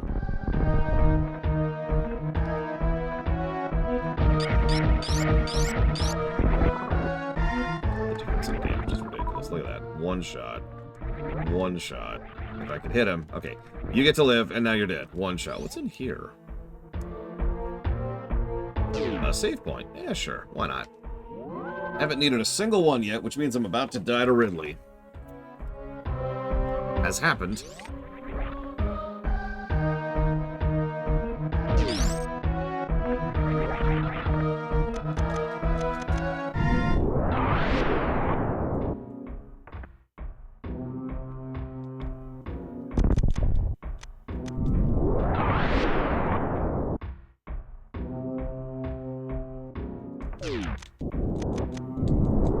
Those power bombs are coming. No. Ridley actually permanently dies here in Super. The Ridley we see in the future isn't the same Ridley. He dead.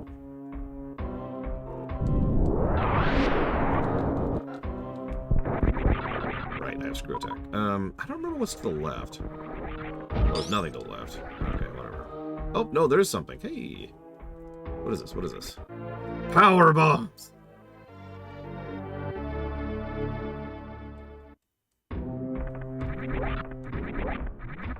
Well, no, fusion happens after other M if you're going by that metric, Mr. Red.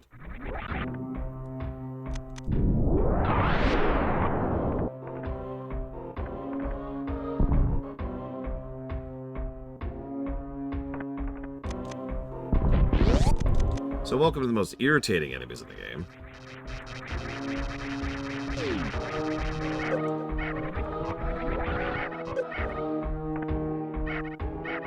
They just sit there, invincible. Until they do that. And then they die instantly.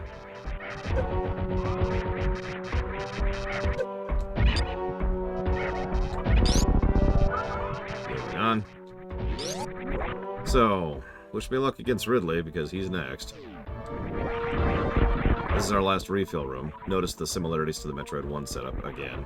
A lot of Chozo statues in the background, too. A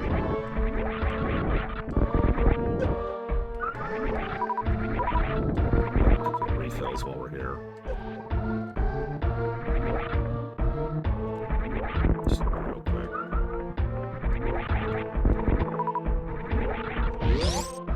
Yeah, we should be fine with that.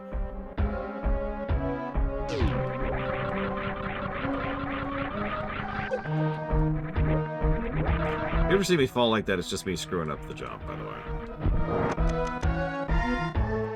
Alright, pause. Pause. What? Excuse you?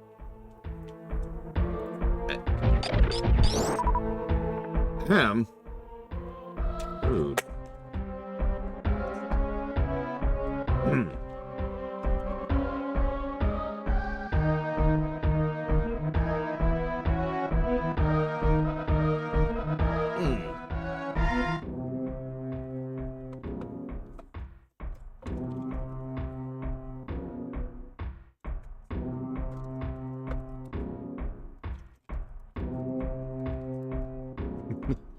I like to think Ridley is legitimately terrified, and I mean that.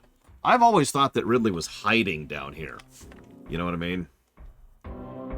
He could have come right out and been like, I'm here, Samus. But no, he decided to peace out and bail as far down into the planet as he could go.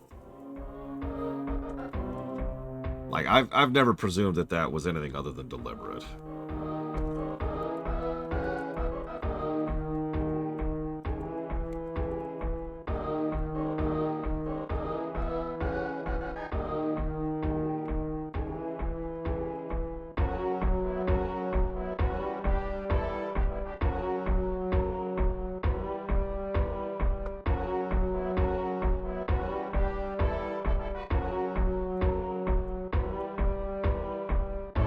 Exactly, Rex. And again, this is when Ridley, until Prime 4 comes out and retcons this, dies, as in stays dead. So...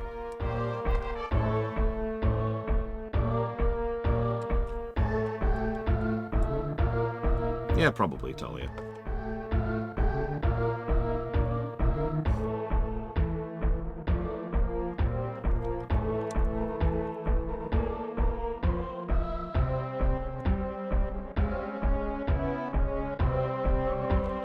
I think the pirates in general were getting desperate at this point, which makes sense. They had massive losses handed to them in the primes. Now, I know that was made after this, but it still makes sense when you think of the timeline. They already had a huge loss in Metroid 1, and then they got losses handed to them in the primes. And now we get to Super, and there's only one Metroid left, and they're like, we gotta get it, we gotta get our hands on that last Metroid.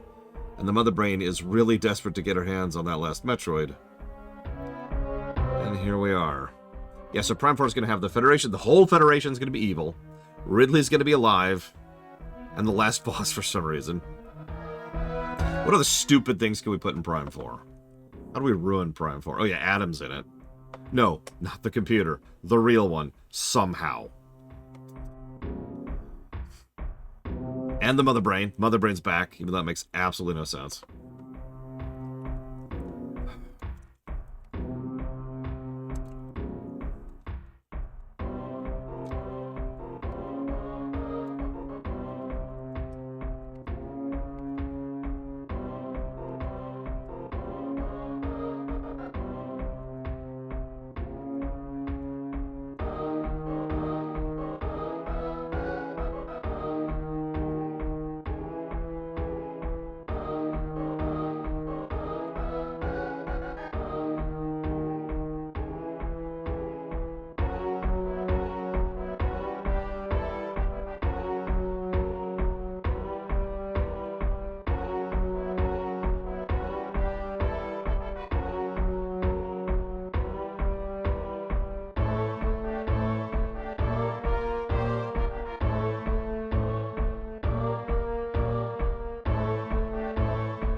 Damn it, Federation Builder.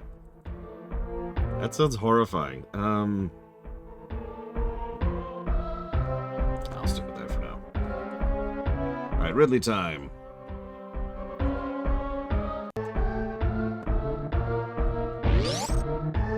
Wish me luck.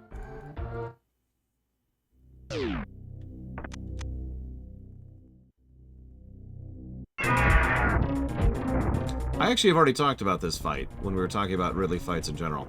It's astonishingly simple, but feels very intense for what it is. Ridley is completely based on your own movement and actions. He has tremendous verticality, because he's flying. Being under him is death, but there's lots of ways around that, and you pretty much cannot reach this point without the space jump. It is possible to, of course. He doesn't hit harder than, Ridiculous does. He's got a pretty chunky chunk of health. He's got an early kill trigger, which most people don't even know about. A lot of the bosses in this game actually have unique little ways to kill them that are not standard. And by that I mean all of them, pretty much.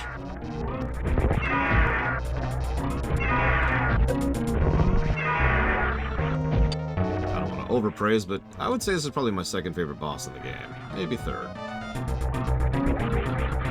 Oh, I think we're in the face. Nope, I'm wrong. A little early. He's not red enough. He's not red enough. Let's make this guy full-on commie. If you let him grab you at a certain point when he's not at 0 health, like he gets into a specific phase, which I thought he was at just now, he'll be like, oh, I'll just die then, and then he just dies. Like, he goes down with Samus. It's kind of weird. Probably some story-intended implication there. Oh, there it is. Just like this.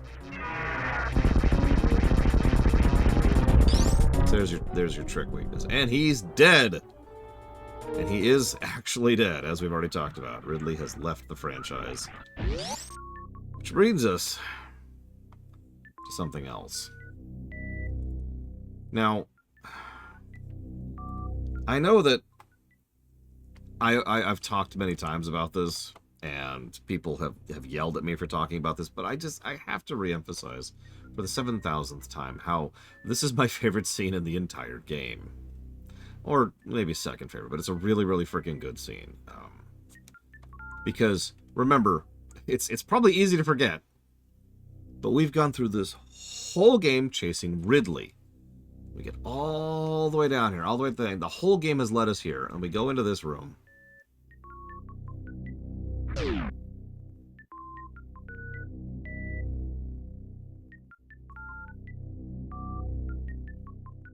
That is brilliant. That is absolutely brilliant. All there is for us is a broken jar. It is the jar that the Metroid hatchling was in. Now, I remember when I first played this, I was just like, oh my god, followed immediately by, well, now what? Now, it's pretty easy to walk into the boss room in Super. But it's also possible to not walk into the boss room. And if you don't walk into the boss room, then you have no idea where you're going at this point. And that kind of sucks. It's probably why in Zero Mission they specifically baked in a cutscene that shows you the boss room after each boss is dead to indicate, hey, this is where you're going to be going eventually. Either way, this is a wonderful moment. Plus to story. Maybe pluses to story.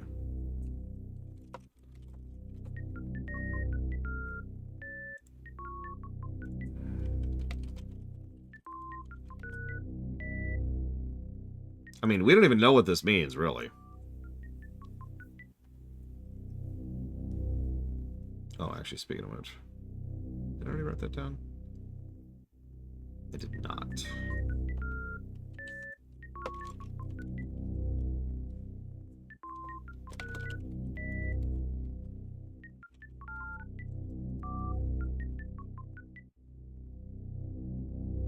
And yeah, Ridley's turbo dead. Woo! Yeah, we couldn't do a Meanwhile Elsewhere yet. When did FF4 came out? Out of curiosity. No reason.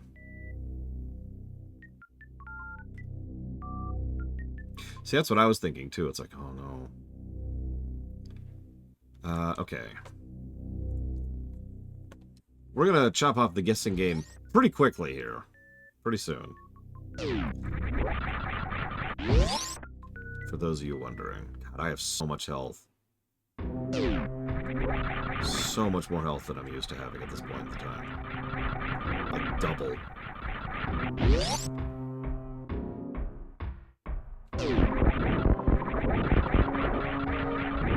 There you go. I only bring that up because I was curious when the concept of a Meanwhile Elsewhere really entered video gaming. I even call it that because of FF4.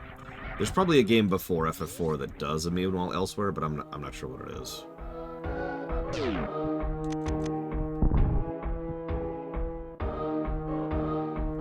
Yeah, I've already given my opinion. I don't think this is going to beat Dread.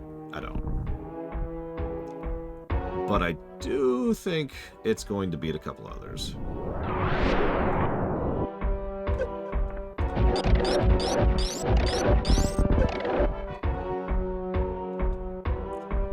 No reason not to use power bombs at all.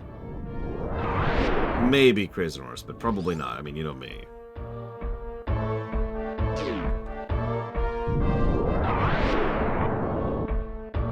Let me tell you what, I got really used to enter room, use X-ray at about this point in time. To figure out how to progress in some of these areas.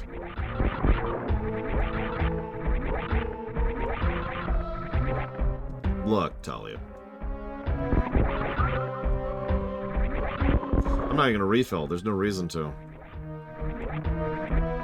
The baby will have me covered there.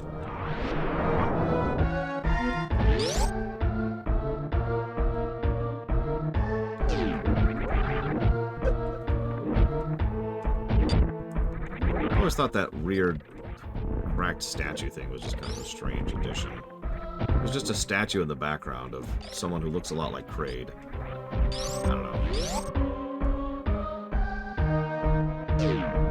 The baby will heal my mended wounds, and thus I will be capable of defeating the ultimate evil in the galaxy. His name is Sakamoto. Nah, I'm kidding. He's cool. I mean, he's an idiot, but he's cool. He's not that bad. In this business, Sakamoto's practically a saint.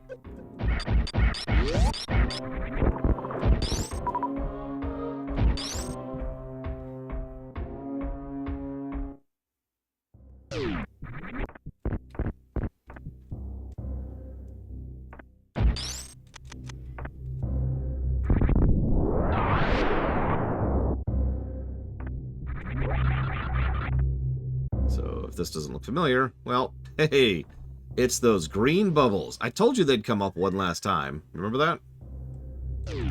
You probably thought I was miscounting. This really is the closest thing to a hub we have in this freaking place.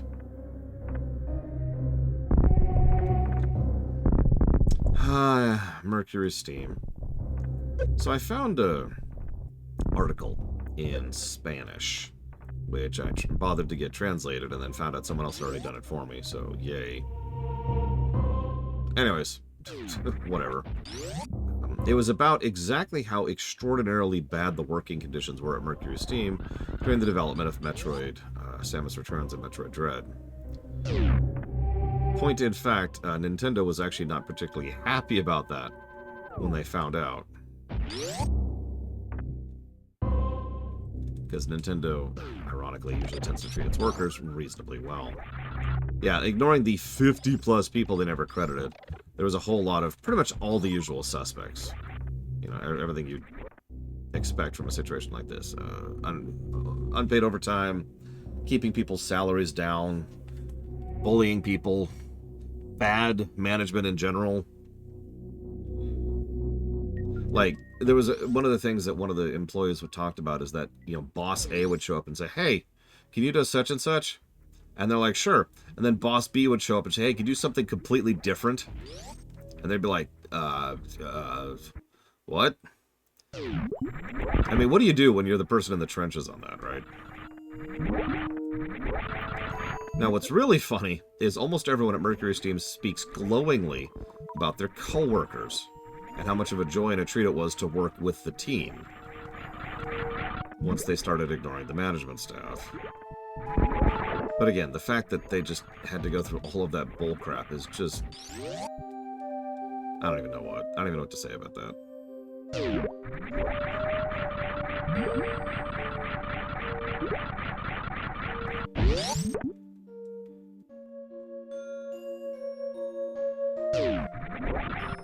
It reminds me a lot of the Prime situation. For those of you not aware, most of the people who worked on Metroid Prime 1 not only were not game designers, they weren't programmers. They'd never done anything like that before. So they were working just, you know, because they were hired off the street, essentially.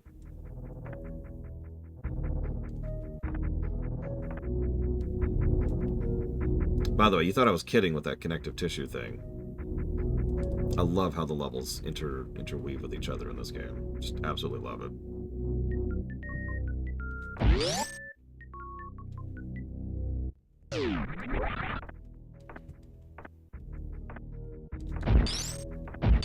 Let's go back to the wrecked ship. No.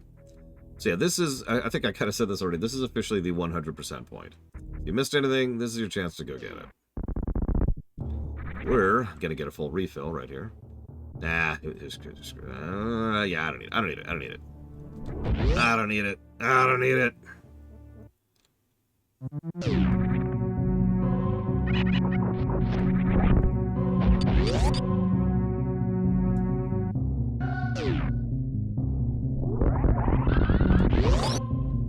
Yeah, screw it mode again. We have the screw attack. I never have the screw attack. We have to screw it.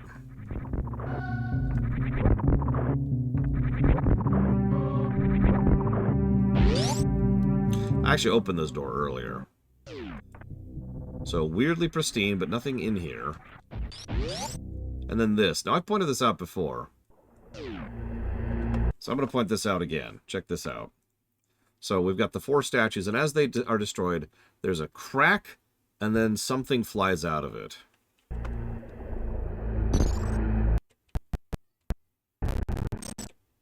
Which looks like that. Now, no explanation for this has ever been found, and I did another look to find if there's any explanation for whatever the hell that is here. Obviously, the implication is that it's a soul, and we do know that ghosts and spirits exist within this setting, so that's cool. But, like, why is it coming out of the statue? Is the statue being used to, like, enslave these 4 bosses, and now that we've killed their bodies, their souls can be released, and that's how we gain access to Mother Brain? Because, anyways, moving on. Oh yeah, by the way, I'm going to check off the guessing game basically now. So if you haven't gotten your guess in, this is your time to put it in. The document is mostly up to date.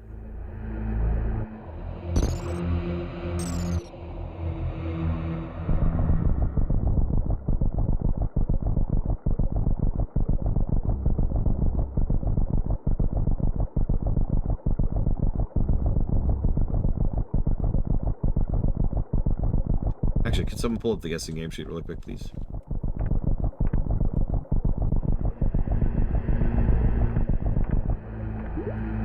So now it's time for Turian.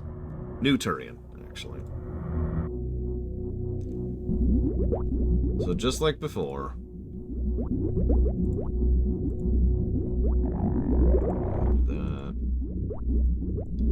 There's not much music here to speak of. Instead, it's a lot more atmospheric-y kind of stuff. It's also almost pristine for the most part, other than this, like, the save room.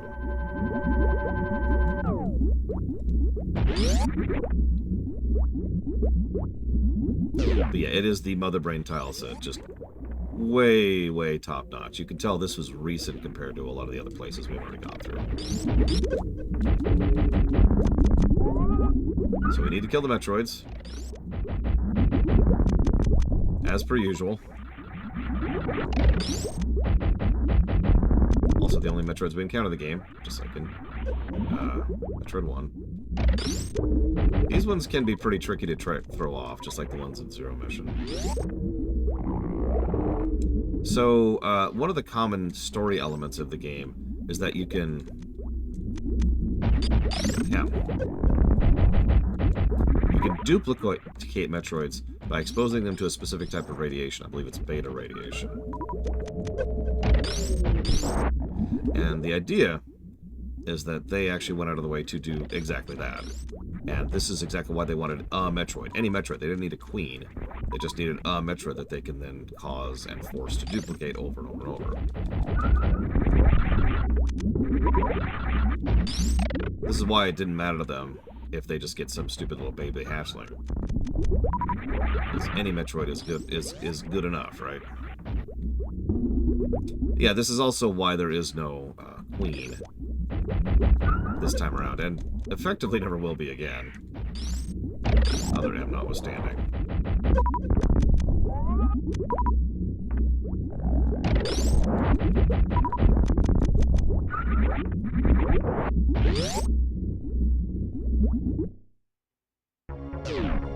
So, enemies that are pretty much immune to our basic attack. Remember that. Then a Chozo statue, which is completely drained. That's okay. Organotech. Yep, yep. Turns into a pile of ash as we run into it.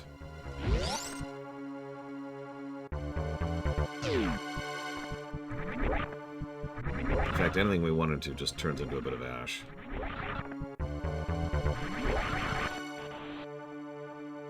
And there's the enemy that we could barely deal with. Yeah, there's a lot of ash on the ground.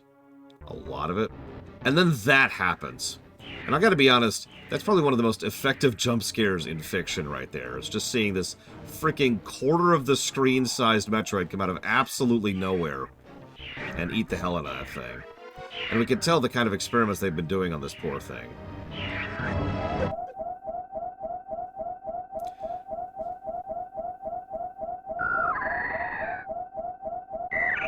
Now, this is kind of interesting. According to the developers, the specific reason that it recognized it was us at this point was because it heard this sound. The sound that it hears, canonically, when Ridley defeats us back on the station when we were trying to rescue it.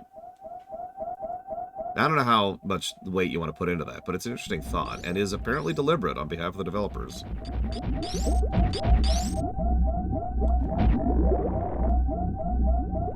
So, here's our full refill. Which we need.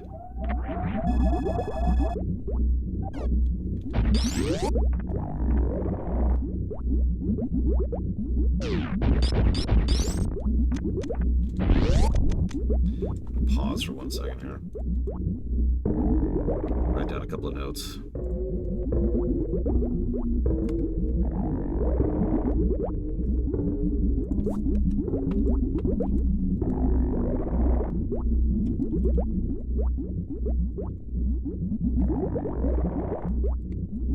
Alright, speaking of which. I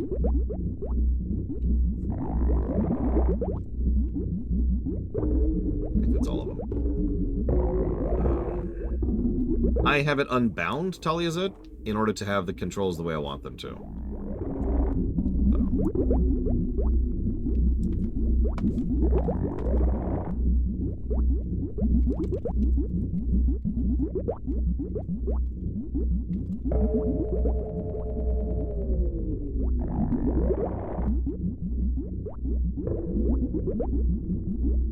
I like this as an ambient track. Call me a weirdo.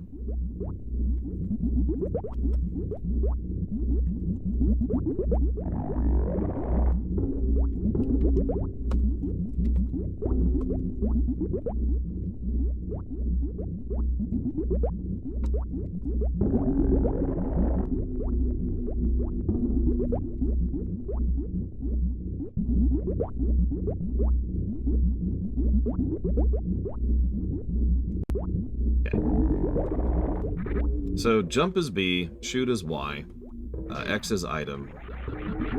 I'm not sure if I use A for anything. R is dash. That's pretty much mandatory, and L is look up.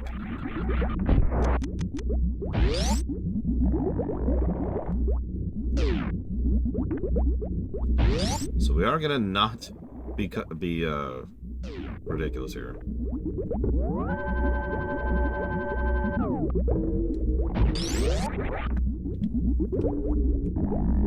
So this is interesting because this can be pretty hard.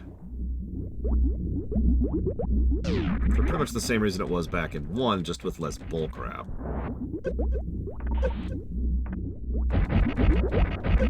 How this goes tends to depend entirely on how prepared you are for it. And of course, when I'm doing my speedrun, I have much less energy. About half this much. And, not nearly as many missiles, but that's okay, because you can skip all of these doors with a very difficult to do trick I have issues with. So, a bit of a deja vu moment here.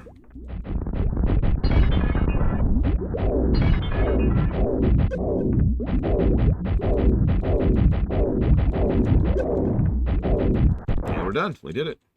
GG. Alright, so, yeah, I think the last boss is a little bit tame compared to the last time, but, I don't know, I think it works for what it is.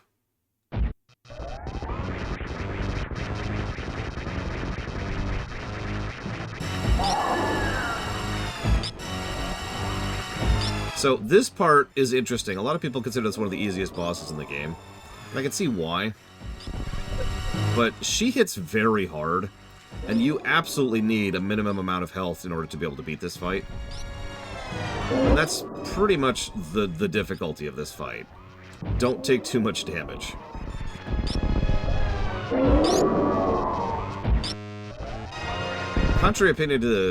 Despite contrary opinion, she actually does have a set amount of health, even after she gets hyper beamed. And so you are kind of aiming for that. Pop all these in while we're here. She's about to start her second phase.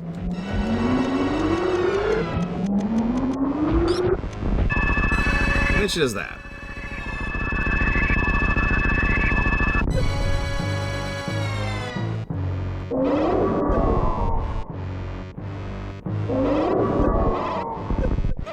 Now, it's possible to not be stuck in getting down mode here.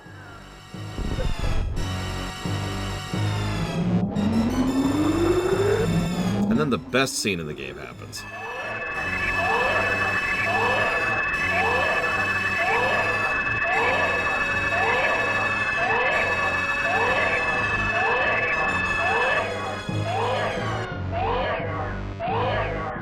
You know, the scene that Other M completely ruined.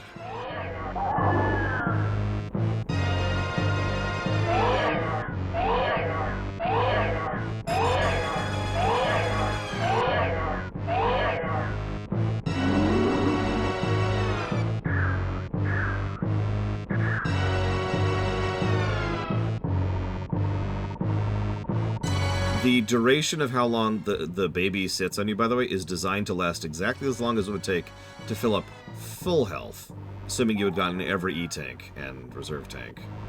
So if you're wondering why it sticks to you even after you're full, that's why. So the Mother Brain, incensed at this, absolutely freaking livid at this whole situation, kills the baby. Completely destroying her plans and everything, but at this point, she's kind of one-winged angeling. I don't think she gives a damn about anything other than killing us. In fact, if you let her advance on you in this phase, she will absolutely destroy you. She is in full berserker mode here and is essentially impossible to beat, except for the fact that the game gave us the hyper beam. And this is where we get the concept of the hyper beam moment. What's funny is this works as a hyper beam moment in gameplay and story. It is an awesome hyper beam moment.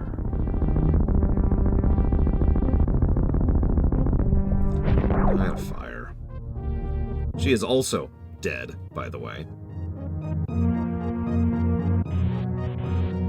No really style.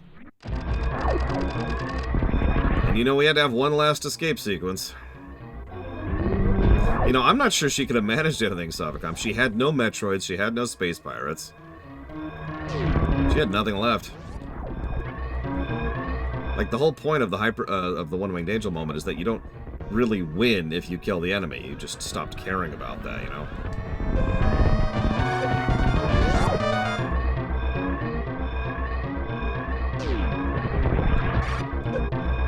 Yeah, it's entirely possible the Mother Brain would quite literally die out. There's no one left to maintain her giant facility designed to keep her in place. Now, as to why this self-destruct destroys the entire planet and isn't just a major explosion, I have no idea. Although if I were to guess on the matter, I would say that the Mother Brain kind of did that on purpose because, again, spite. Because there's a whole lot of screw it in a lot of her actions here.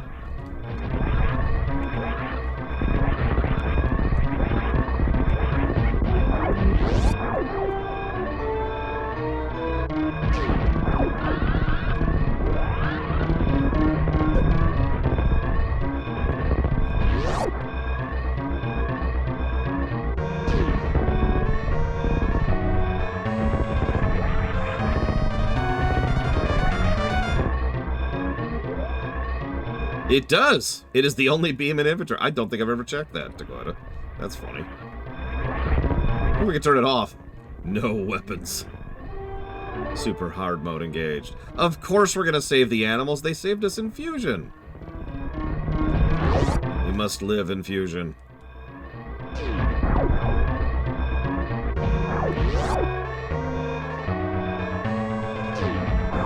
Be free, little animals. Be free.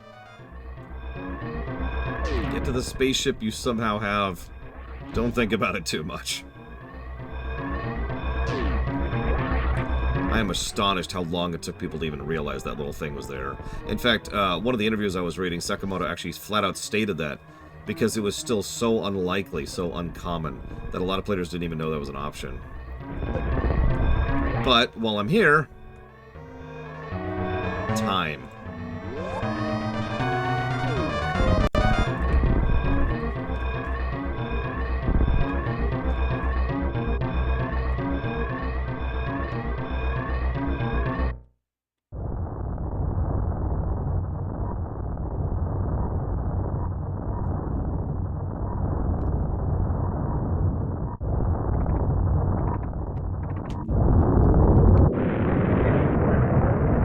No, watch the right side of the screen, Savacom.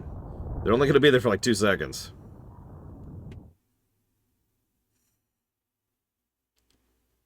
Right. There. That's them escaping.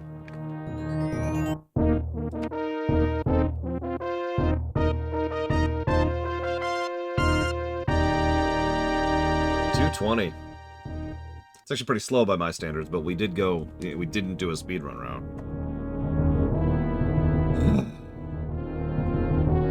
Alright, hang on. I gotta write up a bunch of things, because I just kind of blazed through that. I didn't want to interrupt the tempo of it.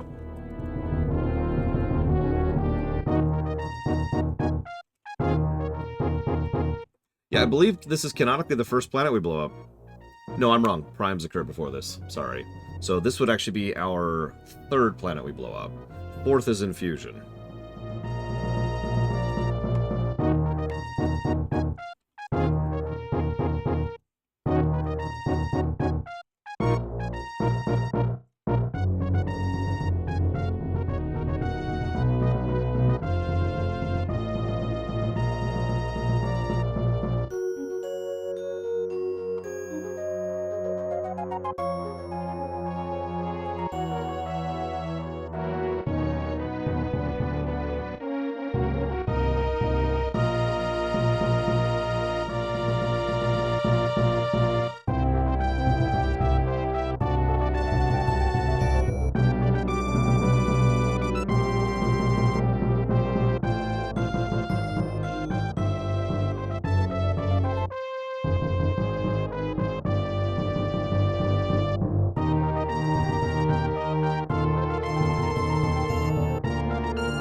Special thanks to Dan Osen.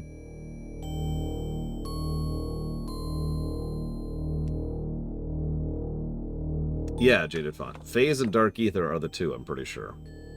So Phase, Dark Ether, Z-Beast, SR388, and then, you know, the other one. That's later. We're not talking about it. So let's see what ending we got, and how much percent we got. I also Deer Force.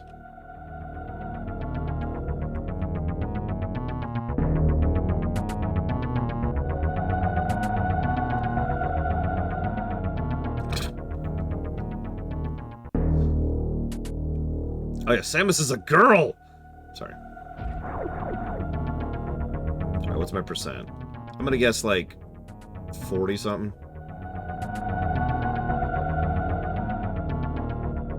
65, that's way higher than my norm. Damn.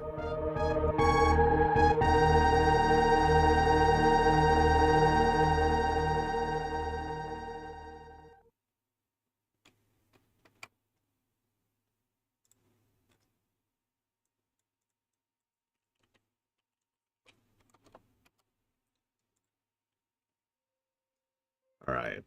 Let's do it and do it right.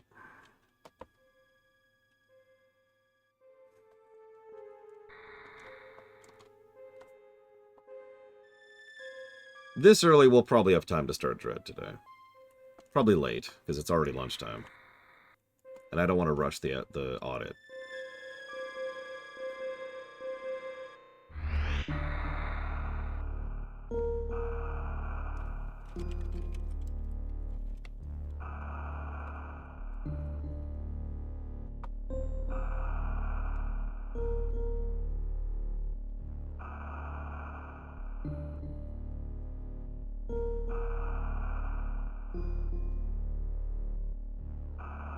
They were desperate, Trihexia. Which makes more sense when you consider Prime 3.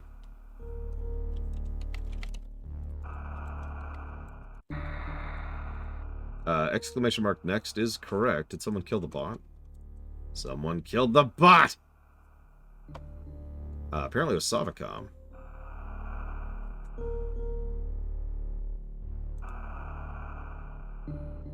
Probably not Trafen, especially since I don't even know what they are. At least not by memory. I didn't sequence break this game.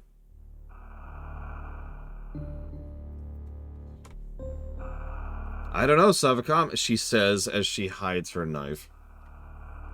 The last Metroid is in captivity. The galaxy is at peace.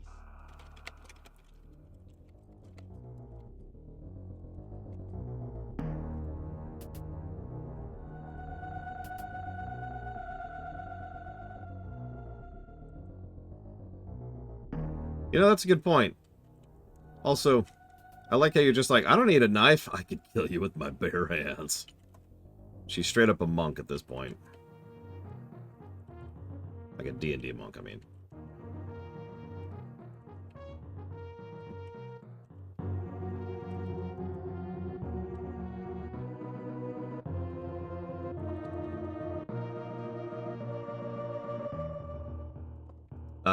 When Prime 2 and Prime 3 have been ported forward or remastered for the Switch, Walker.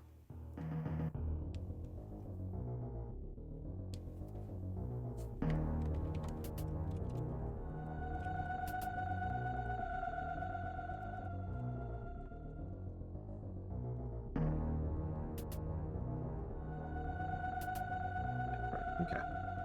Is that going to happen? Probably. If it isn't, sucks to be them. I'm not playing Prime 3 on the Wii. I frickin' refuse.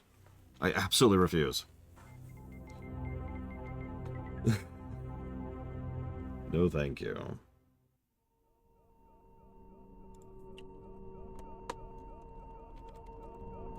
Yeah, there's an extraordinarily high chance we will get exactly that announcement in about a month and a half.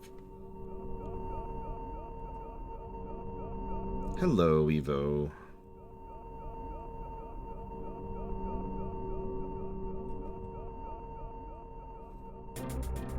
Right. I need to do this correctly.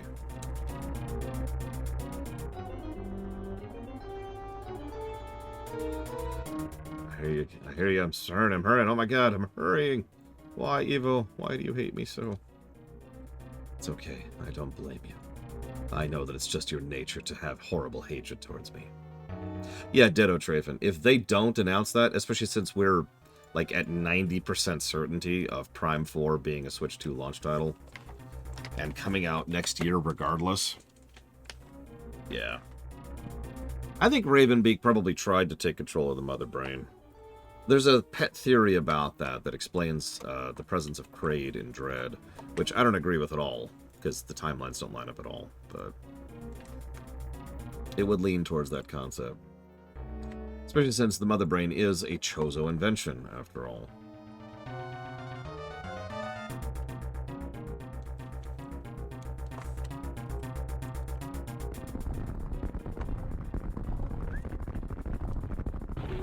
But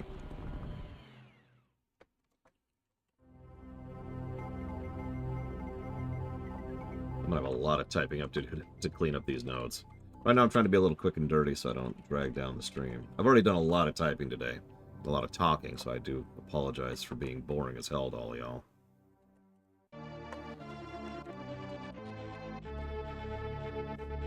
You know, the funny part is we won't know if this beats Dread or vice versa until probably a couple days from now. So here's the real question. Do you think Super beats the big three?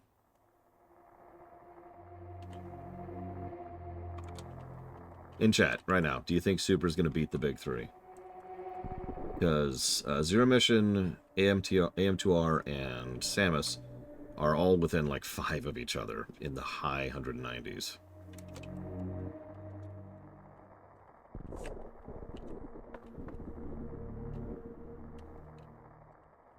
And 200-ish is a really, really good score, as I continuously try to remind people.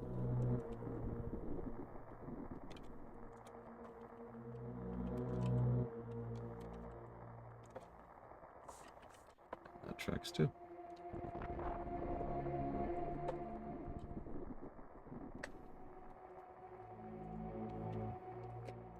Okay, something good about Metroid 1 that isn't a token giveaway thing. All right, you want me to say something good about Metroid 1?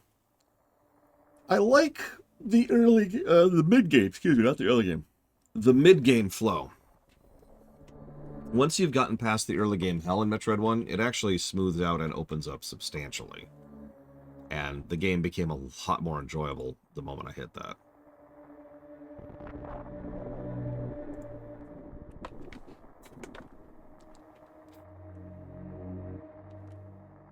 Did I seriously? Oh my god.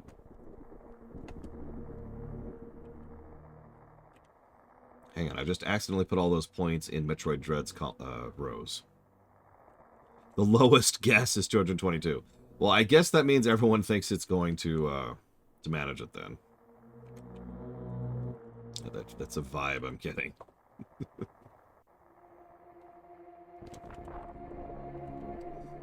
All right.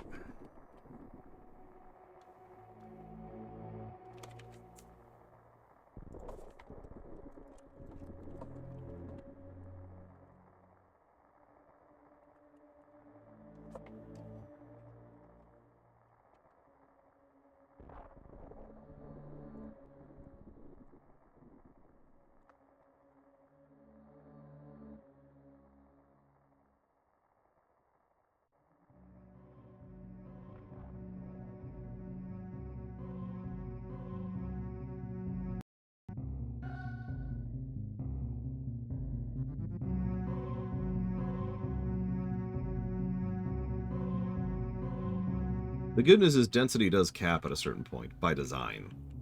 I think I've talked about that before, but for those of you who don't know, density is, like, it's too easy for extraordinarily short games to be artificially inflated because of density, right? That was already an issue, but, like, NES games, because I knew I was going to be reviewing NES games someday. And I knew that SNES, a lot of early SNES games were going to be reviewed, and there's a lot of bite-sized games. And they were just scoring artificially much higher or lower than they should because they're an hour and a half long. So while certainly the density in this game is going to be bonkers, I don't think it's going to inflate the score that much because it's designed not to.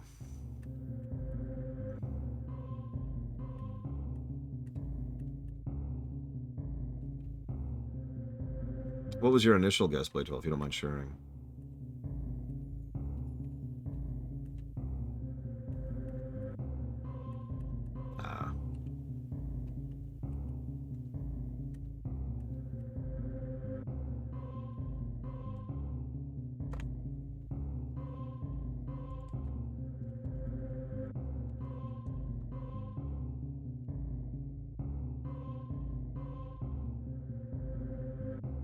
I would say the only one that beats, that potentially beats combat over AM2R for me would be Dread.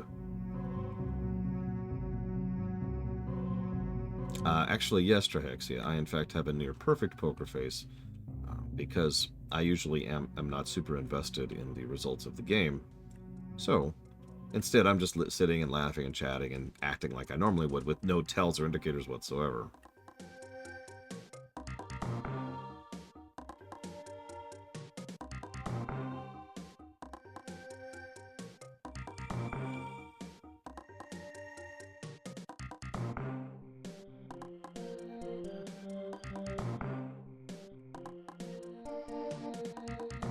Which has the best controls? Give me a sec. Hold on to that question.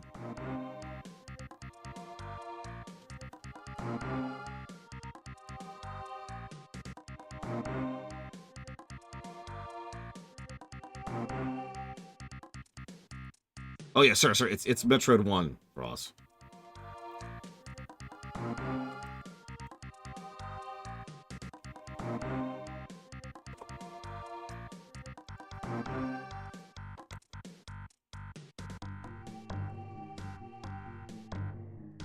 Other M.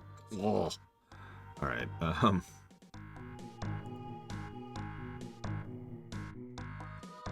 mean, again, other than Dread, which is the easy winner there, because Dread does have the best controls, pretty much. Period. But other than that, I'll just look at my notes on controls. Looks like the current winner is AM2R, which makes sense. Yeah, I think I'll stand by that. Super is technically tied with it, but that's by virtue of having a negative in addition to the positives.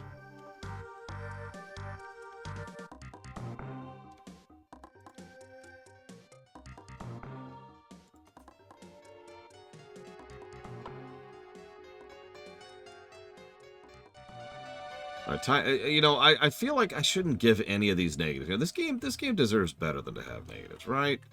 We all agree. If I just get rid of these negatives, no one's gonna question that.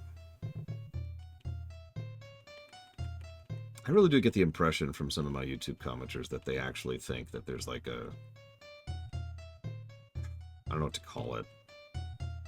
Like I want a score to be a certain way. I don't know how to phrase that. Like I look at the score and I think, no, that can't be right, and then I adjust the score to match my own personal thought bias or whatever on the matter. I mean, I have actually been accused of that outright on my Terranigma review, specifically. That was just a couple weeks ago. I was too biased, or rather, I had no bias towards Terranigma, therefore the review was invalid, was actually the specific accusation. It was very strange. Oh, I'm gonna shut up. This is the good song.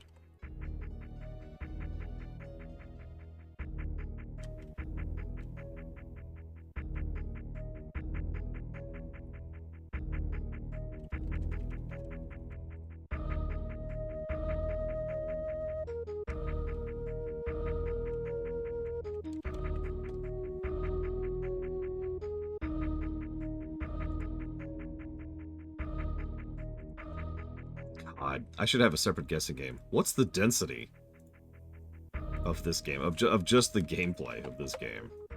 That is 79 positives at the moment.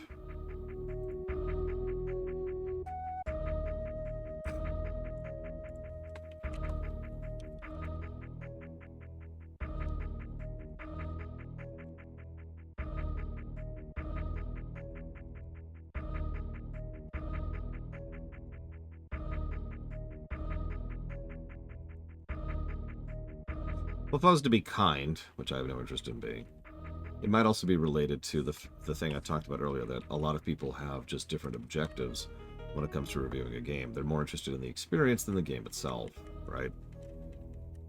And that's whatever.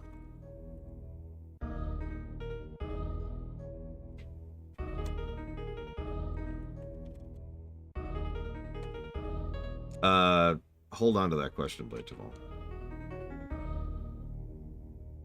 I lied, by the way. Super Metroid is not tied for AM2R, so AM2R just straight up wins on controls. I forgot I actually gave Super a second negative to controls, which I stand behind.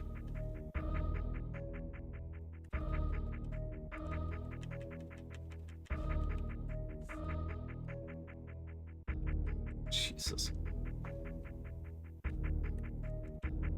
I think you're right, Blade Jamal. The only thing that could contest this is Mega Man 11 off the top of my head. Or Portal 2. I think those are our big options there.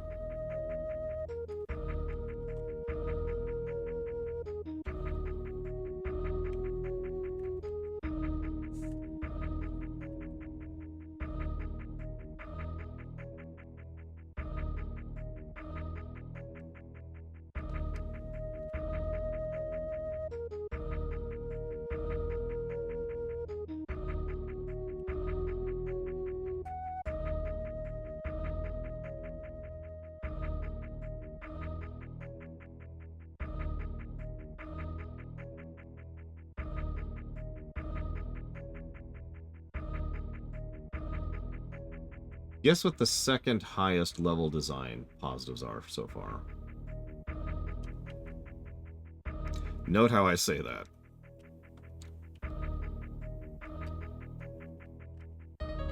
Because you already know what the first is.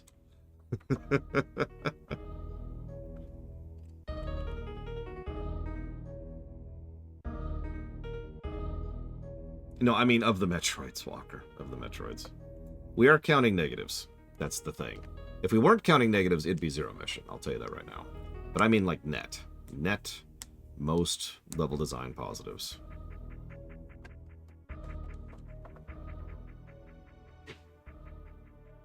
Yeah, AM2R. AM2R is correct. Zero Mission and Samus Returns both have some solid level positives, but both also have negatives dragging that down. AM2R had no level negatives. So.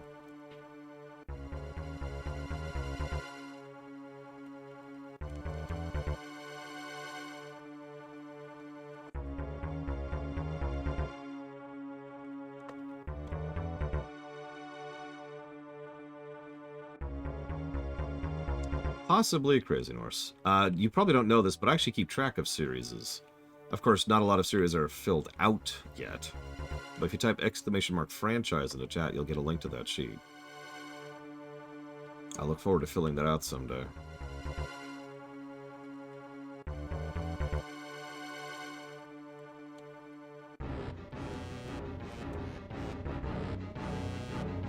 I have been filling out the Metroids as we go.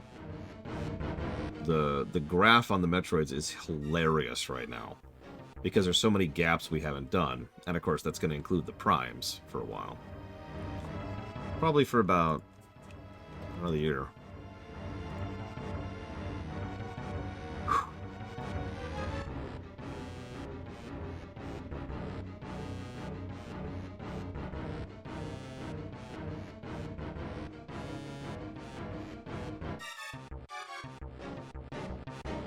Here's one way, objectively, AM2R is a better game.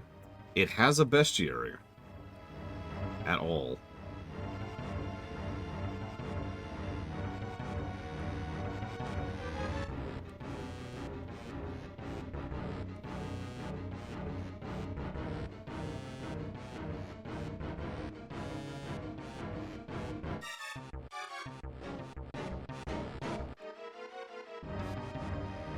Oh, I haven't had fusions yet? Oh, I can fix it real quick. Yeah, pull this up anyways. Oh, that's right, because I went to go mow the lawn last night. Finished mowing the lawn.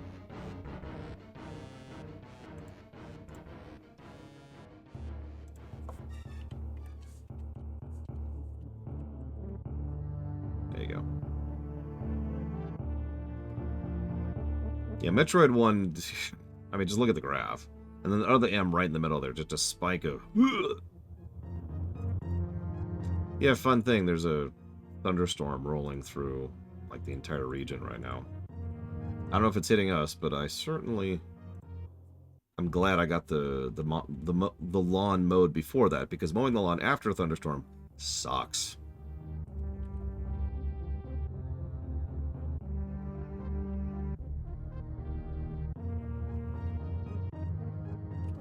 One moment. Yeah, I'm feeling it double.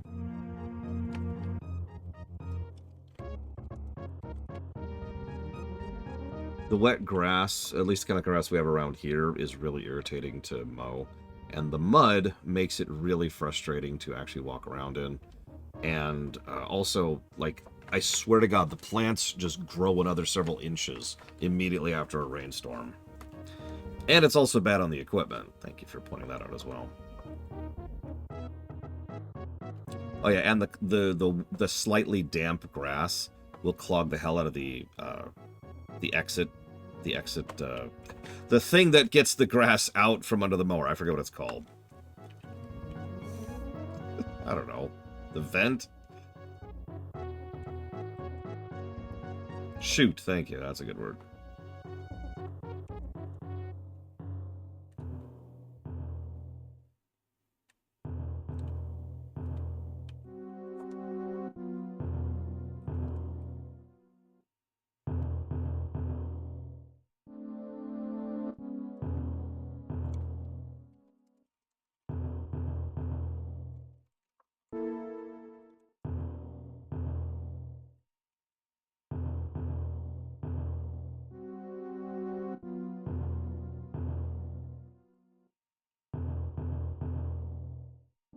Did I ever? I did, okay.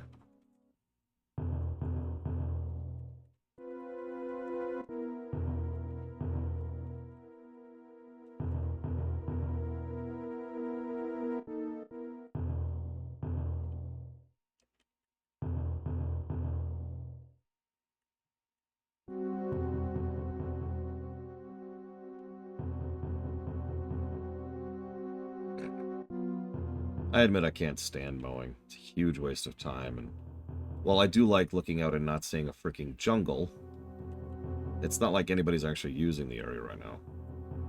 It's too hot, too muggy. So it's like just an added tax of irritation on top of everything else.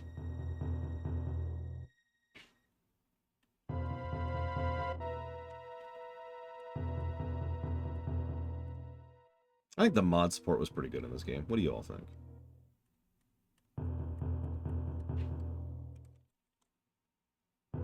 Yeah, I think this gets the same pluses that AM2R did for the same reason.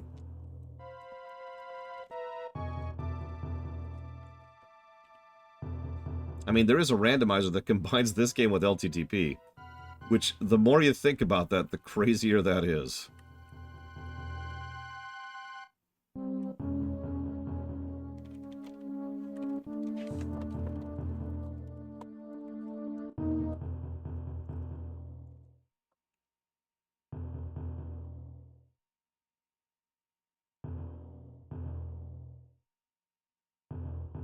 Which game, where it's not the main gameplay, had the most fun town... Oh, jeez. Probably, Nino Tooney, I would say. Whoever asked that, it's already scrolled off the screen.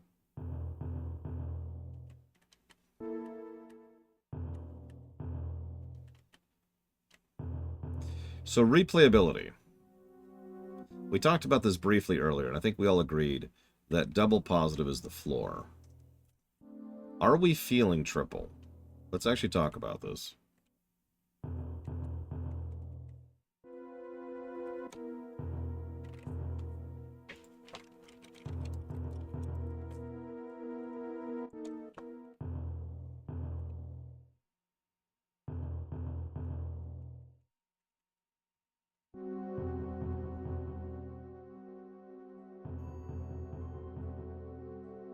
I mean, I do personally think this is the most replayable Metroid, because of how much work and effort is done into the routing, interconnectivity, and general design of the levels and the overworld. Better than, in my opinion, every other Metroid game, including Dread. So the second positive is a definite. It's just baked right in there. And that's why it's debatable it gets the third. But things like challenge runs and speedruns, unfortunately, don't really qualify unless it's something baked into the game, which it's not in this case.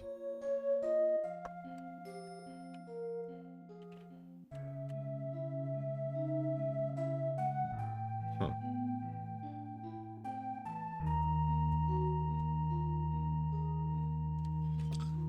Well,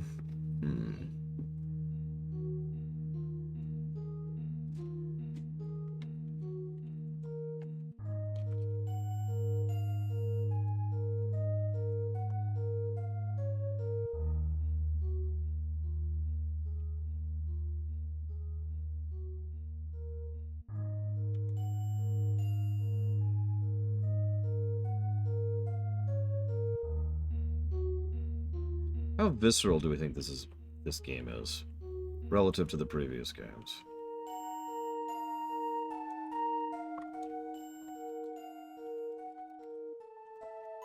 Yeah, no New Game Plus. I don't think any Metroid has that.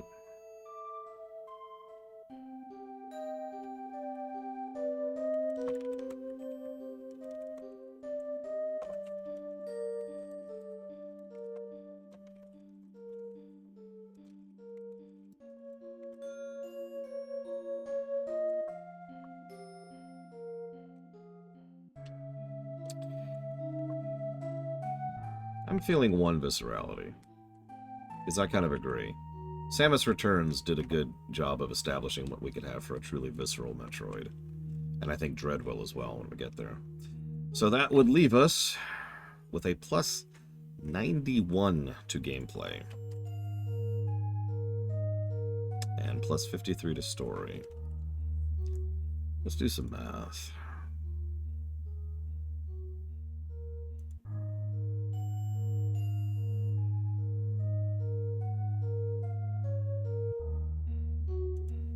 No, that's bonkers. If I'm being honest.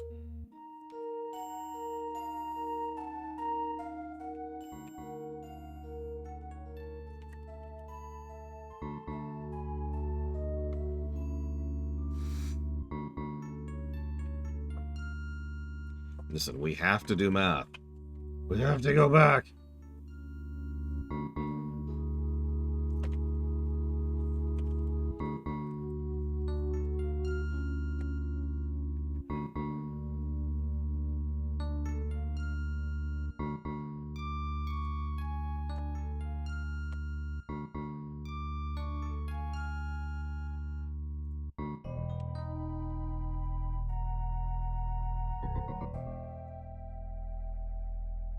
So I want to stress something.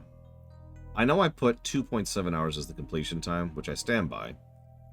But just for the perspective, if I decided to include every minute of this entire review, every time I sat down and chatted and paused and whatever, it doesn't change the score at all. And I want to stress that because I'm emphasizing and proving what I mentioned earlier about how the density has a cap, a ceiling, where it will no longer affect the score. I want you all to know that. I want you all to process that before you yell at me for what this game scored. I have already said too much. One moment. Let me jot all this down.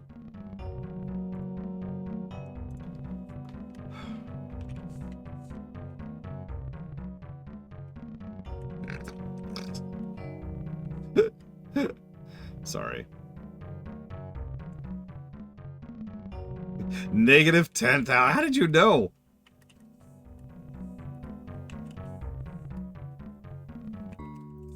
All right, so just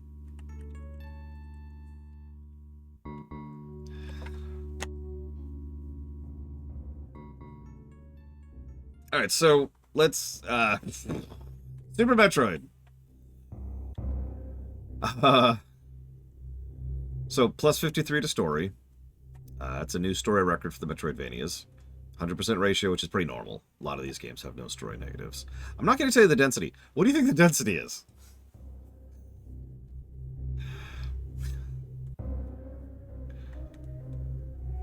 Just real quick, what do you think the story density is? How many points per hour were we giving this game? This feast for the senses. 19.63 pluses per hour. Gameplay wise, again, same question, density. That's 91 pluses to gameplay. That is a ratio of 90%, which is ironically kind of low. Several other Metroids have had higher ratio than that. Because, you know, we did give several negatives to this game as we were going through it, leaving us with a density to gameplay of 30 freaking 3. If I could have a drum roll, please. Where's the guessing game? I need to see who won this. I need to see who won this. Huh.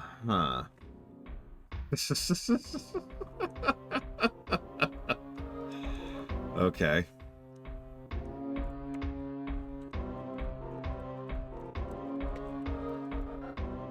So Shadow Machine won. That's a Wingman. Mirror's Edge. And Shuda's Blood and Teeth. Ladies and gentlemen, this game scored 428.76.